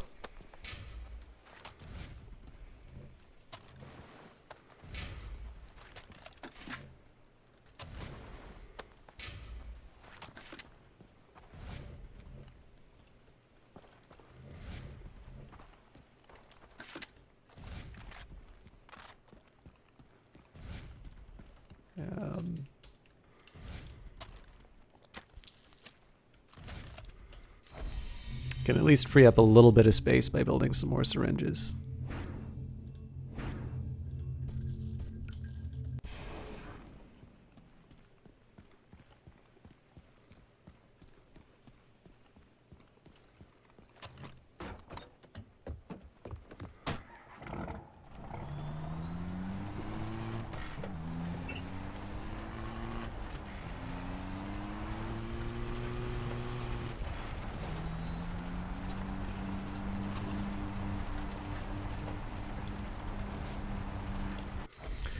Thurston Town. Thurston Town is a privateer stronghold. Late at night, when Hoyt's mercs feel lonely, you might be able to hear them listening to dubstep on their boomboxes, because only bad guys listen to dubstep. Parachute. Parachutes aren't very common on Rook Island. Oh yeah, and make sure you watch out for the bags of pots and pans disguised as parachutes. Wingsuit. This design is top secret. Do not, under any form of torture, no matter what is done to you, tell Hollywood I stole it from a prop warehouse. It's good to know after I've used it.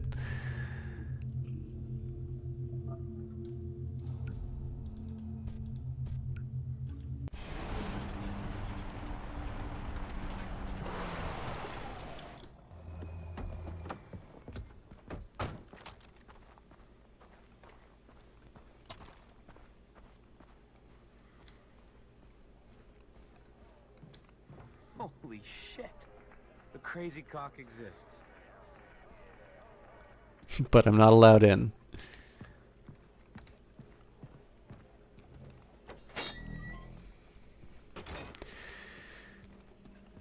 I've had fun with Far Cry 5, but you didn't get far in it. You mostly wanted it for co-op. I wasn't sure. Does Far Cry 5 have co-op, or is it New Dawn that does it? Again, I'm not that familiar with the series.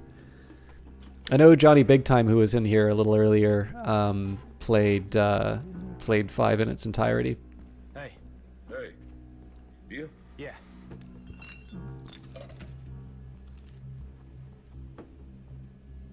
I'm looking for a friend. A privateer named Sam. There's only one Sam I know. There's a regular poker game at the back. Hoyt's privateers, mostly. You might want to think about getting yourself invited there.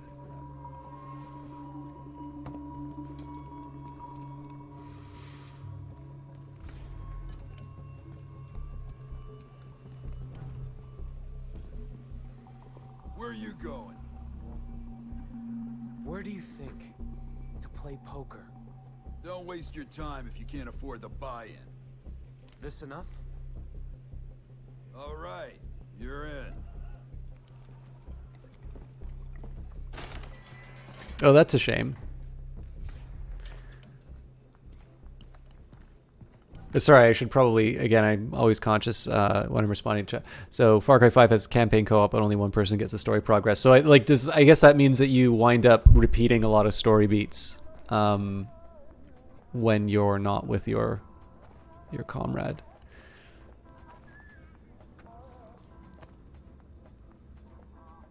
Willkommen to the game. Fresh blood. Have a seat.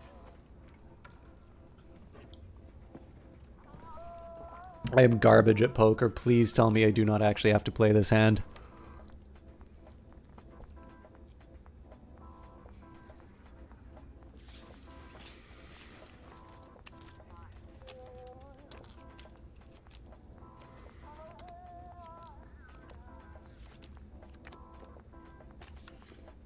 I'm sitting this one out.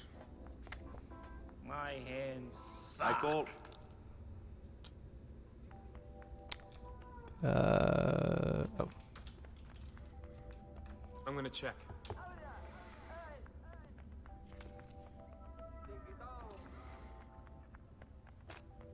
I'll check.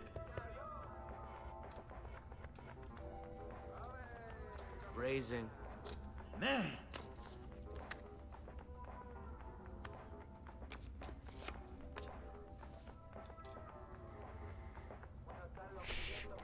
Thank you, Lady Luck.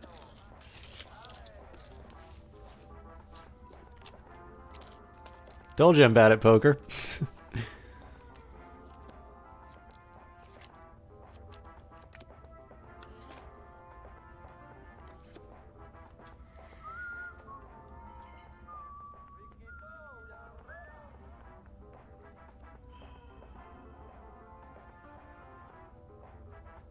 This hand bores me.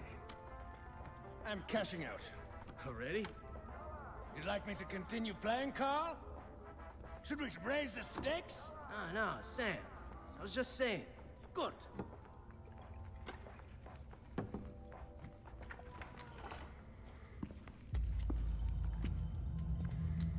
Guess I'm done too. No refunds.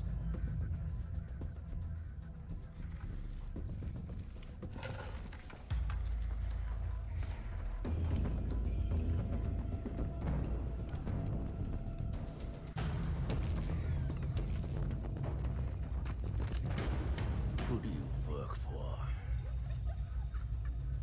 Willis sent me. How is he?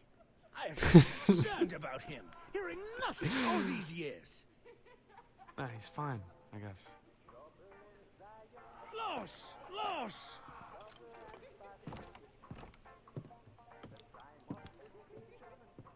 That is a fine introduction. Where did he go?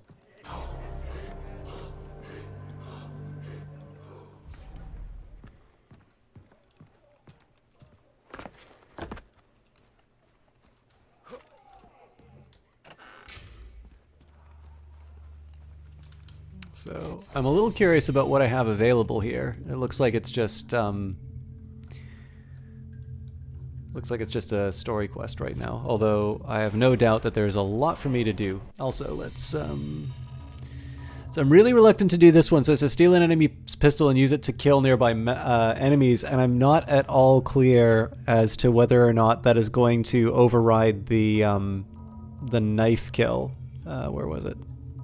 There's like a thrown knife one, which is silent. I have to assume firing a gun will cancel that effect. Field surgeon, advanced first aid, expert yeah, so I mean all health stuff. Or I can get more money, which I don't really need. So I suppose at this point, I keep complaining about fire, so I might as well get fire retardant. Yeah, sure, we'll go for all of these.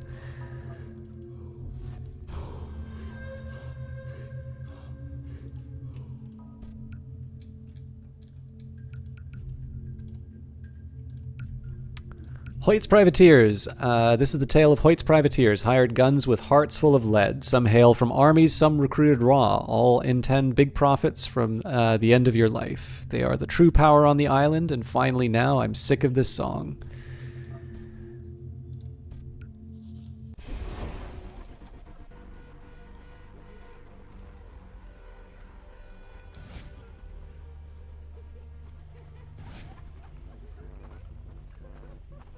Oh yeah, the treasure maps or something I could have sunk my money into.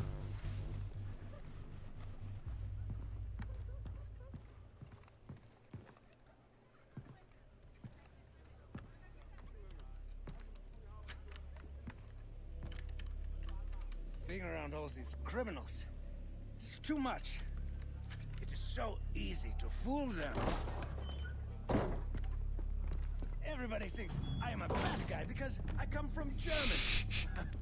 I was promoted because of an accent. Sit. Now, what is the mission? I want to kill Hoyt. Scheiße. Wait. You're Jason Brody, yeah? You finished off Vaas. Yeah. Why didn't you tell me? We must hide you. Hoyt will blow you into 1,000 Stücke. This will not be easy. You have become a victim of your own success, yeah? The natives attack Hoyt now. He has put up defenses. We must sabotage his organization, or killing him will be useless. Yet Hoyt doesn't know what you look like. Only about seas. What are you thinking? 99999. Oder ja. Erledigt. You must enlist with the privateers. Also, no arguments. This is a two-man operation, and I need you on the inside. First things first, you must look the part. How? We steal a uniform. The new recruits are brought in and processed down by the docks. Find a recruit. Make sure nobody recovers his body. And steal his gear. Contact me on this frequency afterwards. No, GarageCam. Actually, I have tried not to read too much about the game, but... Hello? Jason, did you make it to Hoyt's Island? Yes. How did you know, Dennis? You reached the end of the path. Citra is convinced that you will become the most powerful warrior in the tribe. All the Tatao will be yours. If you survive. I guarantee it. I knew it, Jason. To reach the center, you must let all the cares of your past life fall away. Only Citra and the path must remain. I know what I'm doing. Good luck. But yeah, I heard that apparently some of the criticism was about the fact that Vaas was killed off too early. I don't actually think that that is a flaw in the game, personally.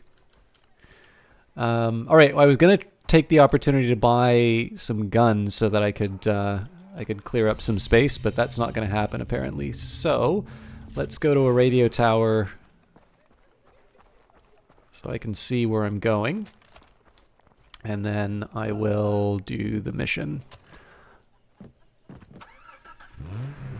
I'll be honest, I'm not 100% sure what I'm going to finish tonight.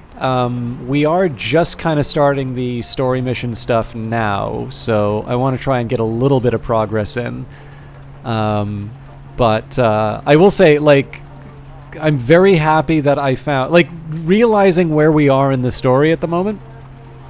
I'm really happy that I checked out that backstory stuff, because clearly, damn it.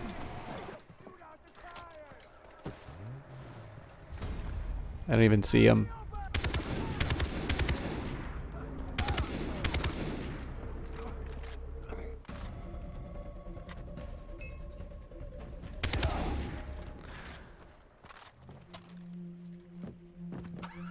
Actually, I should probably loot those bodies.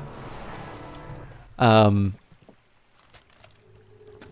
fairly certain if I hadn't checked that out, I wouldn't have had a ready way to... At least I got the gunner dealt with. Wasn't sure if he was friend or foe. I'm just gonna assume everybody hates me here.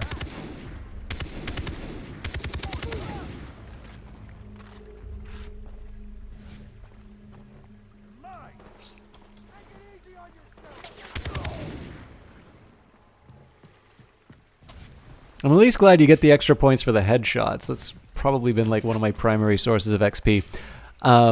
But yeah, anyways, it's really neat to see. There's like two things that I like about it. Number one, to see a little bit of his character before he is who he is inside of the game, or Jason, that is. It's also really interesting to see the group sort of make the plan to visit Rook Island, specifically described as an island where you can do anything that you want. I wonder if those are dingoes. It's so hard to tell.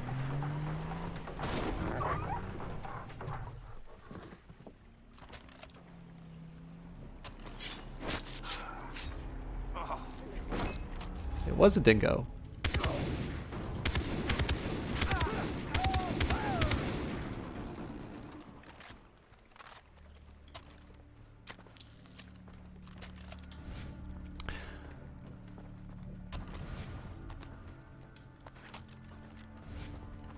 Hello, is it is it Charcambito 1-2? Sorry for butchering your name. Welcome, how you doing? I'm assuming you're here for Far Cry. Wow, I did not expect that I would be short on tiger skins. Then again, I have been running away from them, so.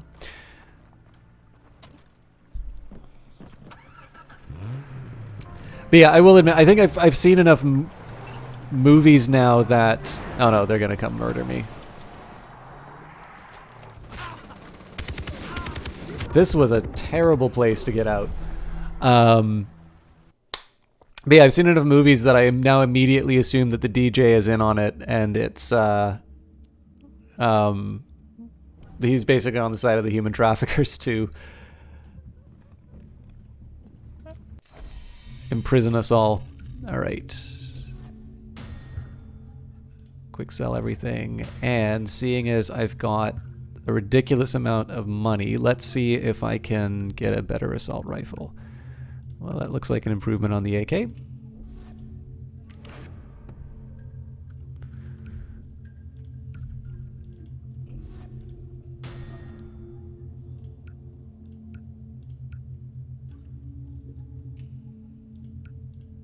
Optical sight, small degree of magnification, and features high visibility crosshair versus...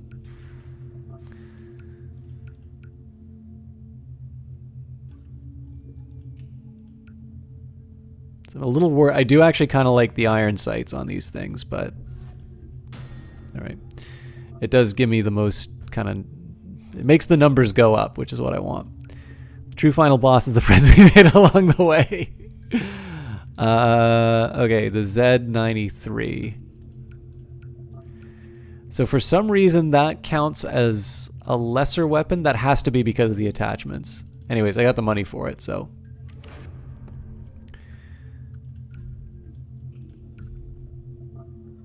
Definitely sound suppressor. Do I have enough for the extended magazine? I do. I'm going to assume there isn't an improvement on the specials. Yeah, same attachments. To be honest, I use the I actually wind up using the flamethrower more just because I know I have it.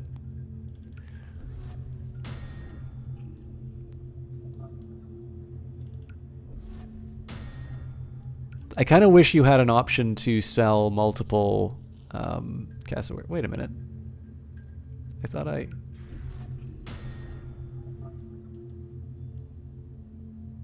Oh no, I did get the dingoes. So why do I have a spare? Oh, because I have the ability, right. Anyways, yeah, it feels like a little bit of a burden to sell off the surplus leather and whatnot. This is the one rare case where I actually need the money, so.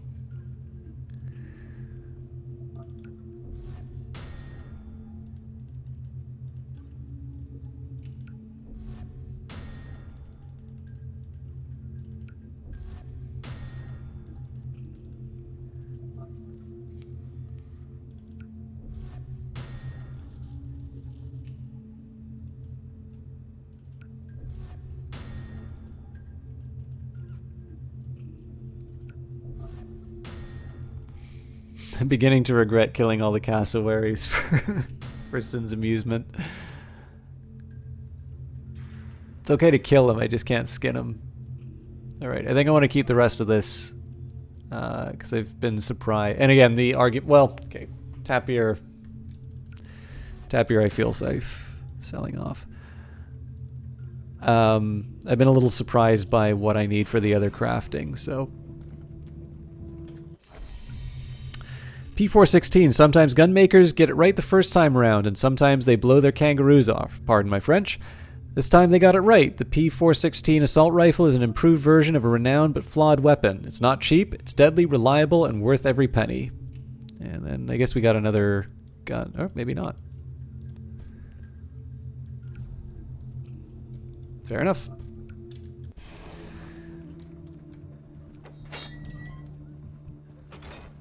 Okay, well these people don't want to kill me, so that's good news. And we'll head back to the radio tower, although I have a feeling we won't have a car waiting for me like last time. What am I doing?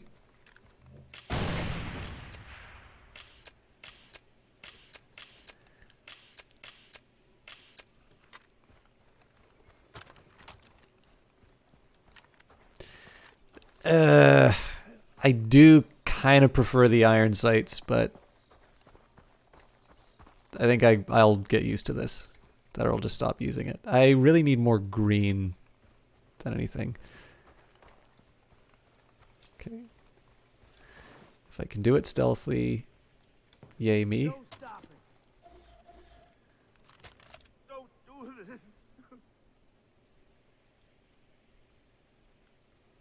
I'm assuming this is going to be one of the ones where I can take out the one guy and then throw the knife. Let me go.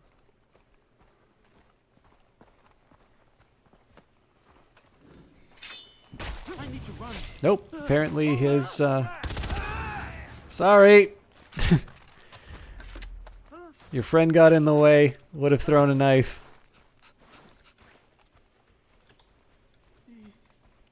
On the plus side, it's a powerful rifle. Besides, I'm a stone-cold killer now. I should be perfectly happy to do actions like that. Okay, I definitely heard sounds to my right, so I've probably got more attention than I planned.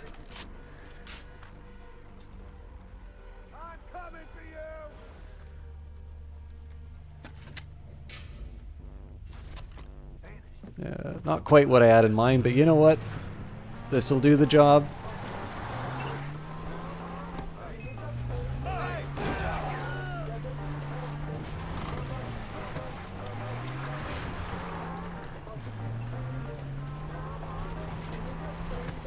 Okay, so the lesson on this one is there's going to be lots of cars, and there's no profit to me stopping and dealing with all of them.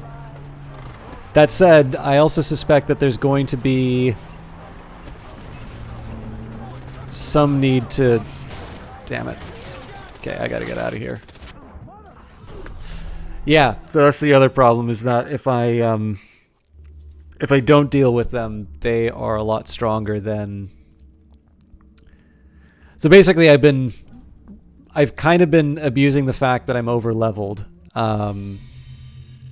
And so I'm actually dealing with people who are capable of taking me on. So I need to find the right balance between taking out...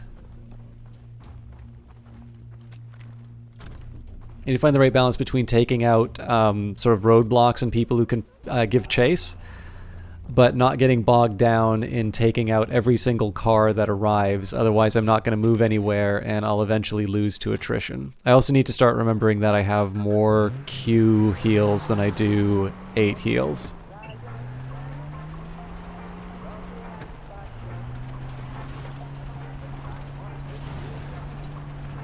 It does also say, like, carefully go to the location, but I'm trying to get the tower first, not the objective.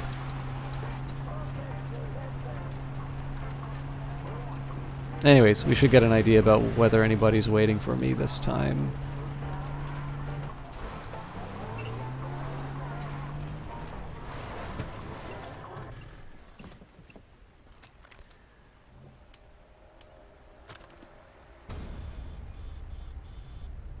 No.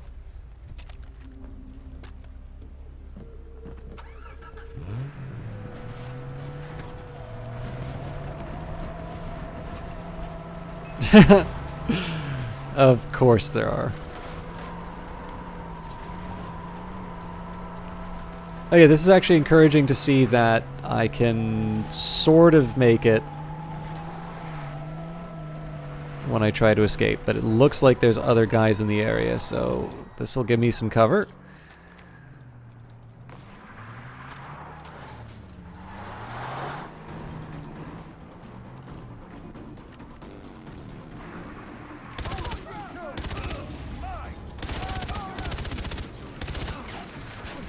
Jesus Christ.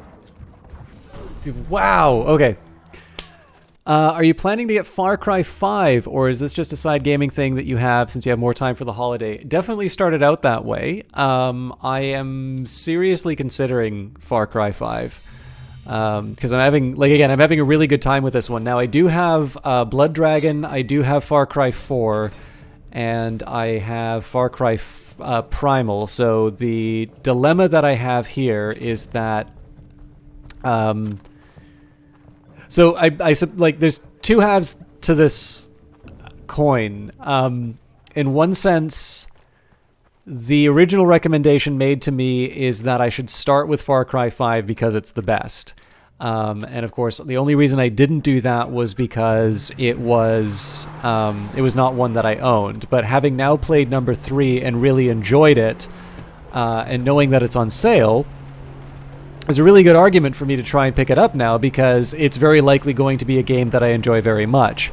My only hesitation on that front is that I also have a feeling that I will probably like Blood Dragon and number 4, and I suppose it probably makes a little more sense to do it in something resembling chronological order. So I'm probably not going to do like a Far Cry semi-franchise playthrough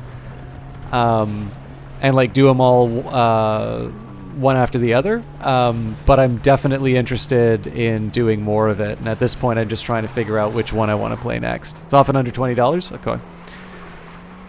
I suppose there's probably a discount too if you pick it up with like New Dawn or something like that. Ubi's a little funny in the way that the DLC were. Like, it seems like the Batman games and some of the Ubisoft games, you can't get individual DLC. In Assassin's Creed, it seems that you can, at least to a certain extent.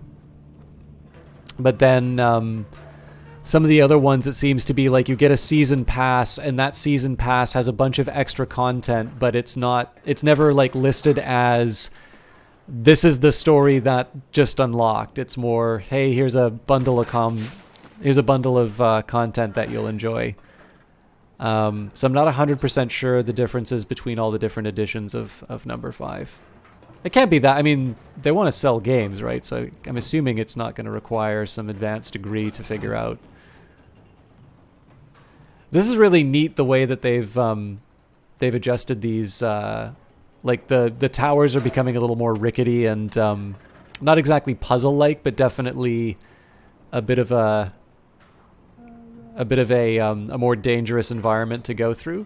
I'm not sure if it's supposed to be Jason being willing to take on more hazardous environments, or just the difficulty of the mission getting harder, but either way, it's kind of neat.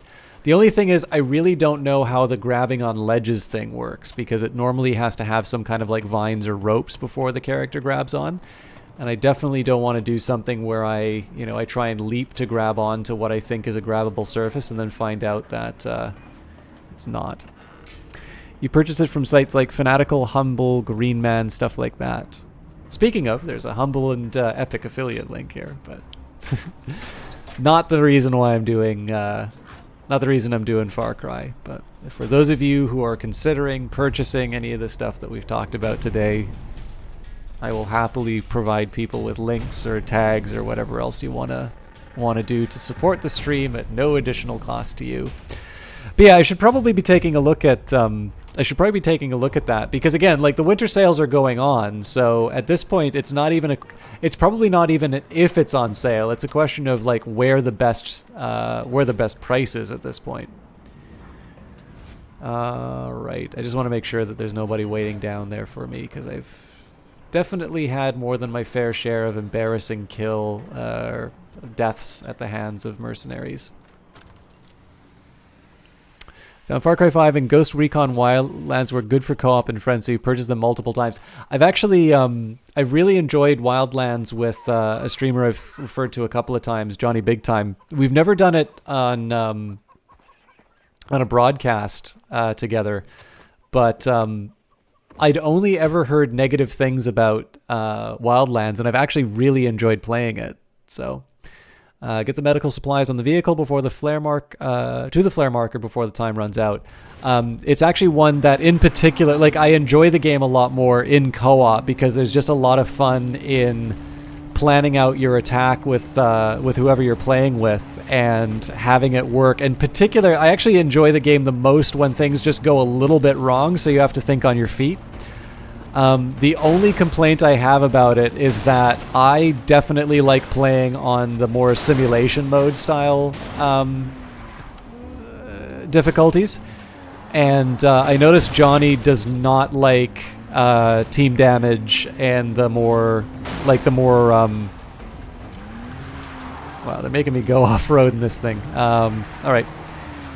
I suck. We're definitely not making this.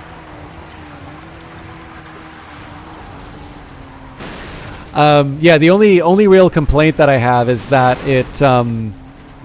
it's a little difficult to fully enjoy the co-op when you have a bit of a difference in sort of skill preferences. But I think that's going to be a problem that pretty much any game has to face. I could see the red in the end, but yeah, I think, like, honestly, so the thing is that we're obviously living in a time where the game as reviewed on release is not necessarily the game you wind up playing. So for instance, I had no interest in Breakpoint after I tried the beta. I think one of the things about it is that it's hard for me to see how Breakpoint is really going to become something I'm interested in. For the simple fact, like, that sounds so pessimistic, but the real dilemma that I have is that it just seems to be a series of choices that were made as to the type of game that they wanted to make, and it's different from what I want to play. Oh, did I just screw myself? No, we're okay. But again, like, I can say that I didn't care for it right now, but at the time that I maybe say, okay, you know, for $15 I'll give this thing a shot, it could be an entirely different game that's really enjoyable, and that's probably what's wound up happening with Wildlands, because it keeps showing up on the top revenue generators on Steam, for instance. And you know, I don't doubt that people didn't enjoy it. Like, if somebody says this wasn't for me, you know, how am I gonna turn around and say, well, you just don't know what you're talking about? But everything that I've seen in Wildlands is really enjoyable for me. When you brought a new person in Wildlands, it was rough, but the screw-ups are funny too. Yeah, and I mean, to me, like, this is one of the reasons I seem, like, really catty about backseating stuff, and some of it is just, I sometimes think that the people who watch the stream think I'm dumber than I actually am. But another big thing about it is that I've always tried to push back on this idea that games are only fun when you're winning them. So, like, obviously, I could stand to maybe be a little less stupid in this game when it comes to dealing with the more difficult enemies. I'm not 100% sure what I'm supposed to do with this. Clearly it's an enemy territory, but it doesn't seem to be anything that I can actually react to. But when I think, you know, exactly like we're talking about, when I think about something like Ghost Recon Wildlands, like, if every operation went off without a hitch, I'd probably be a lot more boring than what my actual experience of Wildlands is, which is, you know, we spend a lot of time planning out this really carefully this really careful mission, and something happens to upset that, and part of the fun is extracting ourselves out of this horrible situation that we found ourselves in, and I find that really appealing in terms of the game. Oh, I need 2 green leaf. Okay.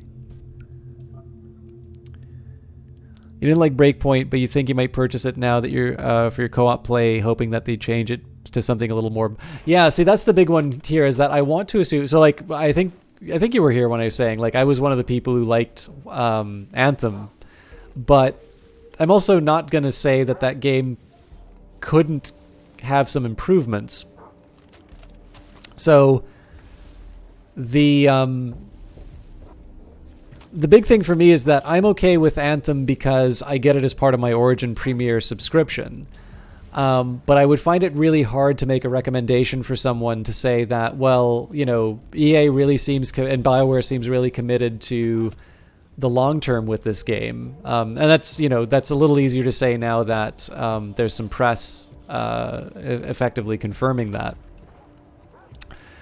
But obviously, it's kind of a bird in the hand situation where I would kind of want to pick it up knowing that there was something there for me already, and that's what's kind of keeping me from doing anything with Breakpoint right now. But I'll be honest with you, like, the biggest thing for me about Breakpoint was that it felt like it felt to me like the Division 2 did a lot of stuff that Breakpoint offered, and I really felt that having something like the Division 2, only the ability to go prone, wasn't quite enough to get me into it. So I've held off for now, but again, my view on most stuff that isn't successful is that I would prefer there to be more games that I enjoy than less. Because obviously variety is wonderful, and being able to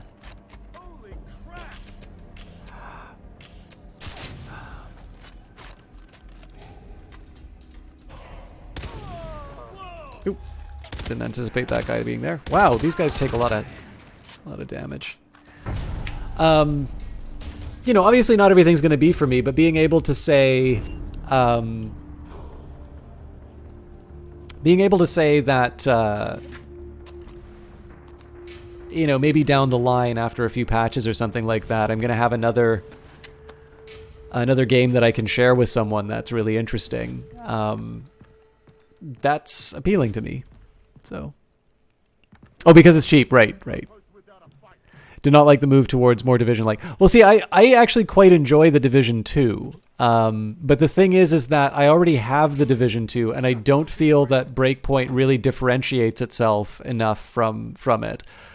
There's also just weird stuff like the whole loot system seems really ill-conceived. Like, going from this tactical shooter where you're spending time. That's that line I was talking about, Sean. This is all me. Going from this thing where you spend so much time planning, and like the way Johnny and I usually divide it is that one of us is sort of more of a scout, and I tend to take a bit of a sharpshooter role, which I realize is a little hilarious watching the way I'm playing Far Cry. But being able to do that division and having to put some thought into what your loadout's going to be, and then suddenly turning it into this like Diablo style game where you switch from a Kevlar helmet to a toque because the toque gives you more armor is just daft. Like, it's all.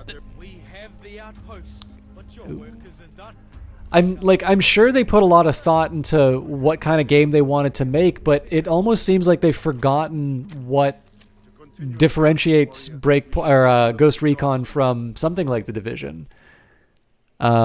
So yeah, like, to me it was just sort of like, I think The Division does The Division better, and it feels like Breakpoint moved away from the things that made Wildlands interesting to me, which is one of the reasons why I'm a little more pessimistic on the prospect of it getting a bit better. But again, I don't want to be too harsh on it. I mean, I hope that I'm wrong in that case.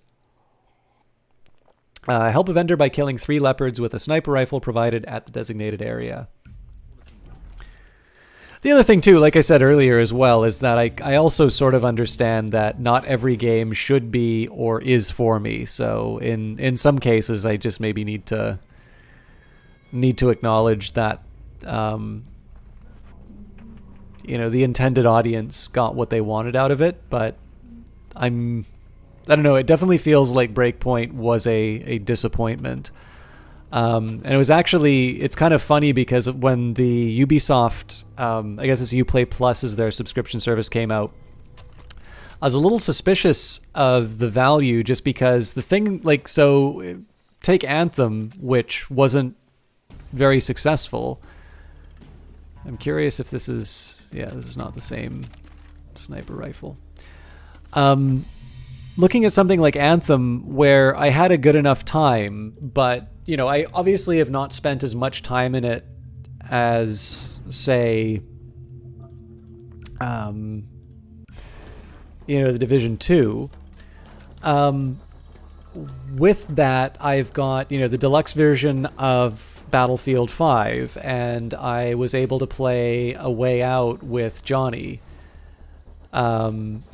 And then I was able to play Sea of Solitude, which was really enjoyable. And then on top of that, I gave Need for Speed Heat a try because I really wanted to see whether or not I would enjoy that. And it turns out I did. So there's enough diversity in the EA catalog, and the price was right for me, that I sort of felt that even though I actually got that subscription service for access to Anthem, I didn't really feel like the money was wasted, precisely because this is a little too close, but ooh, I'm screwed.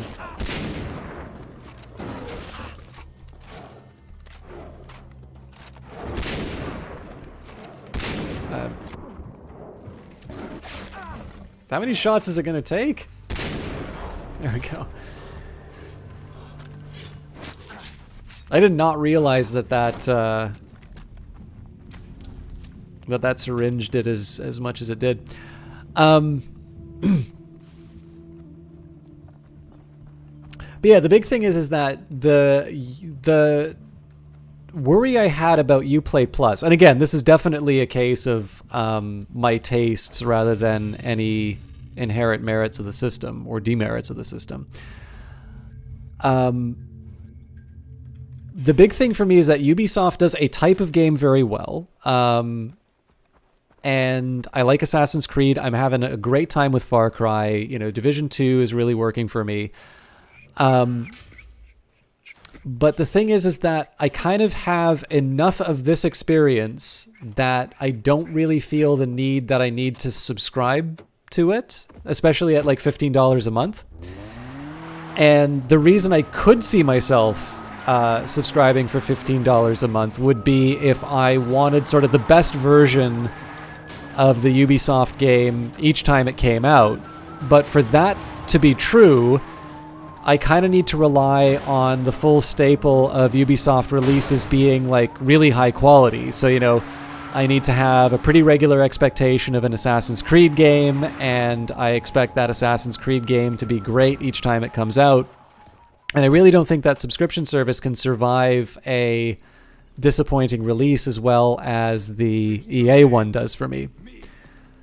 And that kind of seems to have been true. Like, if I'd spent the $15 on Uplay Plus and I wound up with the game that I played on the Breakpoint beta, I'd feel like it wasn't worth it. You hope they don't shut down Wildlands in the near future to push people to Breakpoint. I think they're like, I don't know. I probably have a better idea of what EA's long-term strategies are than Ubisoft's. But given like the Steam just recently put out its you know, the year in gaming list, and I honestly think looking at where Wildlands is on that list, I would be shocked if they I'd be shocked if they took that off of the list, because I just like the fact of the matter is if you're already making money in Wildlands and people are still paying for that stuff, it wouldn't make sense to me at least to say, you know, we have this sunk cost of Breakpoint, so we're going to try and bring some portion of the player base over at the expense of closing off the Wildlands tabs. I could see if Wildlands start slowing down in terms of engagement, that they might want to push people into Breakpoint, but it might also explain why Breakpoint is such a different game, is that it's really seen more as a complement rather than a substitute to Wildlands. Spice Formula. Thanks to an anonymous online informant, we now have data on the synthetic compounds necessary to make spice, a drug similar to marijuana, but with additional side effects like hallucinations, anxiety attacks, interstellar navigation, and dangerously adverse physical reactions. Spice remains legal in the U.S. for the moment. We should corner the market on this product immediately. The other thing, too, is I suspect with the shift towards more subscription-style stuff that there's probably going to be a longer shelf life for games, even if you do need to do things like maintain servers and things like that, just because being able to have that really deep catalog is something that keeps people coming back for that subscription. So again, the example I like to give, Anthem doesn't work out for me, but I can turn around and say, hey, Johnny, do you want to play A Way Out? And it wound up being like my favorite cast all year. I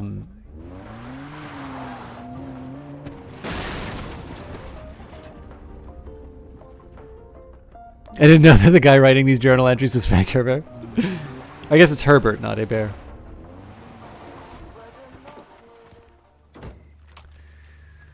I'm noticing a conspicuous absence of green plants.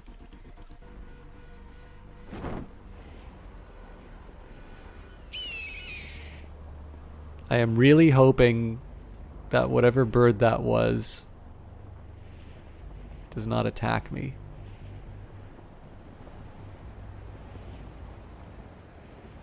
Oh, I am going to want to. Even if I take damage, this is mana from heaven.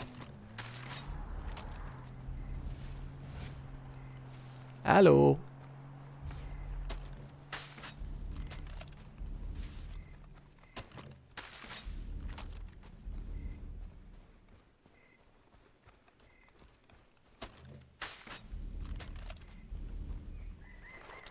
So both due to the scarcity of green plants and also the fact that I'm really not fast enough on the 8 key, I think I'm going to switch back to my my regular syringes.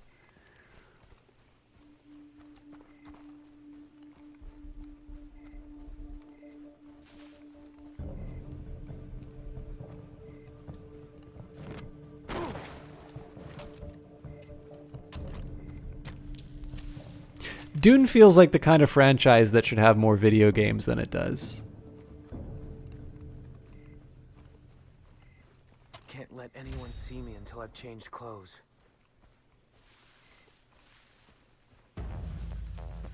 Like, real-time strategy is definitely a neat way of doing Dune.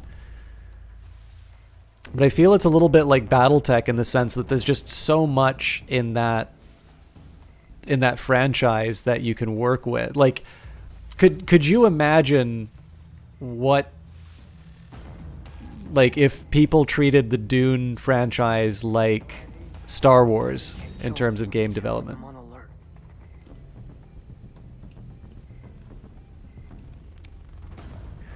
Yeah, it's definitely, like, I haven't played it either, but it's apparently supposed to be sort of the one that shaped the genre. Like, apparently Warcraft definitely took its cues from that. I know, again, I may have been misinformed on that. I know that's a disputed claim in some cases.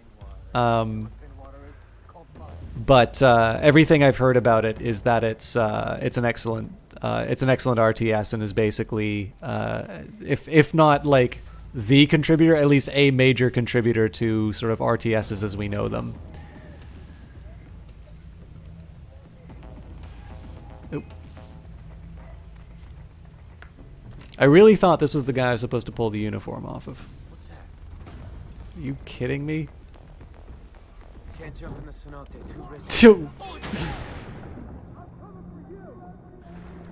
That would have been nice to have been told a little bit before I'm at the point where I'm sliding off the edge. But Dune adaptations have historically been pretty fraught. Maybe that has something to do. Possibly. I mean, the weird thing is that apparently the Dune game that we know as the really good RTS was called Dune 2 because the license agreement apparently was that I'm really curious how I'm supposed to... Oh, no, I get why. I'm supposed to approach from here with all the bushes, and then I make the guy turn around this way. I was just being a moron. What was that? I still don't get why I can't take this guy's uniform, though. Can't jump in the cenote, too risky. Thanks, game. I learned.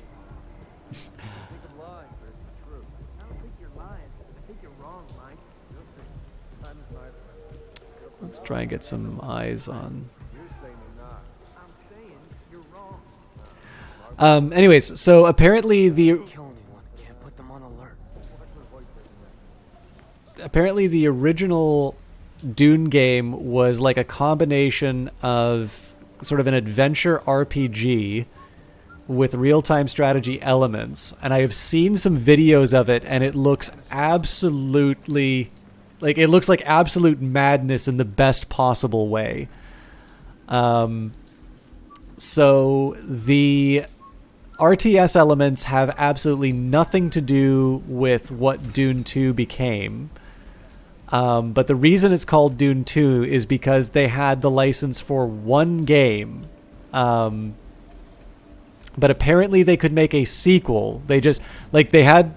The license that they got was basically, it's like, okay, so you make this Dune game, you can make sequels to it, you can make things that are sort of like spin-offs of this product, but you do not have the rights to like the Dune franchise.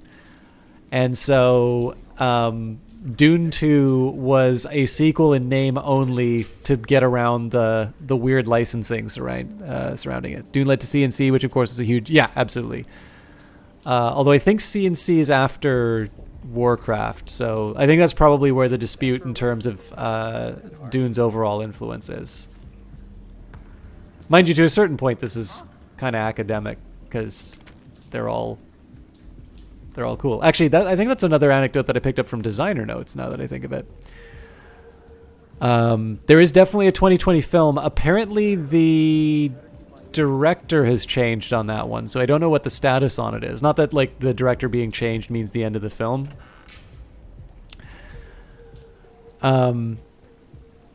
It's definitely a lot more of a merciful stealth section than the other ones. Okay, entrance to the dock. I'm a little curious about how this one's supposed to work stealth wise.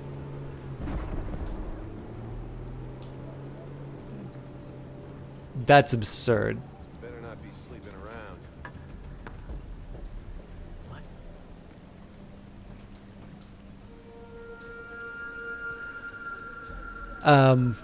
But yeah, I mean, as far as movies are concerned, the you know, I didn't actually really mind the David Lynch one, but I can see why it's not like considered a classic. But yeah, I don't know, like the books did really well. I can see there've been a couple like TV miniseries of Dune, but I can definitely see a like more modern television where they are no longer like 1 hour, 30-minute short films which don't really have any relation to each other. But, you know, stuff like Breaking Bad and Game of Thrones, which really embraces the, you know, the long form. I can see Dune working a lot better in that. And, at least it's nice. It was ugly. Thing is, I'm not that clear on where I'm supposed to be going.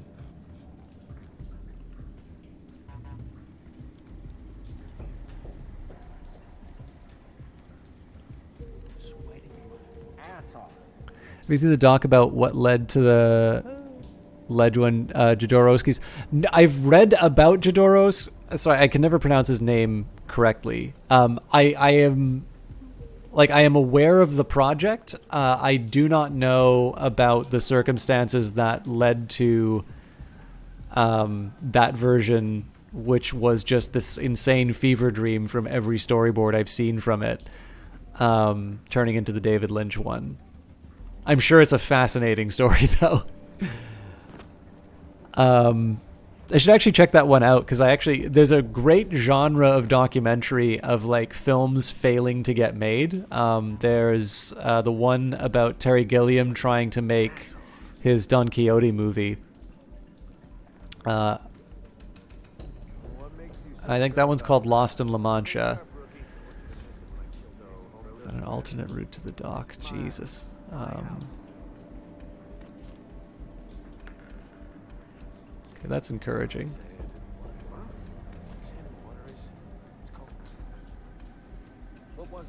Ooh, this is gonna suck. I'm done.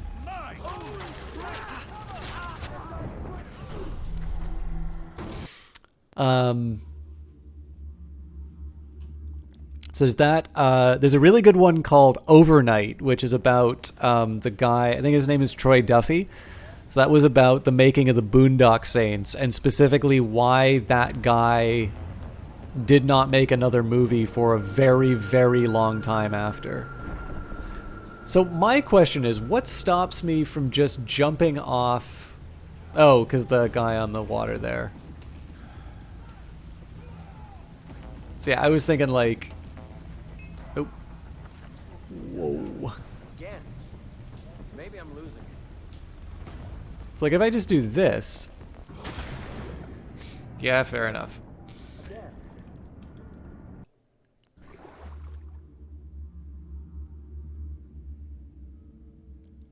Anyways, it's basically this guy with a very hot Hollywood property. Obviously, they speak of Harvey Weinstein in far more hallowed tones than he's spoken about now. But yeah, it's basically this guy getting everything and just turning into this complete prima donna. And I mean, it's pretty clear his friends despise him by the end of it. But obviously Boondock Saints became an incredibly popular movie. So I'm not entirely sure he learned the lessons, because, you know, there's a bunch of people talking about how that guy is, you know, clearly a brilliant filmmaker and the system's keeping him down or something. All right. I know it says find an alternative way in, but it's not so clear to me what that is. So I can definitely distract these guys and make them turn away. How do I have to sleep in a shithole? Wait, drifted for a moment, not because of the stream, mind you. You like Coen Brothers movies a lot. Coen Brothers movies are really good. I actually feel like there's a lot of stuff I'd like to show you, Sin. If you like Coen Brothers, I actually think the TV series, the Amazon Prime series Patriot, is a really good one. Sadly, they've canceled it. Okay, well, that definitely got a lot of attention, but it's not clear what purpose that served. I don't actually know what Moonrise Kingdom is. Anyway, so Overnight, Lost in La Mancha, apparently the Jodorowsky's Dune documentary. I feel like I'm missing another really good like documentary about making films. Oh, is it really as easy as this? I feel like this one, the hint actually... I feel like the hint took me to the wrong place. Like, I thought it was trying to get me to go around... Was it Wes Anderson?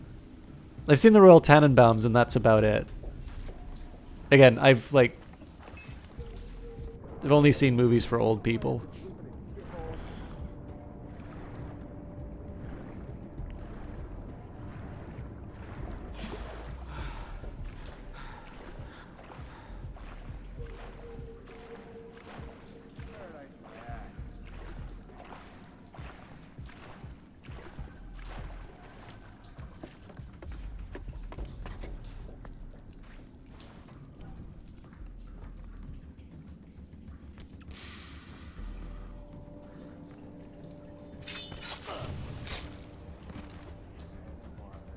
Oh, I haven't seen... I forgot that he did Fantastic Mr. Fox. The sleeves cover up the tattoos.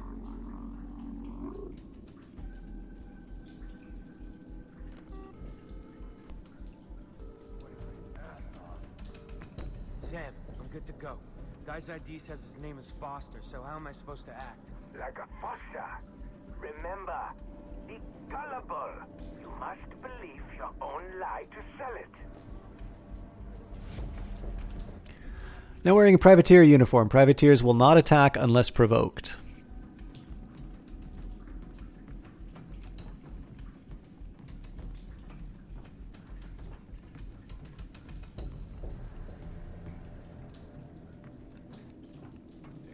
All right, Hoyt's coming in for inspection of his new men. Everyone line up for processing. Prepare for scanning. Clear. How's it going? Next, come on, move forward. All right.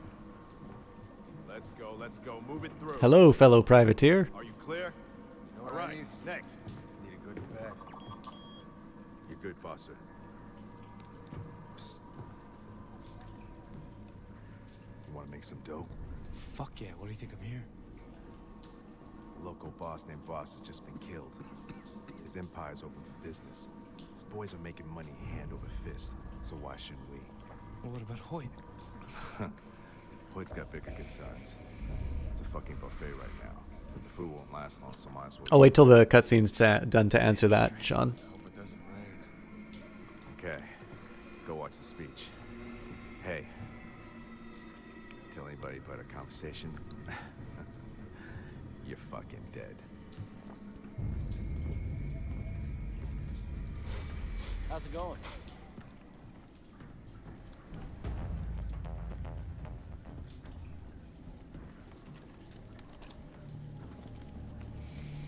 Ah, my rosy-cheeked new employees. I'm not going to lie. We're all here to make a buck. But it's the happiness of my people that gets me up each morning. My father, rest his soul, was a diamond miner. Got up at the crack of dawn each morning, smoked a cigarette, down into the earth he went. For that wonderful man, the company was God. I bring that same reverence to my humble business here. And I expect all of you to do the same. Now, there are only 3 company rules you have to follow. First, Why did I make that? protect my product. You can fuck them, boys, but be gentle. Second, kill any native on sight. Finally, all profits go to me. I'm an understanding boss. But if you break one of these rules,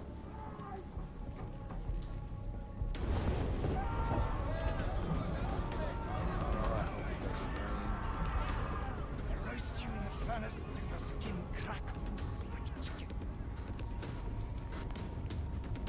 Right, enough talk.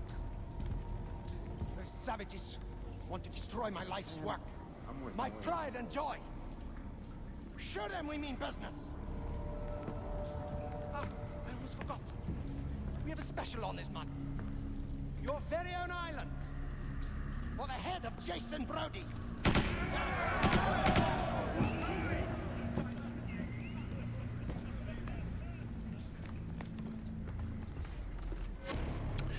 All right, I always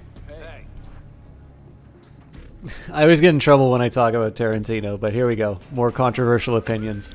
I also think the number of people in the channels kind of died down, so I I feel a bit better about this. So I really like Reservoir Dogs, and Pulp Fiction's pretty good. So like the older stuff. I think True Romance is pretty well written, although I also think there's a big part of Tony Scott's direction that isn't really properly credited.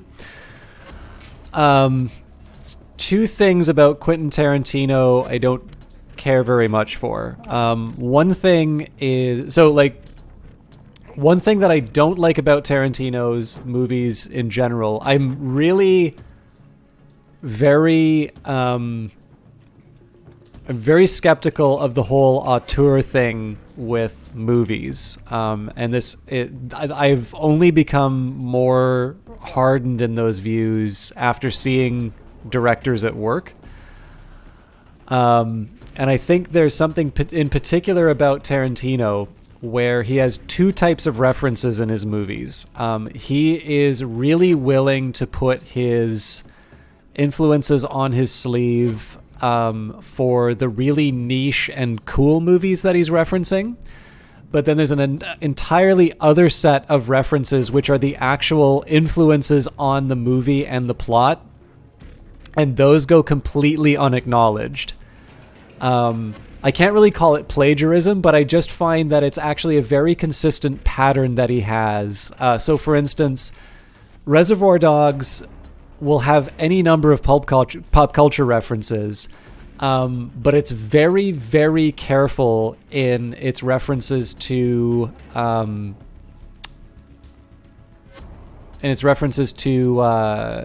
Killing, the Stanley Kubrick movie, despite the fact that all of the features of that make Reservoir Dogs the popular movie that it is were actually done in Kubrick's The Killing. It's not necessarily that original of a movie, other than the fact that it has maybe more modern dialogue and definitely oozes style. So that's one thing that, like, it's maybe more so the Tarantino reputation that I kind of that grates me a little bit more. I mean, as far as the movies are concerned, I found Kill Bill really forgettable. I realize I'm in the minority on that, but I definitely did not feel that it needed to be the length that it was, and I wasn't I wasn't mad that I saw it. I wasn't particularly happy that I went to see it, and I did see both. And this gives me the other thing on Tarantino, and it's one of the reasons, like, it's not really a boycott, but I've definitely not felt bad about not watching any of the others. Really, that guy's not going to turn around. Okay, presumably they're not. Okay, sorry, I thought the fact that they were labeled meant that they were a different kind of enemy. It's the car crash with Uma Thurman. So, I mean, obviously there's a bunch of people who are touched by the Weinstein stuff, and I definitely think that Tarantino is definitely one of the people closer to Weinstein and probably hasn't had to have his reckoning. And I think the fact that people want to like Tarantino has made it easier to sort of turn a blind eye to that. But it's really the fact that he put a lot of pressure on Uma Thurman to do a stunt. And it's a stunt that wound up with her getting an injury. And I understand that she said, she's later forgiven her and stuff like that. But frankly, I don't think that's good enough. Because there was a helicopter crash where people actually died in the Twilight Zone. And I really have no interest in directors who are willing to put people in any kind of danger, specifically when she said that she did not want to do that stunt. And I think that he's been given a pass on that kind of behavior, which could have gone in a completely different way. And it's the sort of thing that needs to be, it's basically, this is a guy who has got a reputation for making cool movies. And because that reputation seems to have gotten by intact, he's been given a pass on behavior that really has, like, in some case, I believe in the case of the Twilight Zone one, people wound up going to jail. And I just kind of think that the movies he makes aren't good enough for people to get hurt. And I've not really felt that I'm missing out enough to go and see some of the later ones. Although from what I hear, like The Hateful Eight and Django Unchained are supposed to be really good movies. And I'm sure I'll check them out at some point. It's just I like a couple of his movies, and I definitely think the hype is a lot greater than the quality of the individual movies on their own. So yeah, I suffice to say, my opinions on Tarantino are complicated. Yeah, this is the thing that surprises me so much, is that Tarantino absolutely insisted on Uma Thurman doing a car stunt that led to her getting a serious injury. And while it is obviously it's her to forgive him, but the fact that more people do not know this fact shocks me. And I definitely think that he was given much more of a pass on that than he really deserves.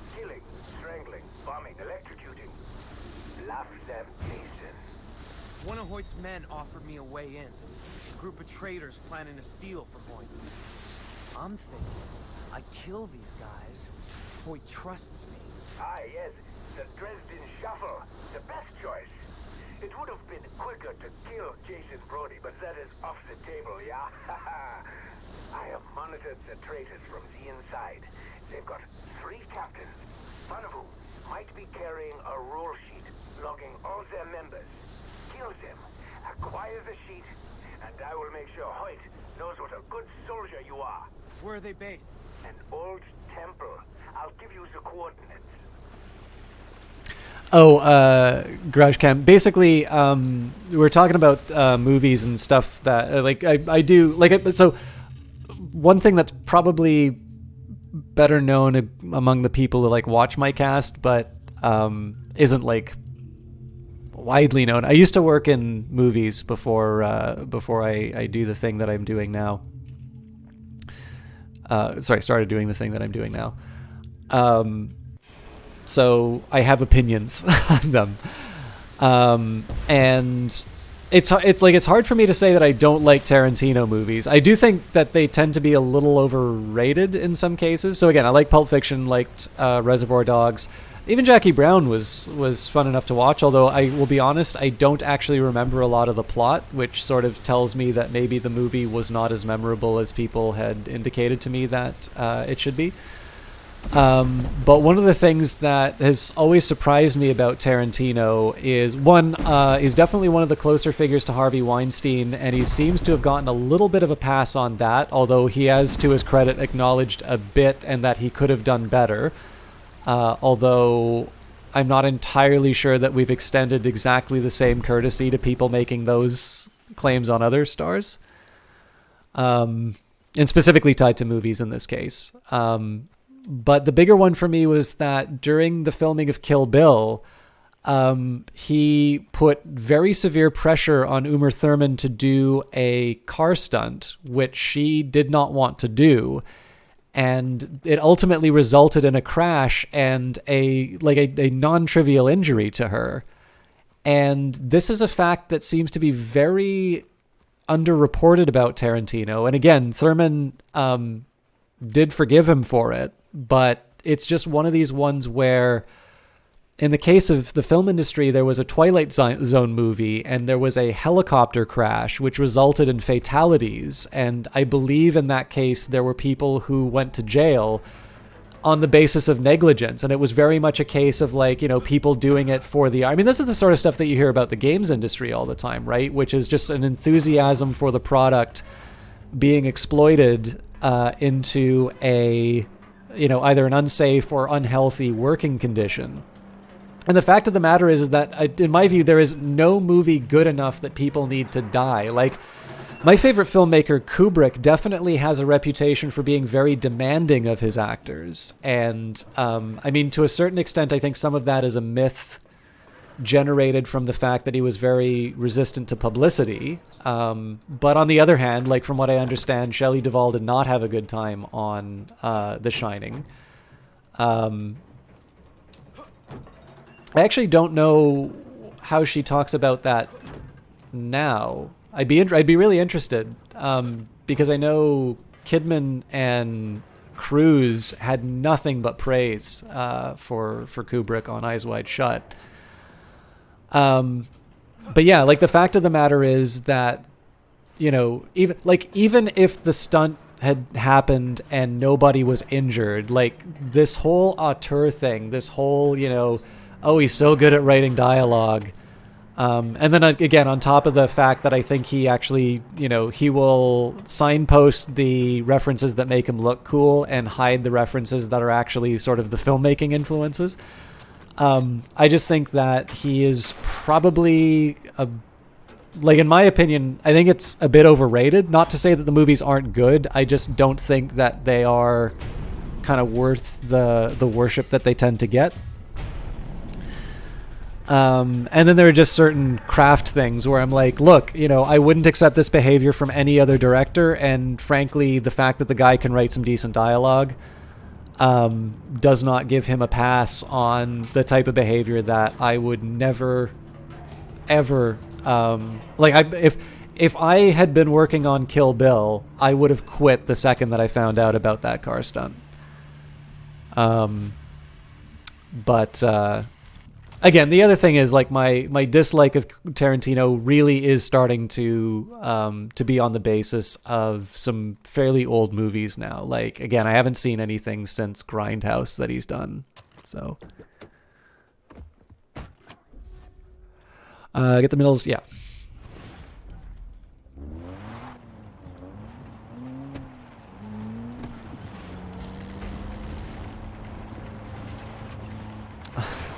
I think I went the wrong way. I'm probably going to fail this. Oh, I'm definitely going to fail this. This is actually one of the, I know everybody likes hitting on Tom Cruise. I think one of the most interesting things out of the Weinstein scandal is that I have no insider knowledge on this, but I always had the impression that Tom Cruise did not like Harvey Weinstein, and there's two reasons for that. One, at no point in his career did he ever work on a Miramax. I'm pretty sure he never worked on a Miramax picture or had any relationship with him, and that's a bit unusual for a star of that caliber. And then, if you've ever seen Tropic Thunder, I am near certain the character of Les Grossman is a parody of Harvey Weinstein, because one of the things that was known about him is that he just pounded Diet Cokes. And there's this weird, like, there's a number of, like, things about the Les Grossman character, but one of the things about him in Tropic Thunder is that he's always really angry and shouting when he doesn't have a Diet Coke in his hand. And he kind of calms down when he gets one. And then, I mean, the powerful movie mogul and whatnot. So, again, I might be reading too much into that, but I definitely think that Tom Cruise did not and has never liked Harvey Weinstein. And that he was 100% making fun of Weinstein when he was doing the Les Grossman character. Hold Q, my friend. Hold Q.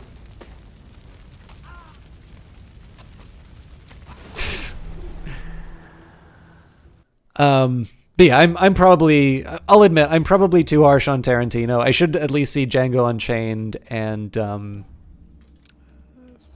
just trying to think what else.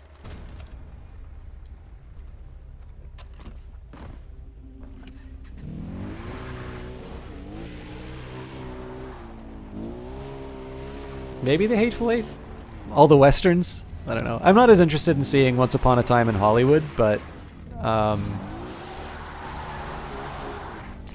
know the other thing is that, like, the other consideration I have for any time I'm thinking about, like, watching a movie like that is, like, I haven't seen every Orson Welles movie. So if I haven't seen every Orson Welles movie, like, what am I really gaining by giving Kill Bill another chance, or by, you know, watching the films of somebody who I sort of get why people like him, but it hasn't really worked for me. It's kind of the same reason I haven't seen a lot of the Marvel stuff. I actually quite enjoyed Iron Man when I watched it, but I, you know, like, I haven't seen the new Star Wars movies. I'd really like to see Rogue One. That's the one I want to see the most. But I kind of had an idea of what The Force Awakens would be like.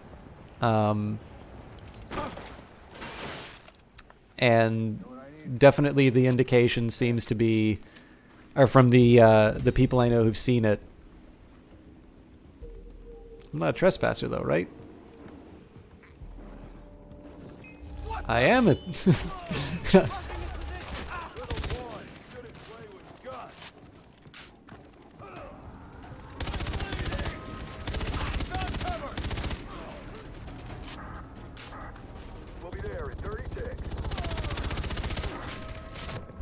All right. I don't mind dying to that because I kind of thought that that would protect me. Oh, yes. Inglourious Bastards. That's the last one you saw. You didn't really care for it? Yeah. I don't know. I think there's probably one of the things that bugs me about Tarantino is like the people who really like them. And again, this is not. Please do not take this as if whoever here likes Tarantino movies, please do not take this as a knock. But it definitely has like a certain degree of like bro fans, which is a bit off-putting. Especially when it kind of feels like those movies are made for that kind of audience. So again, this is probably just another one of these it wasn't really made for me kind of cases. But yeah, again, I can't deny the talent. Like obviously the guy has got some writing talent. I do think overall, compared to how I hear people talk about his movies relative to the things that I've experienced, I think that even acknowledging maybe a bit of a bias that I have ahead of time, I think maybe there are other people that we could probably hold up as better examples of film, auteurs, if we have to use that term. But I don't know. Like I just don't really feel like I'm missing a whole lot by not seeing the others. If somebody said to me, you have to see Inglourious Bastards, it's a great film, or you really need to see Django Unchained, it'll change your mind about Tarantino. I'm sure I would, but I don't know. What are the last things I've seen in the theater? I saw Dunkirk on the big screen. I thought that was really good. Into the Spider-Verse reminded me why I wish I had some kind of artistic ability, because I feel like animation looks like the sort of thing that is not cinema, to use the dismissive Scorsese term. But like Into the Spider-Verse is a very well-crafted film in addition to being... I gotta be careful. There we go. Not 100% sure what I do about Armored Bro over here. Oh, they just annihilate that tiger?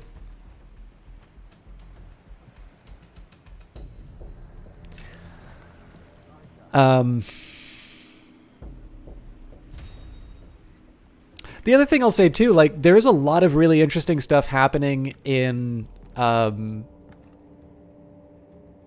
in streaming, but also just on television. Like obviously the quality of television has gotten so much better, and where movies are getting really long for seemingly no reason, television is taking advantage of really long runtimes to tell pretty meaningful stories. So, sometimes I kind of feel like movies need to justify their existence to me at this point. One thing that I think is special about Tarantino, the biggest example would be Pulp Fiction. It's loved by the enthusiast and arts people and the general public. That's rare. Yeah, I think that you can make the same... you definitely can make the same argument for Kubrick, but Kubrick's been dead since for 20 years, so I can't really use that as an example anymore. But I think you can make the same claim about Christopher Nolan. Like, Christopher Nolan definitely...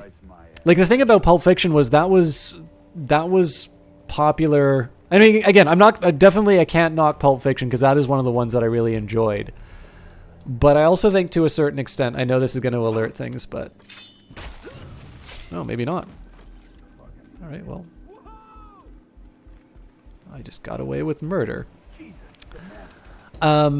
Like that was the same time that like Clerks was coming out, like all of the Kevin Smith stuff, and some of Richard Linklater's movies. Like that was definitely the time that indie films were in. There's actually a pretty decent book by a guy named Peter Biskind.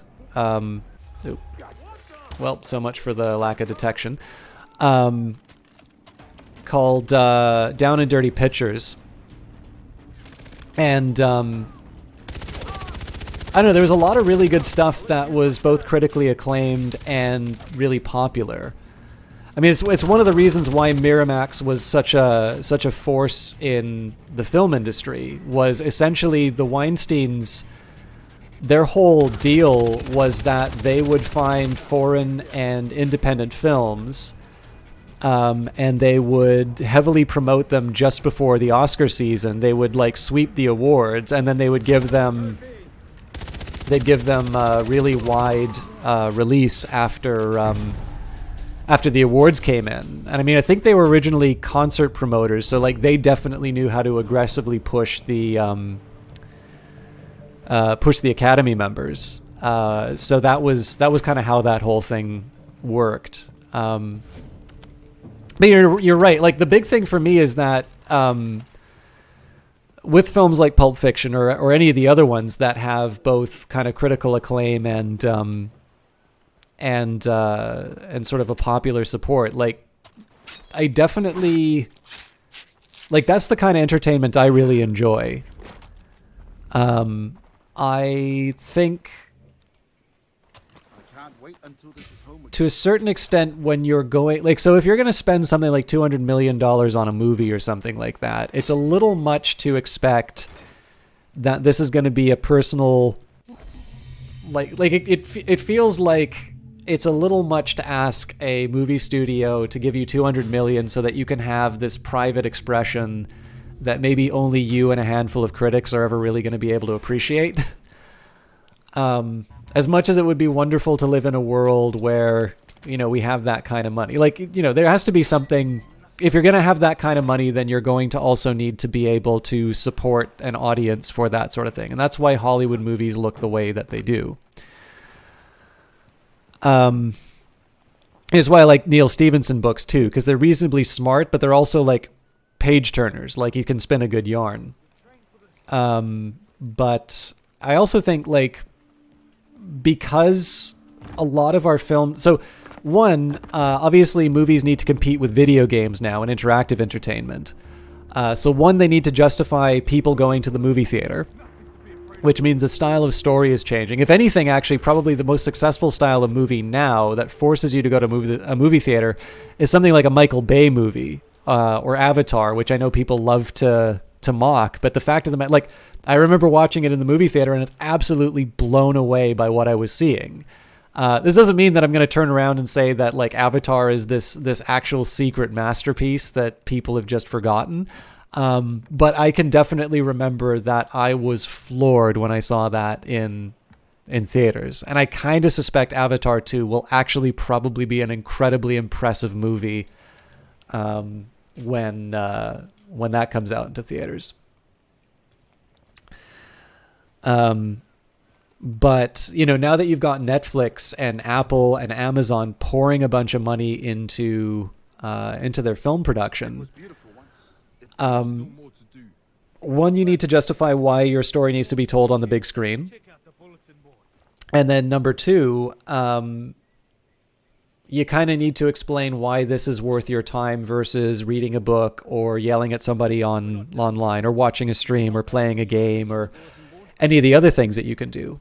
And I mean, there are definitely some film, like, so it's really cool that people like the Coen brothers and the, Christopher Nolan and even some more arcane, maybe not arcane, but like some of the more lesser known or super independent filmmakers. I like that they're still able to make stuff. We will clean this place of pirates. Such a promise.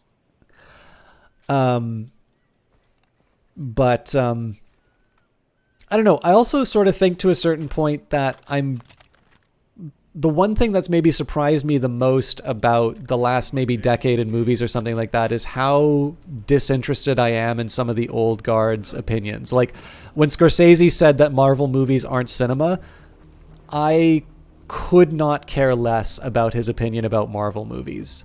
Like, I'm not entirely sure what it is about Leonardo DiCaprio on his hands and knees begging to see Margot Robbie's vagina that counts as cinema. But I kind of felt dirty watching The Wolf of Wall Street. I did not really like that movie.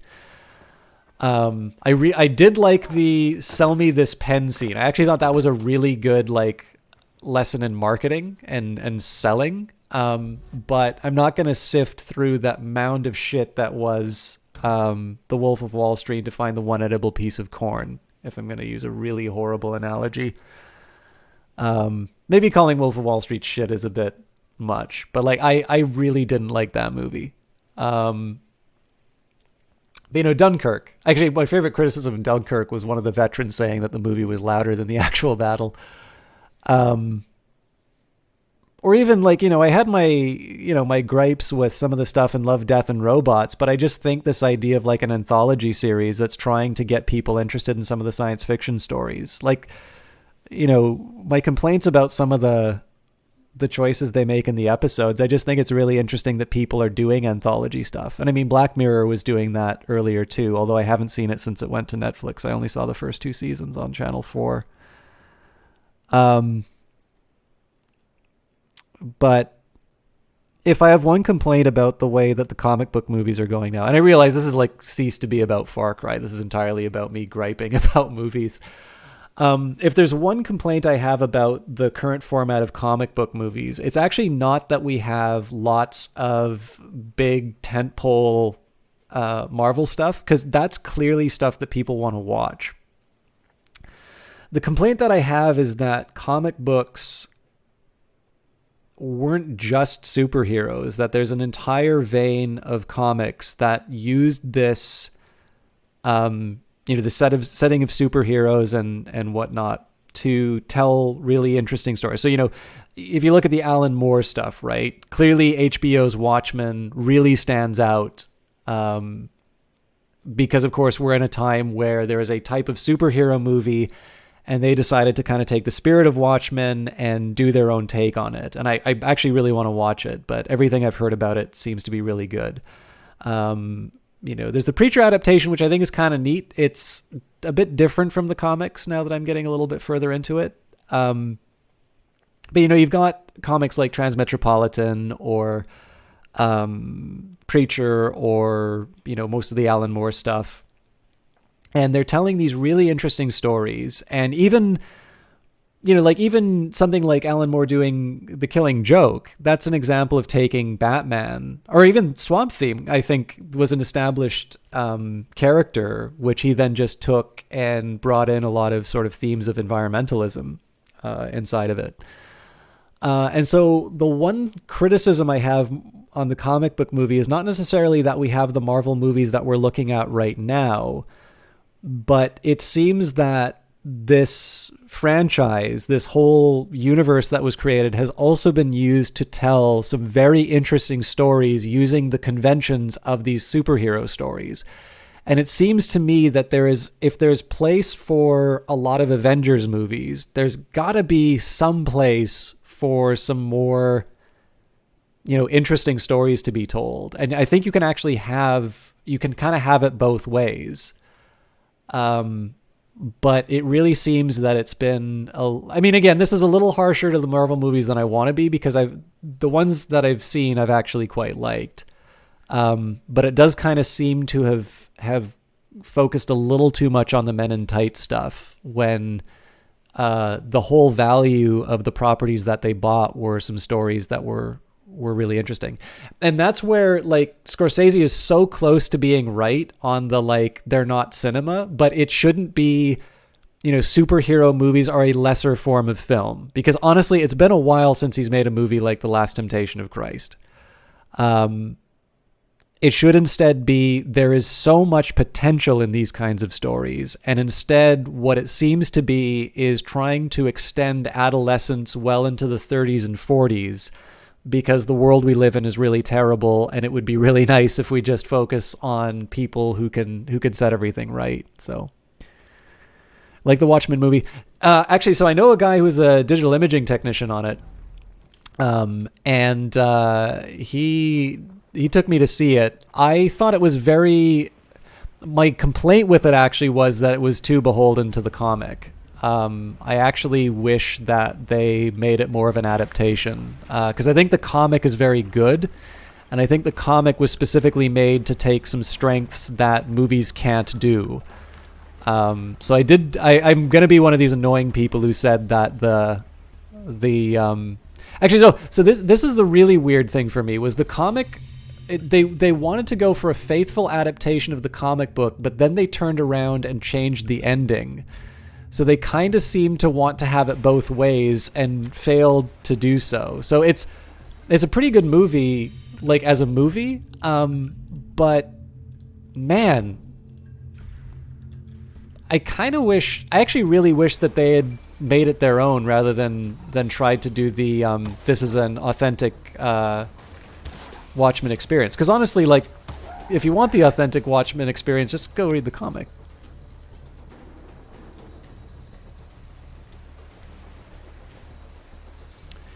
Yeah, and that's just it. Like, I mean, I know some of the people involved in the Marvel stuff said he's earned his right to criticize, and I'm like, no, look, Frank, you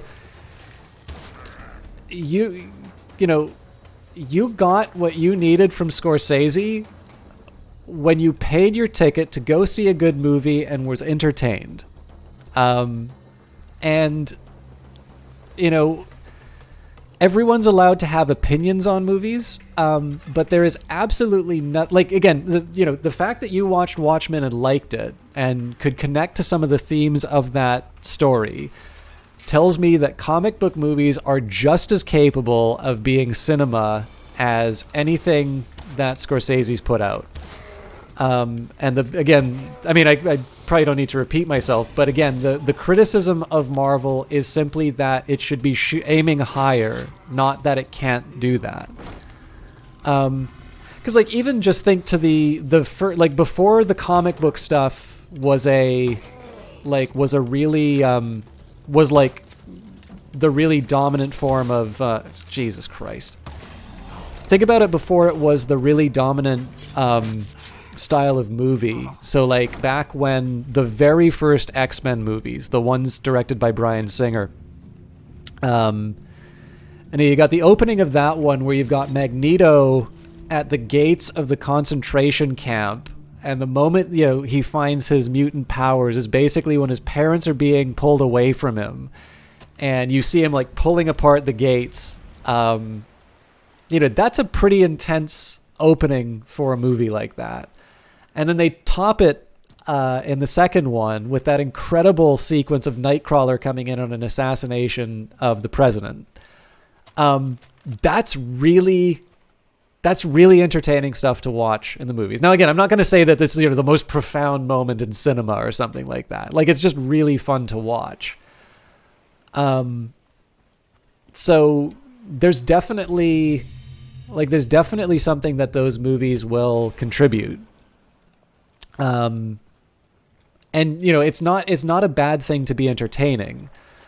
But it's also just sort of like, to a certain extent, what it's become now is that it's this is where like Francis Ford Coppola calls it despicable. Like, it's not bad that we have entertaining movies. It's bad that our tastes are such now that apparently we only want... It's like basically having a media diet of YouTube videos.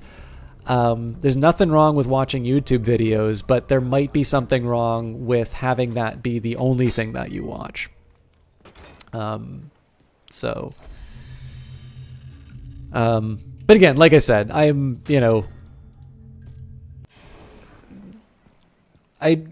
don't really need to care about... I mean, these are people who were like, they're making movie. Their whole thing happened in like the late 60s and 70s when there was a certain amount of excess in the Hollywood, like the studio system. They were making stuff like Paint Your Wagon. And then they come out with stuff like The Godfather and Being There and Easy Rider. Apocalypse Now, which obviously is really influential on Far Cry. They had their time. And the fact of the matter is that style of movie doesn't really work with a modern audience because you have other things that you can do. And there's an entire grammar of, like, we can process images a lot better. You can make a different kind of movie now because 30 seconds is a luxury for advertising. And advertising is very good at communicating a message visually. It's why, like, even think of this here, right? So there was this funny moment that we had last stream where You know, I get to make this joke to Eyes of Sin when she stops by during the mask scene, and I say, "Oh, hey, Sin, I'm cheating on my girlfriend right now." Now, I will admit, I was a little surprised that they went for like the full reveal there. But like, it's really clear what's going on in that scene. There's the way that she's talking to you during the dream. There's the imagery and whatnot.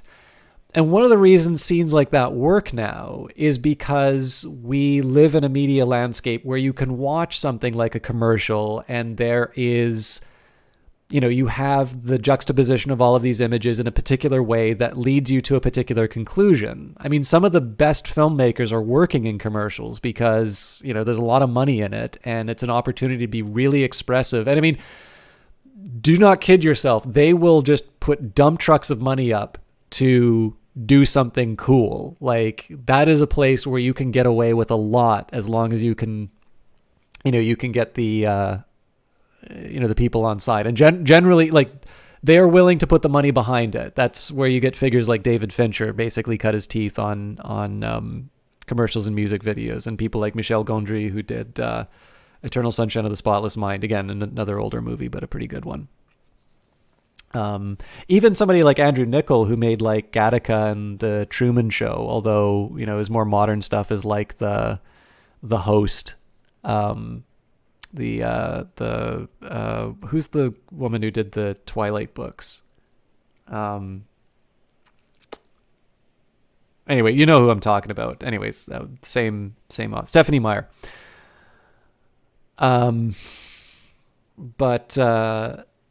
Yeah, like, the fact of the matter is that, like, you can pick up on what's going on because we are very used to consuming that kind of media to a point that I would argue it would be incomprehensible to an audience. Like, so, show any kind of modern movie to an audience of the 1950s, and it's going to seem like this incredibly strange avant-garde experiment.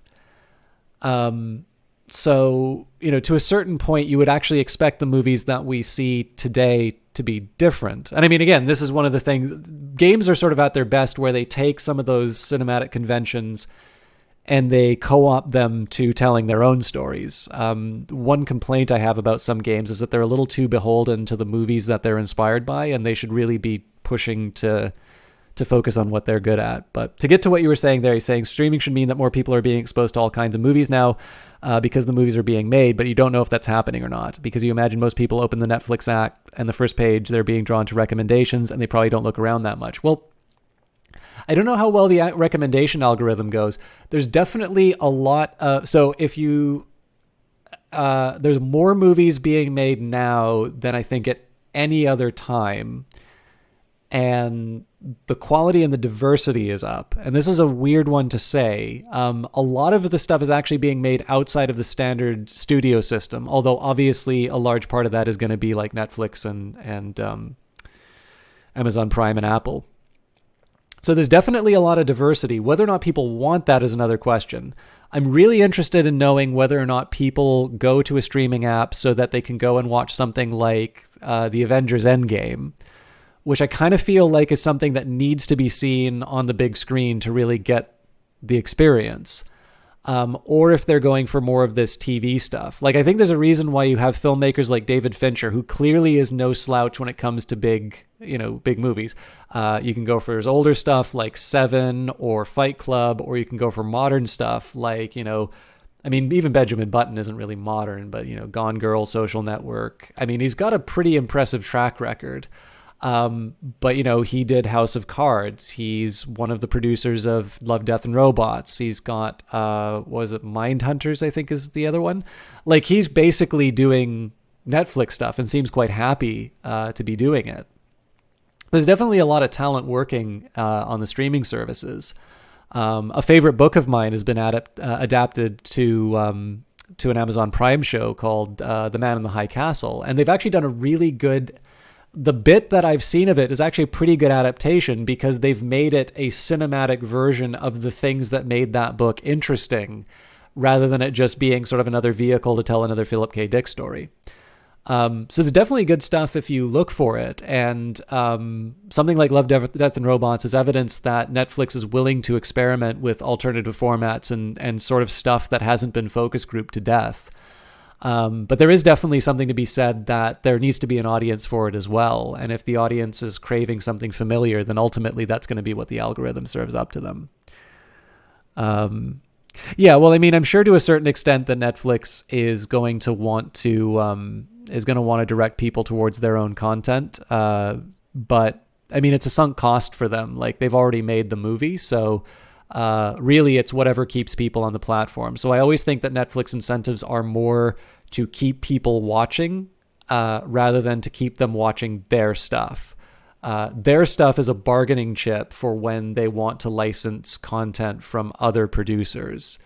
But with that in mind, content is king. If you don't have the shows that people want to watch, you don't have anything. And the people who do own that will be able to charge you an arm and a leg for it. But the fact of the matter is, most of the Netflix stuff I've seen is actually pretty good. So, two privateers have set up shop in a hilltop barn. Kill them with a knife as a true Rakyat warrior. Sorry, by the way, I know I'm kind of monologuing on movies and not really playing the game anymore. I'm going to get these side missions done. I'll try and do at least one more story mission, but it is getting quite late. So I'll do my best on the story mission, but I will...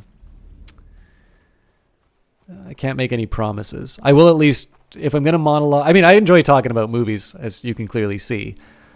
And certainly my opinions are my own and probably not shared by a lot of people, so apologies if they are too strident. But I think one of the things I need to admit, too, is that one worry I have a little bit when it comes to my...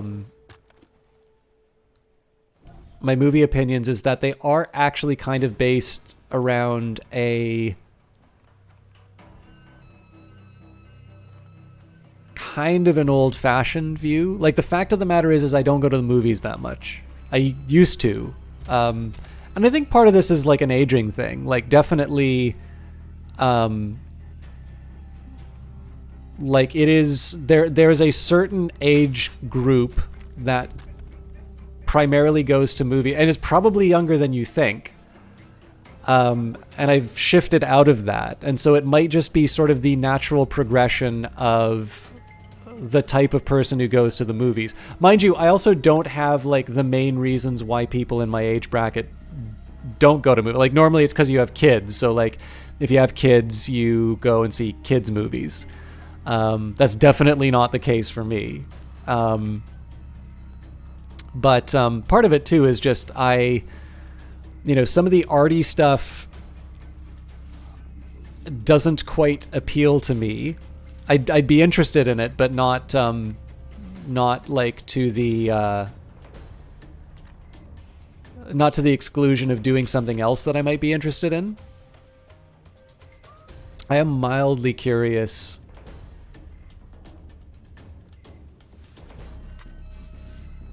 how I deal with this guy. Could probably just pop him in the back of the head, but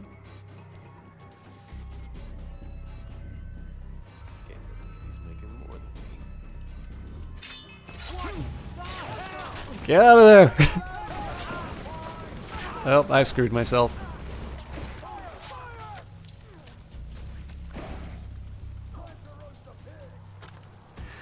That works a little bit differently.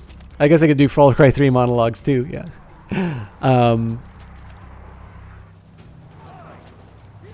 Oh boy. All right. I'll find a good place to make my stand, and then I definitely need to start investing in body armor. These guys are pretty tough. I also could probably stand to aim a little bit better.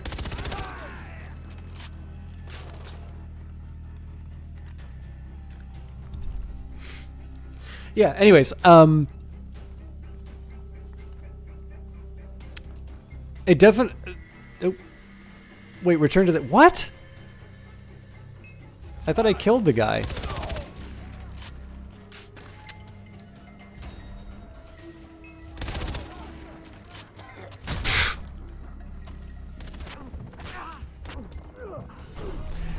All right.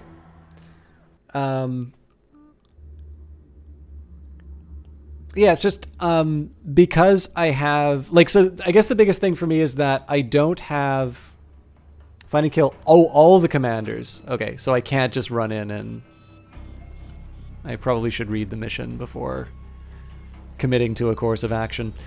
But yeah, like I guess the big thing is that because you have so many options in terms of how you watch movies now. All right, that makes it kind of interesting. Okay, so let's start by finding out how to handle these guys. So if I shoot him in the side of the head, okay, that does take him down. So that's step number 1. What?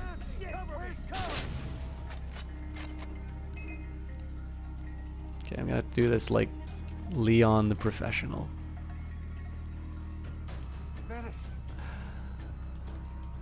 But yeah, so because the competition for the movie theater is stuff like a streaming service or whatever, I don't see any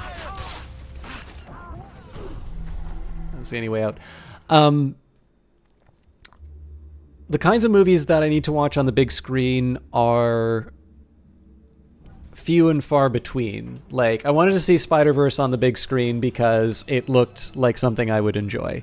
I wanted to see Dunkirk on the big screen because it's a World War II movie with like planes and, you know, the bad guy. Oh, actually, I don't think you were here. No, you wouldn't have been. I should also say my film background. So I lied when I said this is my first experience of Far Cry. One experience I have had with Far Cry is I worked on the Uwe Ball adaptation of the first Far Cry game.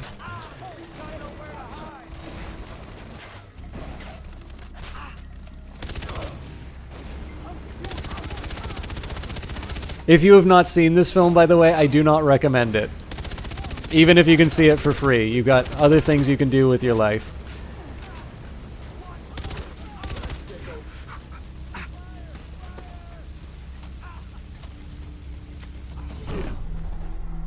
You've seen it ages ago? Yeah. The fact that you could see that movie means that I did my job properly, and that's all I have to say about that. I keep forgetting. I really should make more of a big deal of that because it's the only time I'm ever going to be able to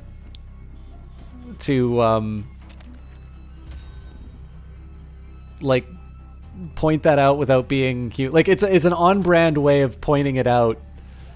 That's not completely humiliating.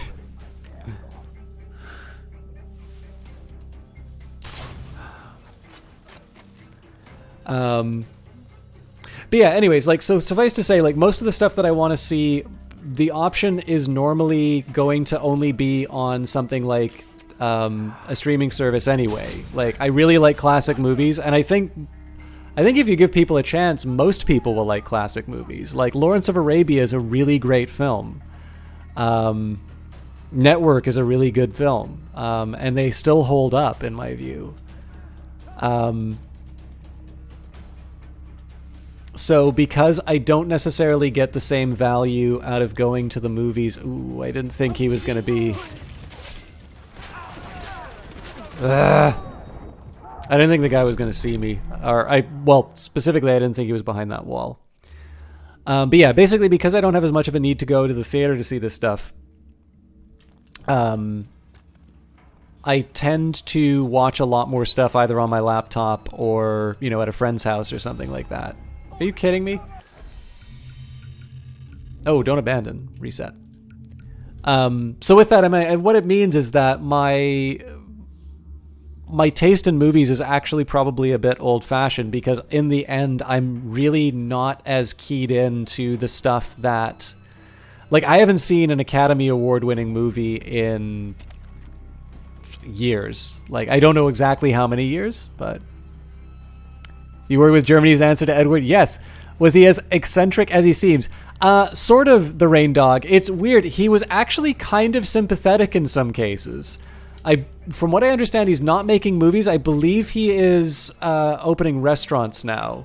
Obviously, the obvious joke out of that is that, well, I hope the food's better than his movies. So he has a couple of dogs that run amok on set, which was kind of funny. He apparently had just made his Postal adaptation where he was deliberately trying to be satirical and like he was trying to make, and then I think there was a movie called Seed that he had made.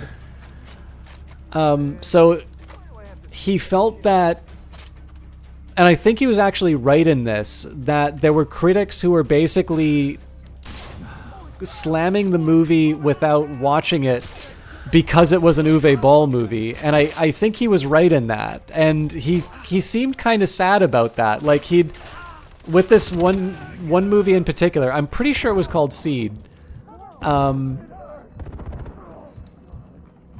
He seemed to have actually put some effort into that, and was quite sad that people did not properly, like, didn't treat it the way it should have been. Or at least didn't treat it on its own terms. It had to be, this guy who has made movies that we didn't like before, therefore this one can't be good. And to that certain extent, like, again, I am not expecting this guy to like suddenly come out of nowhere and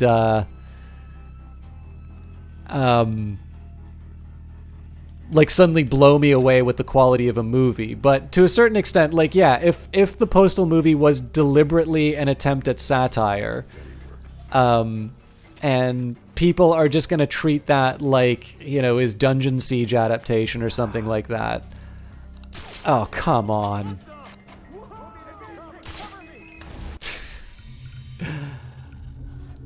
I think he's got a fair complaint. I mean, this is also the guy who like boxed his critics. Oh, there was a kid who was working on that. Apparently he got to be Uwe Boll's assistant because he also threatened him to a boxing match, and he would feel like, was this like a 15-year-old kid or something like that?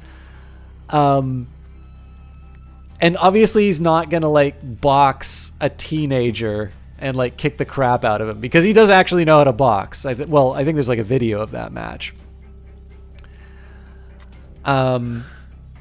He definitely seemed kind of distracted during some of the shooting. Like, I would not call him the most careful filmmaker I've ever worked with.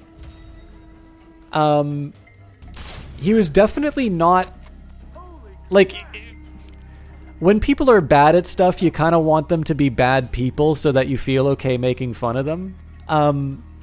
He didn't really strike me as an unkind person. I'm not entirely sure I'd go for like beers with him. He definitely, there wasn't a lot of common ground between us. Not that I really interacted with him a whole lot.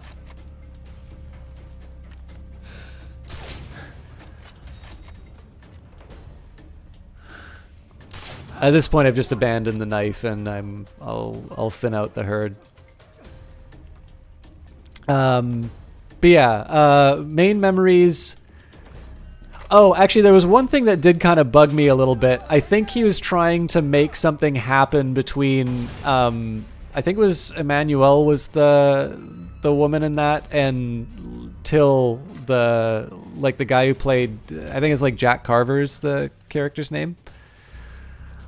I think he was trying to have something a little bit more than acting happen in the one scene when they're in the bed together, and that kind of struck me as a little, like, it was just at the border of where I'm like, this is really inappropriate, but it kind of seemed to be the sort of thing that could get really gross really quick. And I think it probably wound up seeming a lot more okay than it was because nothing happened, now that I think about it. But that was maybe the only real like condemnation that I can pull out of it. But the stunt stuff, I mean, that's done entirely by a different director, but that's also true of, like, that's not an Uwe Boll thing. There's plenty of people who, like, just do the the actor work, and there's a different director who does the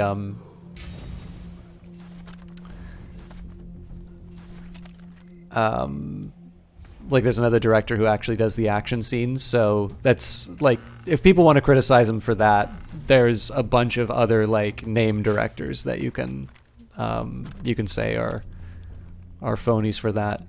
But yeah, just, I mean, I think the most uninteresting thing out of it is maybe you'll get his Tommy Wiseau pulp culture moment. I don't know. Like somebody's watching those movies. I'm definitely not.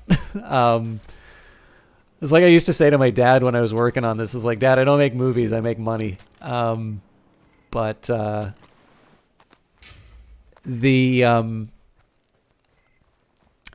like I guess I think the worst thing about it is like I don't have some like major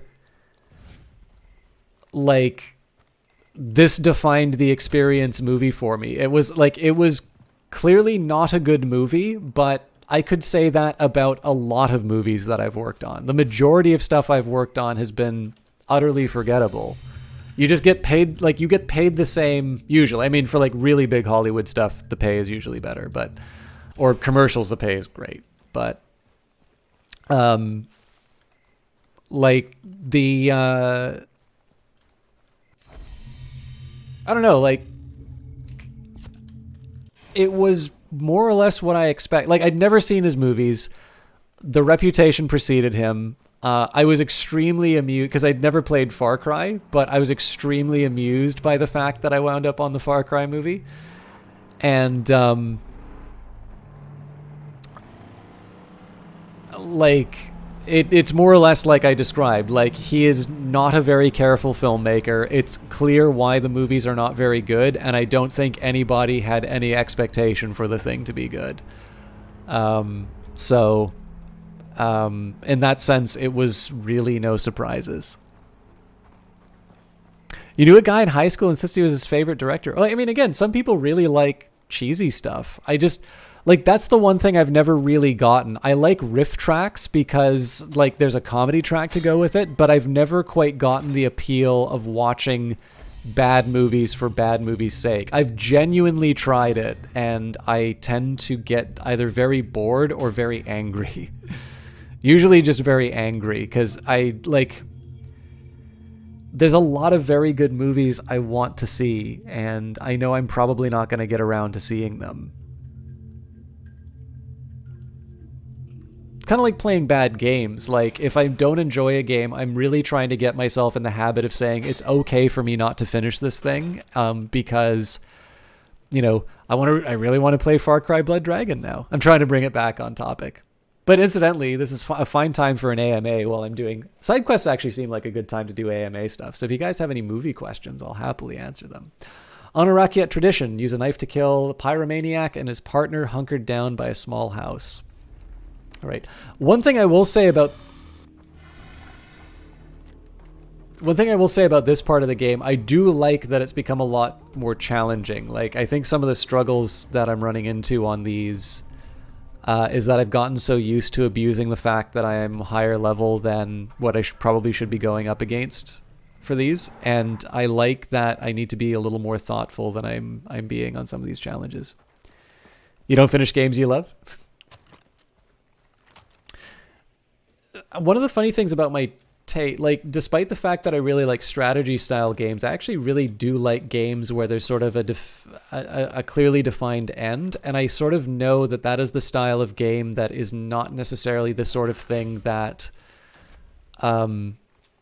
like, I think there's a place for those kinds of games, but I also think that they're the sort of thing that is a little harder to justify if the cost of games is going to be going up.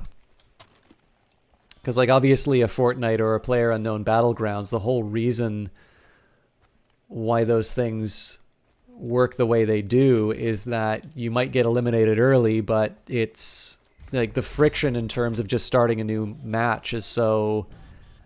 it's pretty much non-existent. I'm remembering Assassin's Creed Unity when they talk about the Levantine approach, where you like just run in on a suicide mission, and they are 100% punishing me for doing doing that approach here. Okay. So the good news is it doesn't seem like there's any armored guys I need to worry about. Bad news is they're all sort of looking in the middle of the of the area. And it's not at all clear. Well, I have a couple of ideas. I'm going to try and lure this guy. The hope is that I'm going to attract just this guy.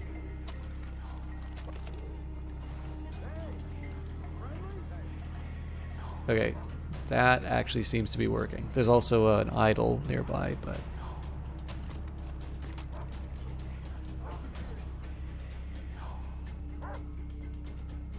How are you finding the story and the protagonist? I adored the game but you hated the main character and all his douchebag friends. What? Why was I not allowed to...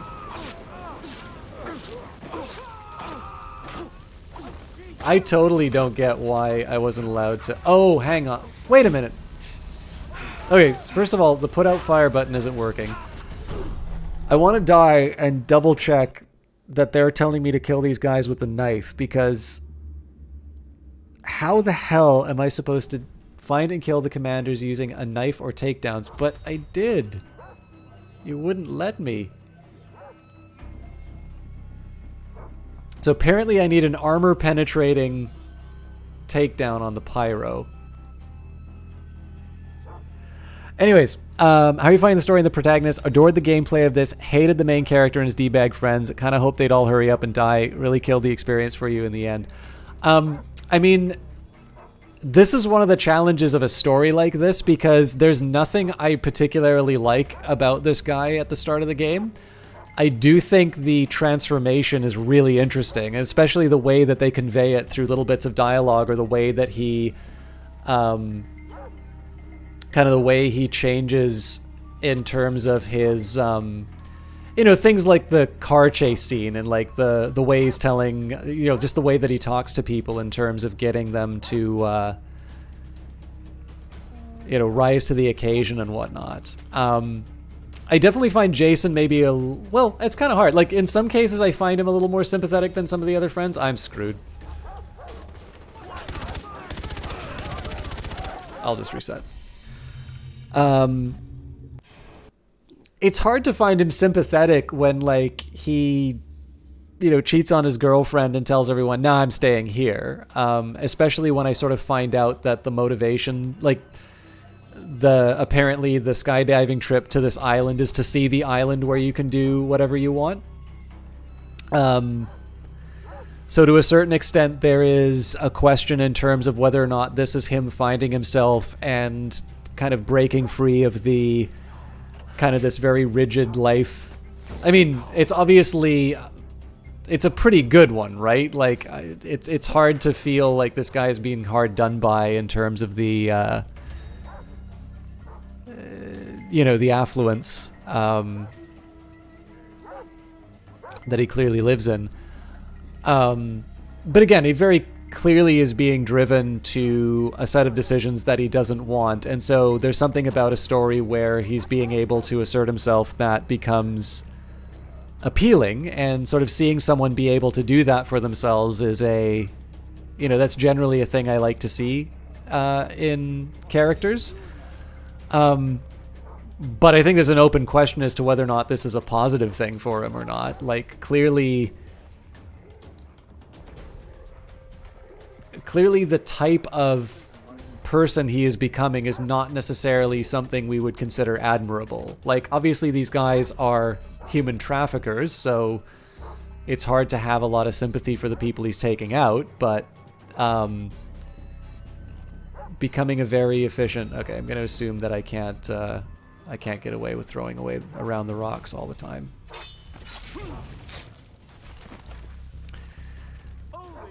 I've definitely gotten their attention, but this now means I can start using my sniper rifle.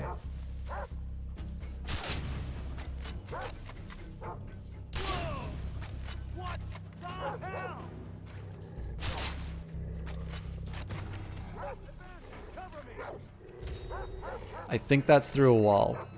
I hope that's through a wall. But yeah, I think like to a certain extent, I'm invested enough in this character, even though there's someone who I would despise in real life. I'm invested enough in kind of what's going on to them and this change that's happening to them that I want to see how it ends. But I do think that there is a bit of a challenge in a game like this. Damn it.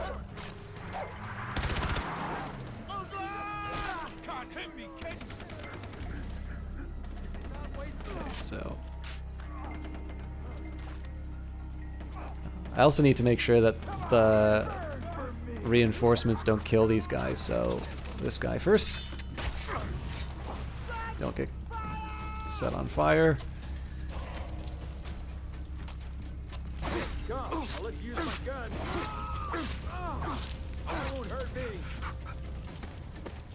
Okay, the fire putting out. Oh, damn it. Yeah, that is absolutely insane that they expect you to use a knife on a flamethrower.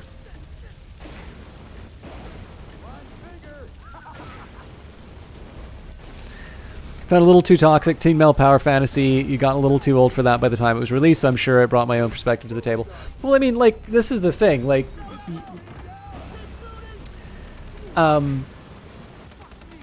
having... Alright, that was unexpected. I'm really not sure how I'm supposed to take these guys out under normal circumstances, because that seems like a bit of a tall order to try and get. Like, if you can't do a takedown on them, to basically just stand and deliver on the flamethrower? I don't know. Yeah, I mean, it to a certain extent, like, this story is, you know, I go from being a guy who, you know, is just looking for his latest debauch on an island that is advertised. I mean, obviously this is revealed later, but, you know, a bunch of you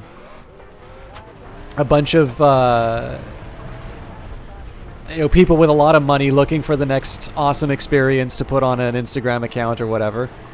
Whee! And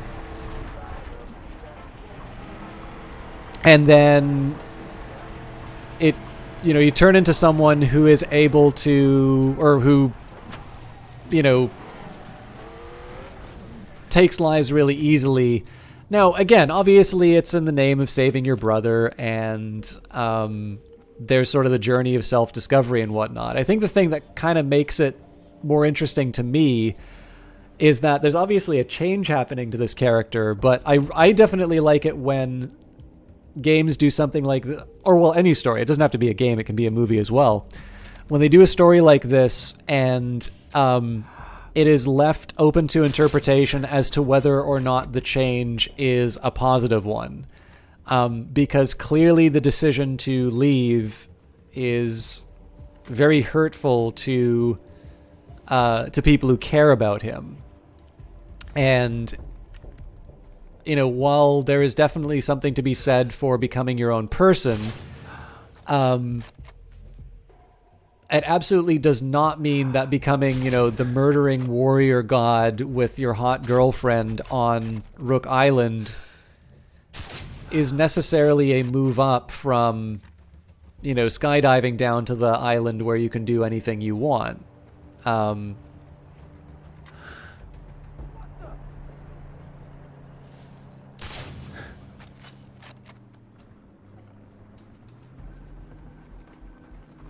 But yeah, I don't know. I'm having a good time with it, and part of it too is whether or not it's the character. The way the story is being told is really appealing to me. So yeah, I'm having a good time with it.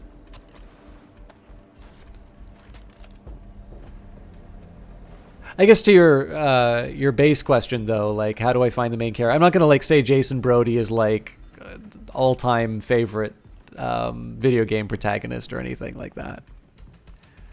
But the big one for me, I tend to be a little more tolerant of douchey characters because they also tend to get their comeuppance. Like, if it was a douchey character and nothing bad happened to them, I would be mad. If it's a douchey character and bad things happen to them, I'm usually willing to put up with the bro moments to see them suffer. This is just probably because I'm a bad person.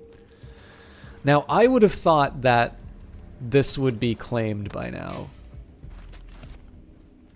Oh, this is why.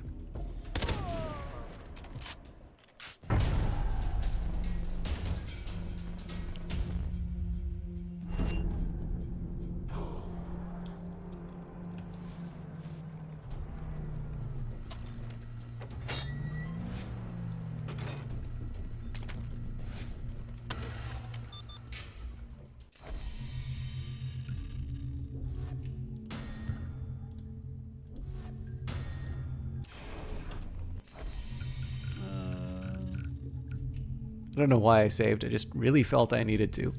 Okay, let's take a look at some more goodies. Potency would be nice. Extra health definitely seems like something I'm going to be needing soon. Okay, I pretty much don't need the spider will be whatever I fill out with. So, yeah, let's go for the extra health because clearly I'm not going to survive without it.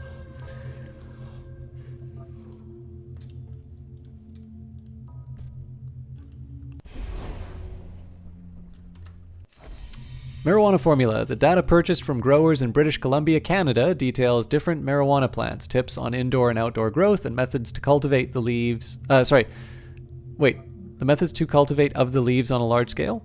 I don't think that's right. These techniques surpass our own and should be implemented immediately. Markets such as Russia, Western Europe, and North America have nearly bottomless demand for this product.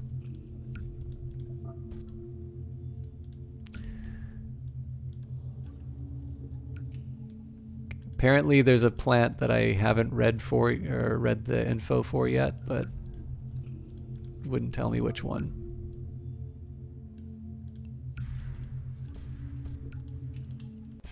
It's getting late. Okay. I do want to do the side missions on here. I'm going to do my best to get to the story mission, but it is kind of far away. Use a machete provided at the specified area to kill a rare albino crocodile. More to do. Taking care of jobs on the bulletin board would help us greatly. Okay.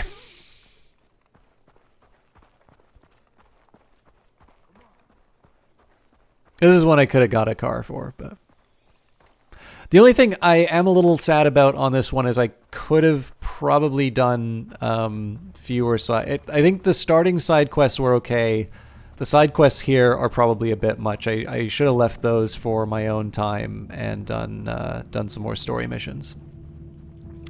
But we did at least get to do the backstory stuff with the club. I thought those were really interesting.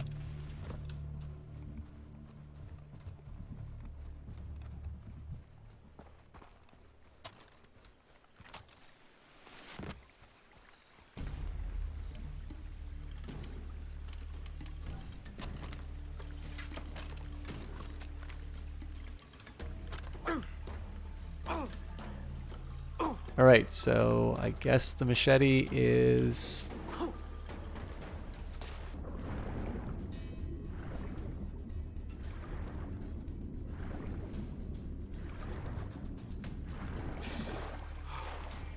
Yeah.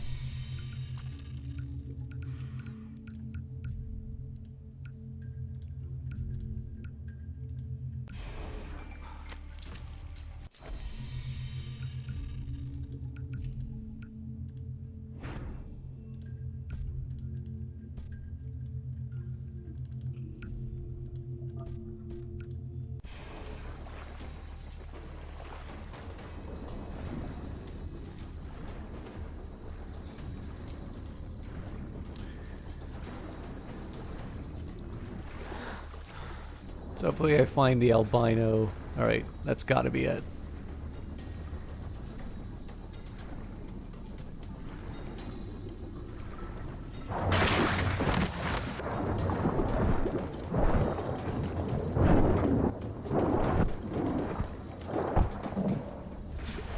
Oh, that was actually a lot easier than I thought it would be.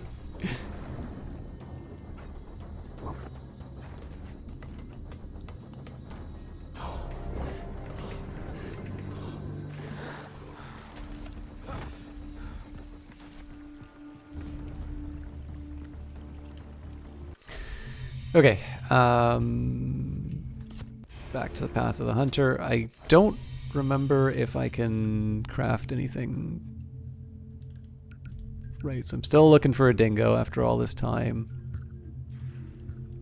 Oh wow, okay. So I guess this is the last, I guess the rocket pack is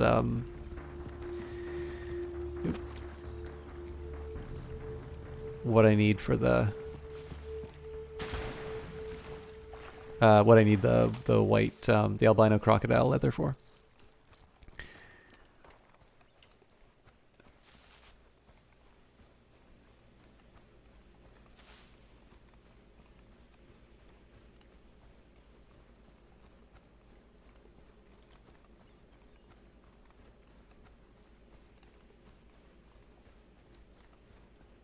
I'm trying to think a little bit about maybe the choice to make me go get that outfit. It gives me something to do, but the fact that all of the areas are hostile kind of makes me feel like the fact that I've got this uniform on is a little meaningless. But it may be something that pays off in the story missions later. I'm not sure. A vendor needs unblemished bear skins. Hunt them with a machete provided in the designated area. Okay, that is a bit much.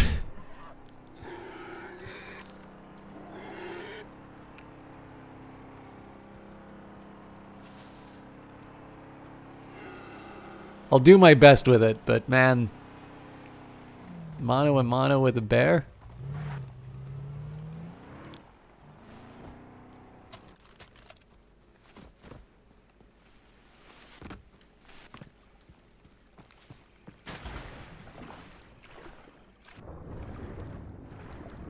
I know I've said this before, but the one thing I will say again is I'm actually quite surprised at how much I enjoy the open world take on this. Like the fact that I'm able to sort of run around and do what I want is definitely... Like, I kind of knew that that was what I was signing up for, but I'm surprised at how much of a difference I think it makes.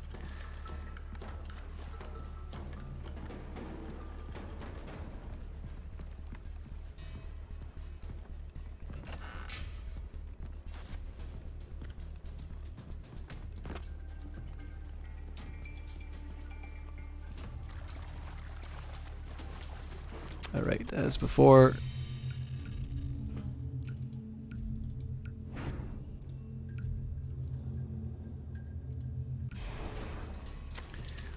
Also, while I'm at it, I should probably make some more medicine.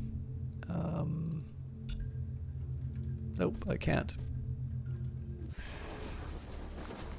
I probably can now. And it seemed to be indifferent about... Like, I don't think it was about any specific bear. Alright, fine. Just...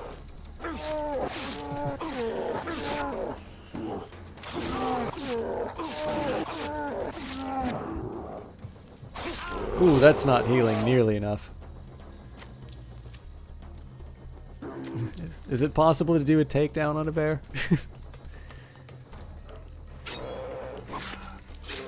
I'm assuming he is going to be very angry about... Yep, he is very angry about what I just did to his friend.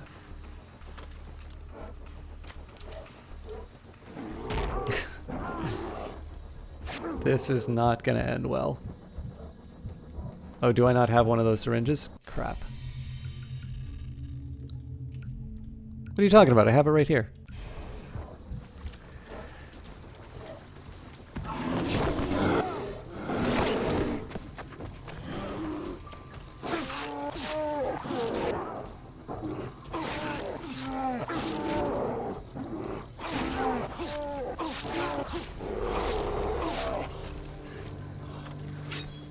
I'm not sure if there's a more elegant way to do that. I'm just gonna take my win and pretend that never happened. Okay, so apparently there is a side mission which I'm going to do my absolute best to ignore. I will probably not ignore the towers, but here's what we're gonna do. It's getting close to 4, which is a lot later than I was expecting to do. I'm already 6 hours broadcasting, which is usually later than I want to go. So the way I'm going to handle it is this. I'll do the radio towers on the way to the story mission. I'll try to do at least one more story mission. And if I get too distracted, I will, I'll call it an evening and move on. But I should at least be able to... you know what? I probably should be doing more endorphin boosts when...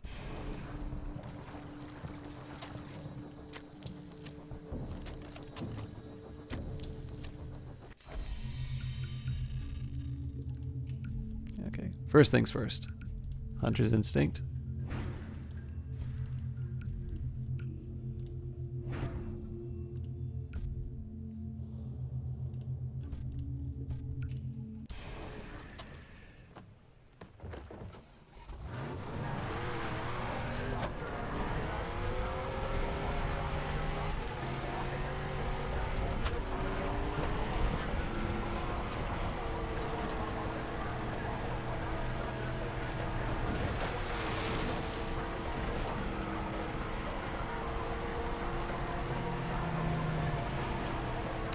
But yeah, so as I was saying, I really like... I mean, part of this I suspect is just the changes in weapons and whatnot.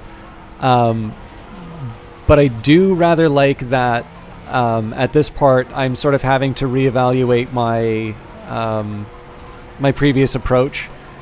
I'm not so sure about the choice. I mean, it could just be that I don't understand some of these mechanics as well as I should, but the stuff that's effectively, take on this really tough enemy with really inadequate weapons is a little bit of an annoyance. So the, trying to do... I think I could understand doing takedowns or even doing difficult takedowns on the flamers, but having...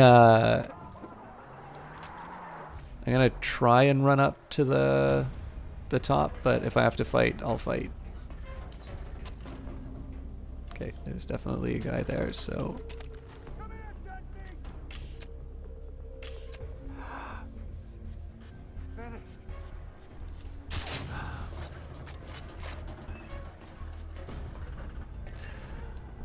Yeah, the toe-to-toe with a flamer or a bear strikes me as a bridge too far. But I mean, it is worth noting I haven't, I've been able to do them. I just kind of feel like it's a bit of a demand.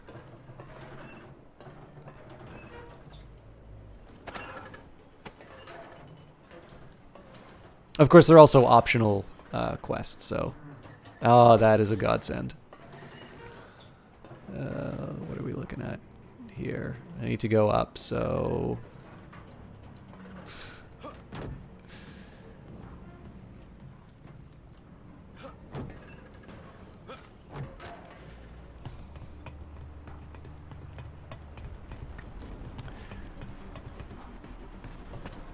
Biggest times I feel nervous about heights are when I play games like this, precisely because I know that one stupid key move can send me plummeting.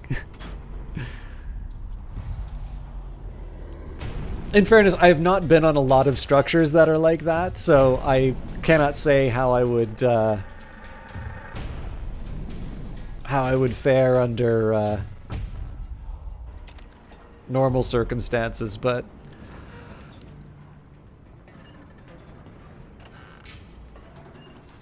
the added threat of getting a fat finger death is definitely something that raises the heartbeat. Well, one of the things I really like about Dying Light is they definitely lean into people's fear of heights, because they always make the wind go up and you see your character sort of waver a little bit. And there's nothing you can do to change it. It just, that is the way that works. But I've noted, even for me, I sometimes try to steady myself in response to that, and I think it's a really nice little touch that they brought to that. Get the medical supplies on this vehicle to the flare before the before the time runs out. Obviously, I didn't want to do a bunch of extra side missions, but this gets me a vehicle, and it's easy enough to do. Hopefully they don't shoot me too much. Hopefully I don't die too much.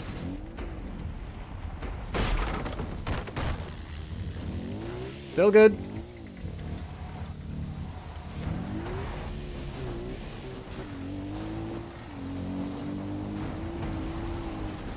Oh, is it really gonna make me... Ugh. I'm really curious if you actually have to go to all the flares or if you can just head straight to the next one. I guess I won't find out this time, but let's see if we can do the 15 seconds.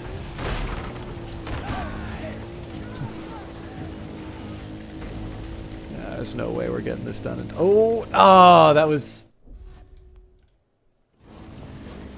I just need a little bit.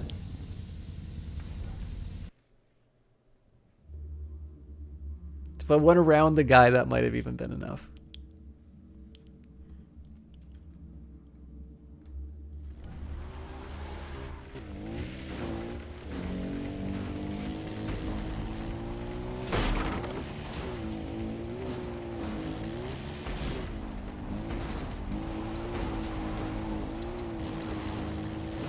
Well, at least that isn't as bad as, wow. Not quite as bad as the last blunder I made. Sorry, chickens.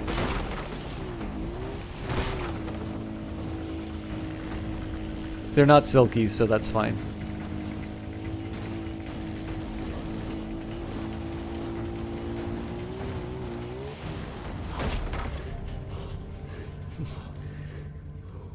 It's in better condition than it would have been otherwise. Okay, so there is a tower for me to check out if I want, but...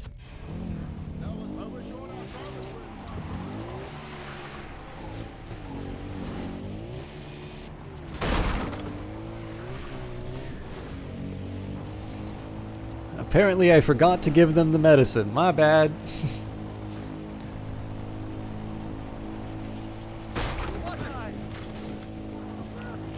Alright, that roadblock is gonna suck. What's up?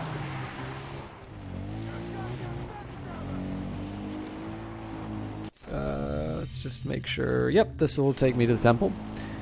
Between zombies and heights, Dying Light tickled 2 of your personal boxes for existential dread to the point that you found it a little too stressful to keep going with it. Great game, but it was just a little too successful at freaking you the hell out. That's really funny. I've never been bothered by zombies, but I used to know someone who... I don't know if it was because their explanation was their dad played Resident Evil a lot when they were a kid. And they were really bothered by the sounds of the zombies, and that's just something that's sort of translated all the way through. I never really found the source of the to me, they were just like any other monster, right? Like, I don't really particularly fear Dracula or Frankenstein's monster or werewolves or anything else. So, you know, zombies are just another... Let's take care of those captains. It was just kind of another weird thing to be tell a ripping yarn about, but like nothing to get too worked up about. But I was maybe a little surprised. I think specifically zombies, because they've always struck me as the sort, like, I always keep thinking of like the George Romero thing, right? Like I keep thinking about Night of the Living Dead. And I'm like, yeah, really good movies, but not... Okay, maybe not really good movies, but, like, decent movies. And I've never really thought them as objects of terror. But I think... Yeah, so, like, there's that, and then also... I know some people who are actually really bothered by the idea of sort of losing their mind, but carrying on that way. So I kind of sympathize to an extent.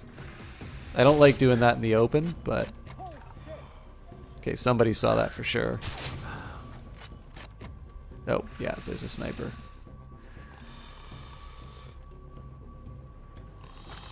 These guys are rather well hidden.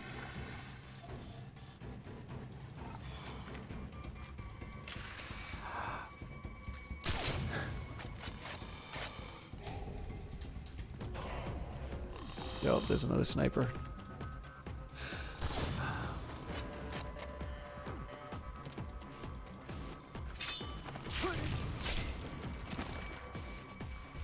Nothing.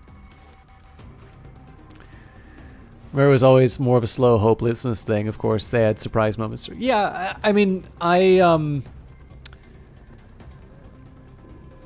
saw the first 3 of the sort of Living Dead movies, and I thought I actually really liked the first one. The Dawn of the Dead is definitely that's the really well-known and popular one, and it's easy to see why. Like, I thought that was overall quite well done. Day of the Dead didn't really work for me, and I don't even particularly remember why. This is actually, I think, the most damning criticism I have for most movies is I've watched them, and all I can say is it didn't really leave an impression. Because the thing is that, like, well, once upon a time you could say that would maybe be 2 hours wasted. Now it's more like 3. And frankly, you know, I haven't seen Bridge on the River Kwai, and I love Lawrence of Arabia. So if I'm giving up seeing one of those for the first time, you know, your movie better be pretty darn good, or at the very least, it better be short and not waste my time too substantially. I cannot believe I got away with that.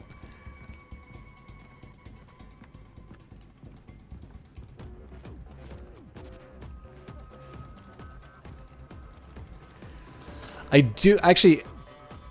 never really thought about it. I really like the way that this level is making me behave. Like, I'm not scouting everything out. I'm trying to take the opportunities where I can.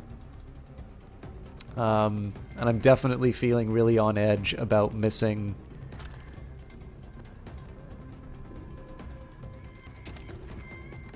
people who might cause me some problems.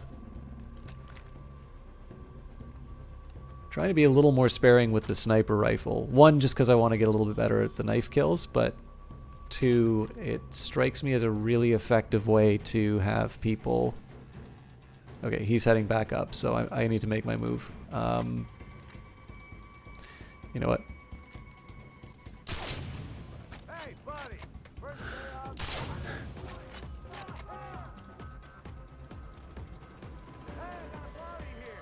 I think I just have to accept that I'm going to raise some alarms because the armored guy is going to be coming back anyway. Okay, reload before I do anything else. I think that's Commander, yeah. So that's inconvenient.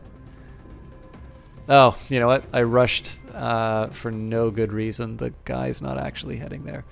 Okay, these are a bit of a worry because I have no idea where those guys are. Oh, crap.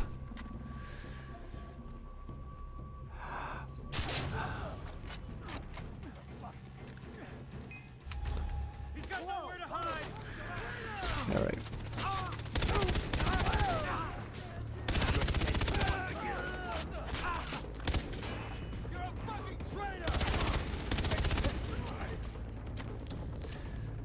So at some point I need to find a way to hide and start doing some takedowns again. Ooh, this might be bad. Nope, I'll survive that.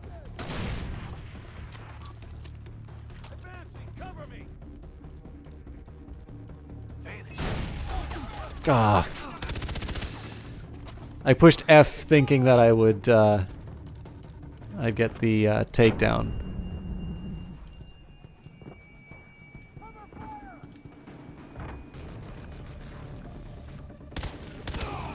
That's a little embarrassing.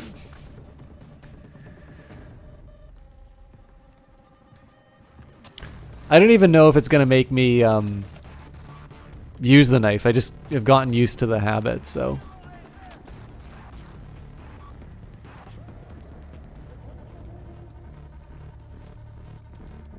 Of course, the problem with this approach is that the armored guys are now alerted. Screw it.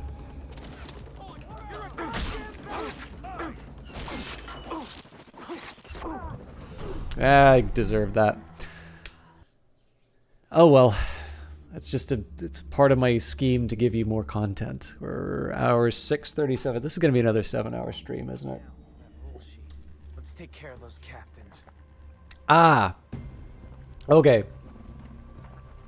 This is a very important detail that I forgot, I neglected to consider. I do not need to kill everyone in the compound. This is not like... This is absolutely not like those other missions. I'm going to assume that if I was actually going through this place with a camera like this, I would be shot on sight. But...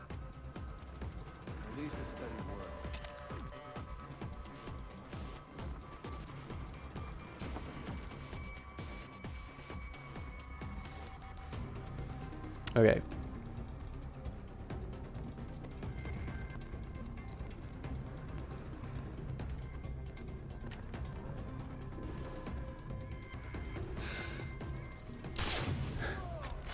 Oh, that guy's behind the...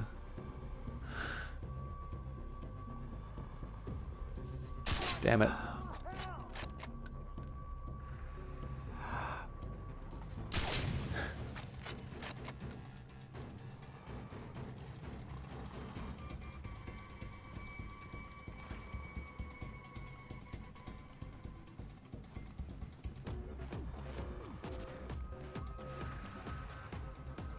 So I still want to take people down, just because it's a heck of a lot more convenient than having patrols potentially running around and causing me problems. I'll just be a little smarter about it.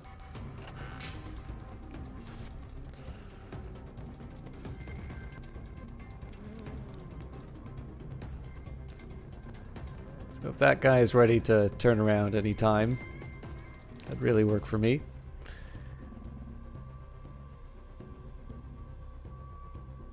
This will not be the most suspicious thing in the world. Some guy just hanging out behind the other one. Guy turns his back and all of a sudden the other one's gone.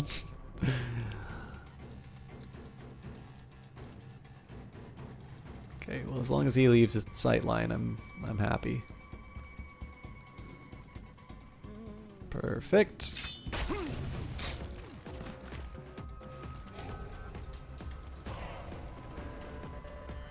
All right. So this should be a no-brainer. Are you kidding me?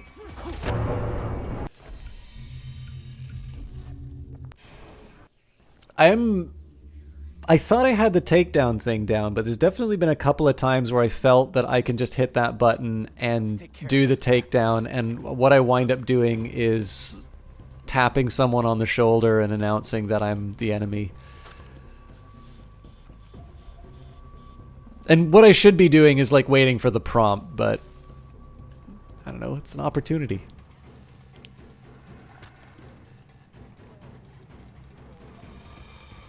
So again, the best approach seems to be to deal with the snipers, although for some reason I can't see them now. Well, there's one. There's two.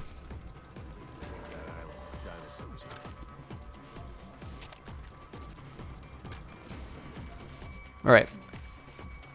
So first things first, let's deal with the people most likely to see me. I'm a little nervous about going up here just because it's a bit exposed. But I think I should be able to deal with these two guys in fairly short order. So one... but the bolt action takes a minute, so... Okay. And at this point, no style points for using the knife, so let's just clear what we can early.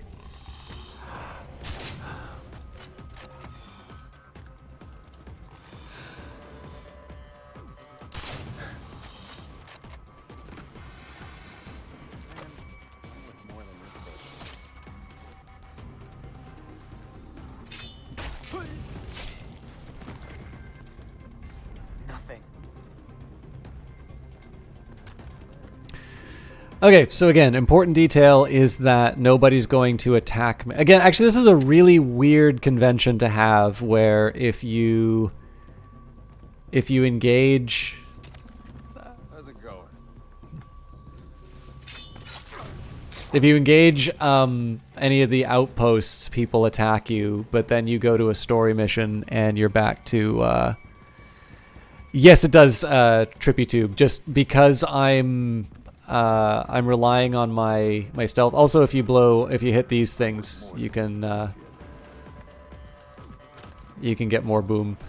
But in this case, this mission, I'm wearing the uniform of these other guys. So while there are other parts in the game where that uniform doesn't matter, here I actually get kind of a free pass in terms of mobility. If I do a takedown and somebody sees me, I'm going to be in trouble. But so like this is really tempting to do. She better not be sleeping around. I don't know what happened to that guy. Still nothing. Last guy better be carrying something. Somebody saw something.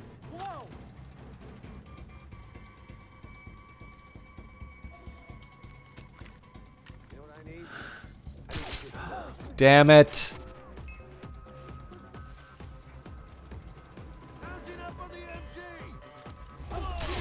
Okay, so I'm busted. Or at least I thought I was. I might have been a little too premature.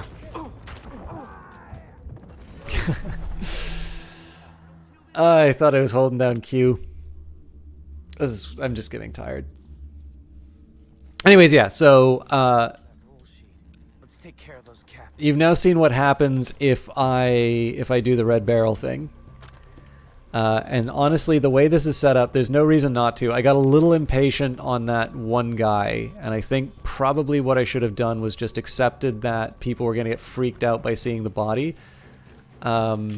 But adding another body to the equation would not have improved anything for me. So there's going to be another sniper who's now spooked by that.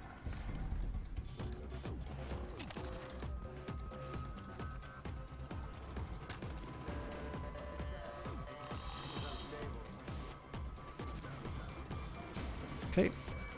So again, I'll deal with them first.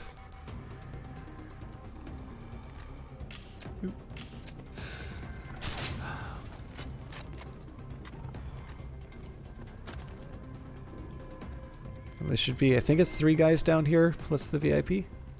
So VIP is accounted for once he gets painted. Okay, well this... That's for the atrocious aim. Okay. So I want to be careful about that. Ah, I screwed up.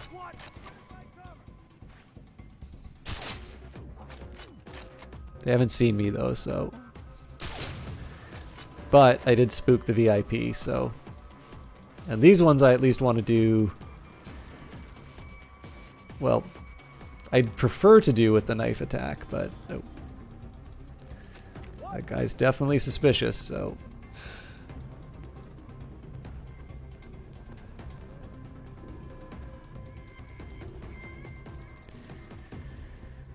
Okay, so people are kind of calming down. You know what? I'm just going to try and take the VIP.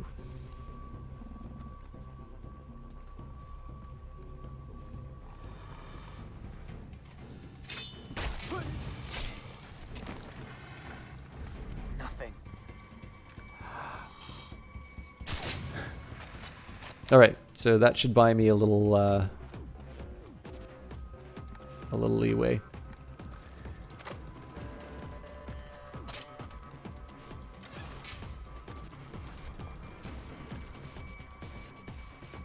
I suppose there's an interesting question as to whether or not it's worth it to try and take out the 2 armored guys. I think they have helmets, so I don't think I'm able to do a one-shot on them anyway.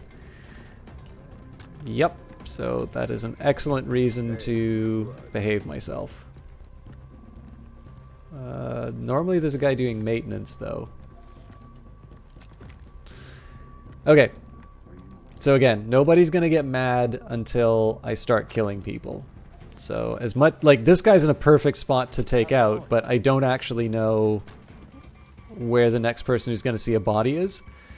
So in this case, I'm just going to do a quick patrol, especially account for the 3 VIPs. and then I can sort of take my own time to mop up the remnant. I suspect that will also involve the use of the rifle, but that's a decision to be made later. Why do I have to sleep in a shithole? Okay. So again, few details here and about how I'm going to approach this, because it's possible that people will get spooked by a particular action. This is like a perfect opportunity. Now it's possible that somebody around the edge will get spooked by that. Okay, so this guy's going to notice the body. What the? And that. You killed my friend, asshole. You're gonna die. Holy shit! All right. This guy better be carrying something. I don't know who actually saw me do that, but that's fine, because I've got enough that I should be able to...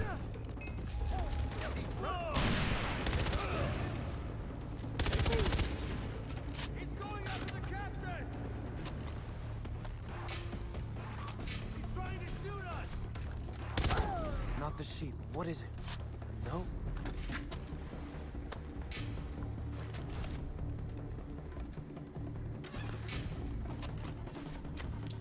So I really hope this counts as a zip line.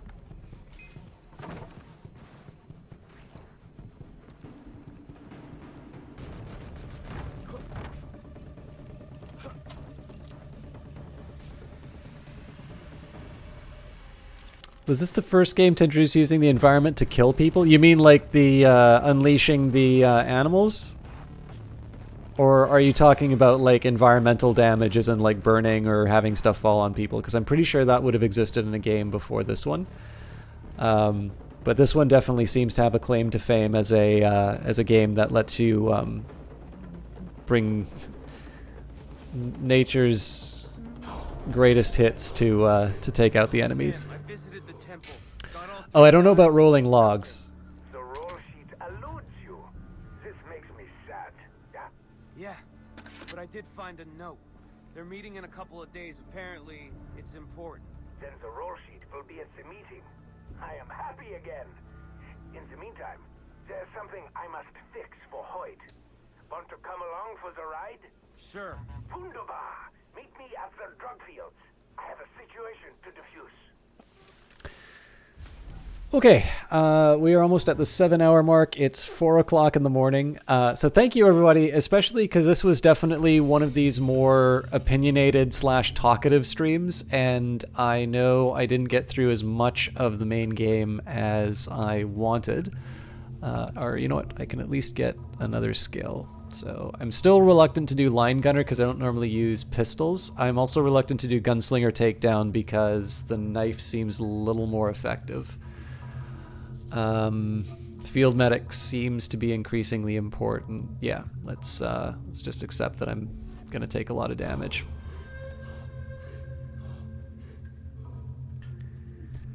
Yeah, I'm having a great time with this. I probably need to work out a slightly better schedule because I'm definitely going like close to twice or more in terms of runtime, and I'm not sure how sustainable that is.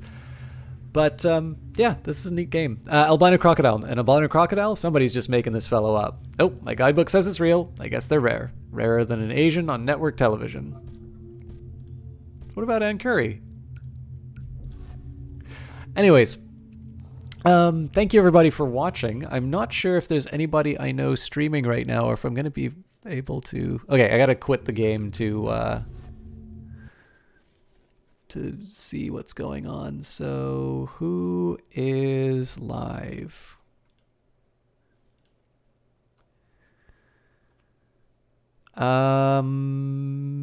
Melee Mage, and that's it. Thanks, GarageCam. Yeah, I will probably be back tomorrow. I'm not 100% sure when. Twitter's probably the best place that I'll, when I know where it's going. There's going to be something special that I do on Sunday, which will be streaming, but I'm not quite ready to say what that is yet.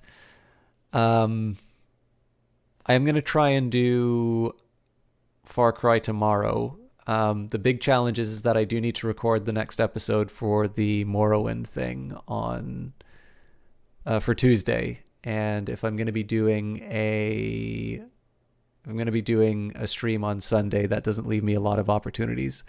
But yeah, again, this one was definitely a lot more chatty on unrelated things. I know that doesn't always work for everyone, so thank you for sticking through it. I'm assuming that you got something out of it, because it's not like you're forced to be here.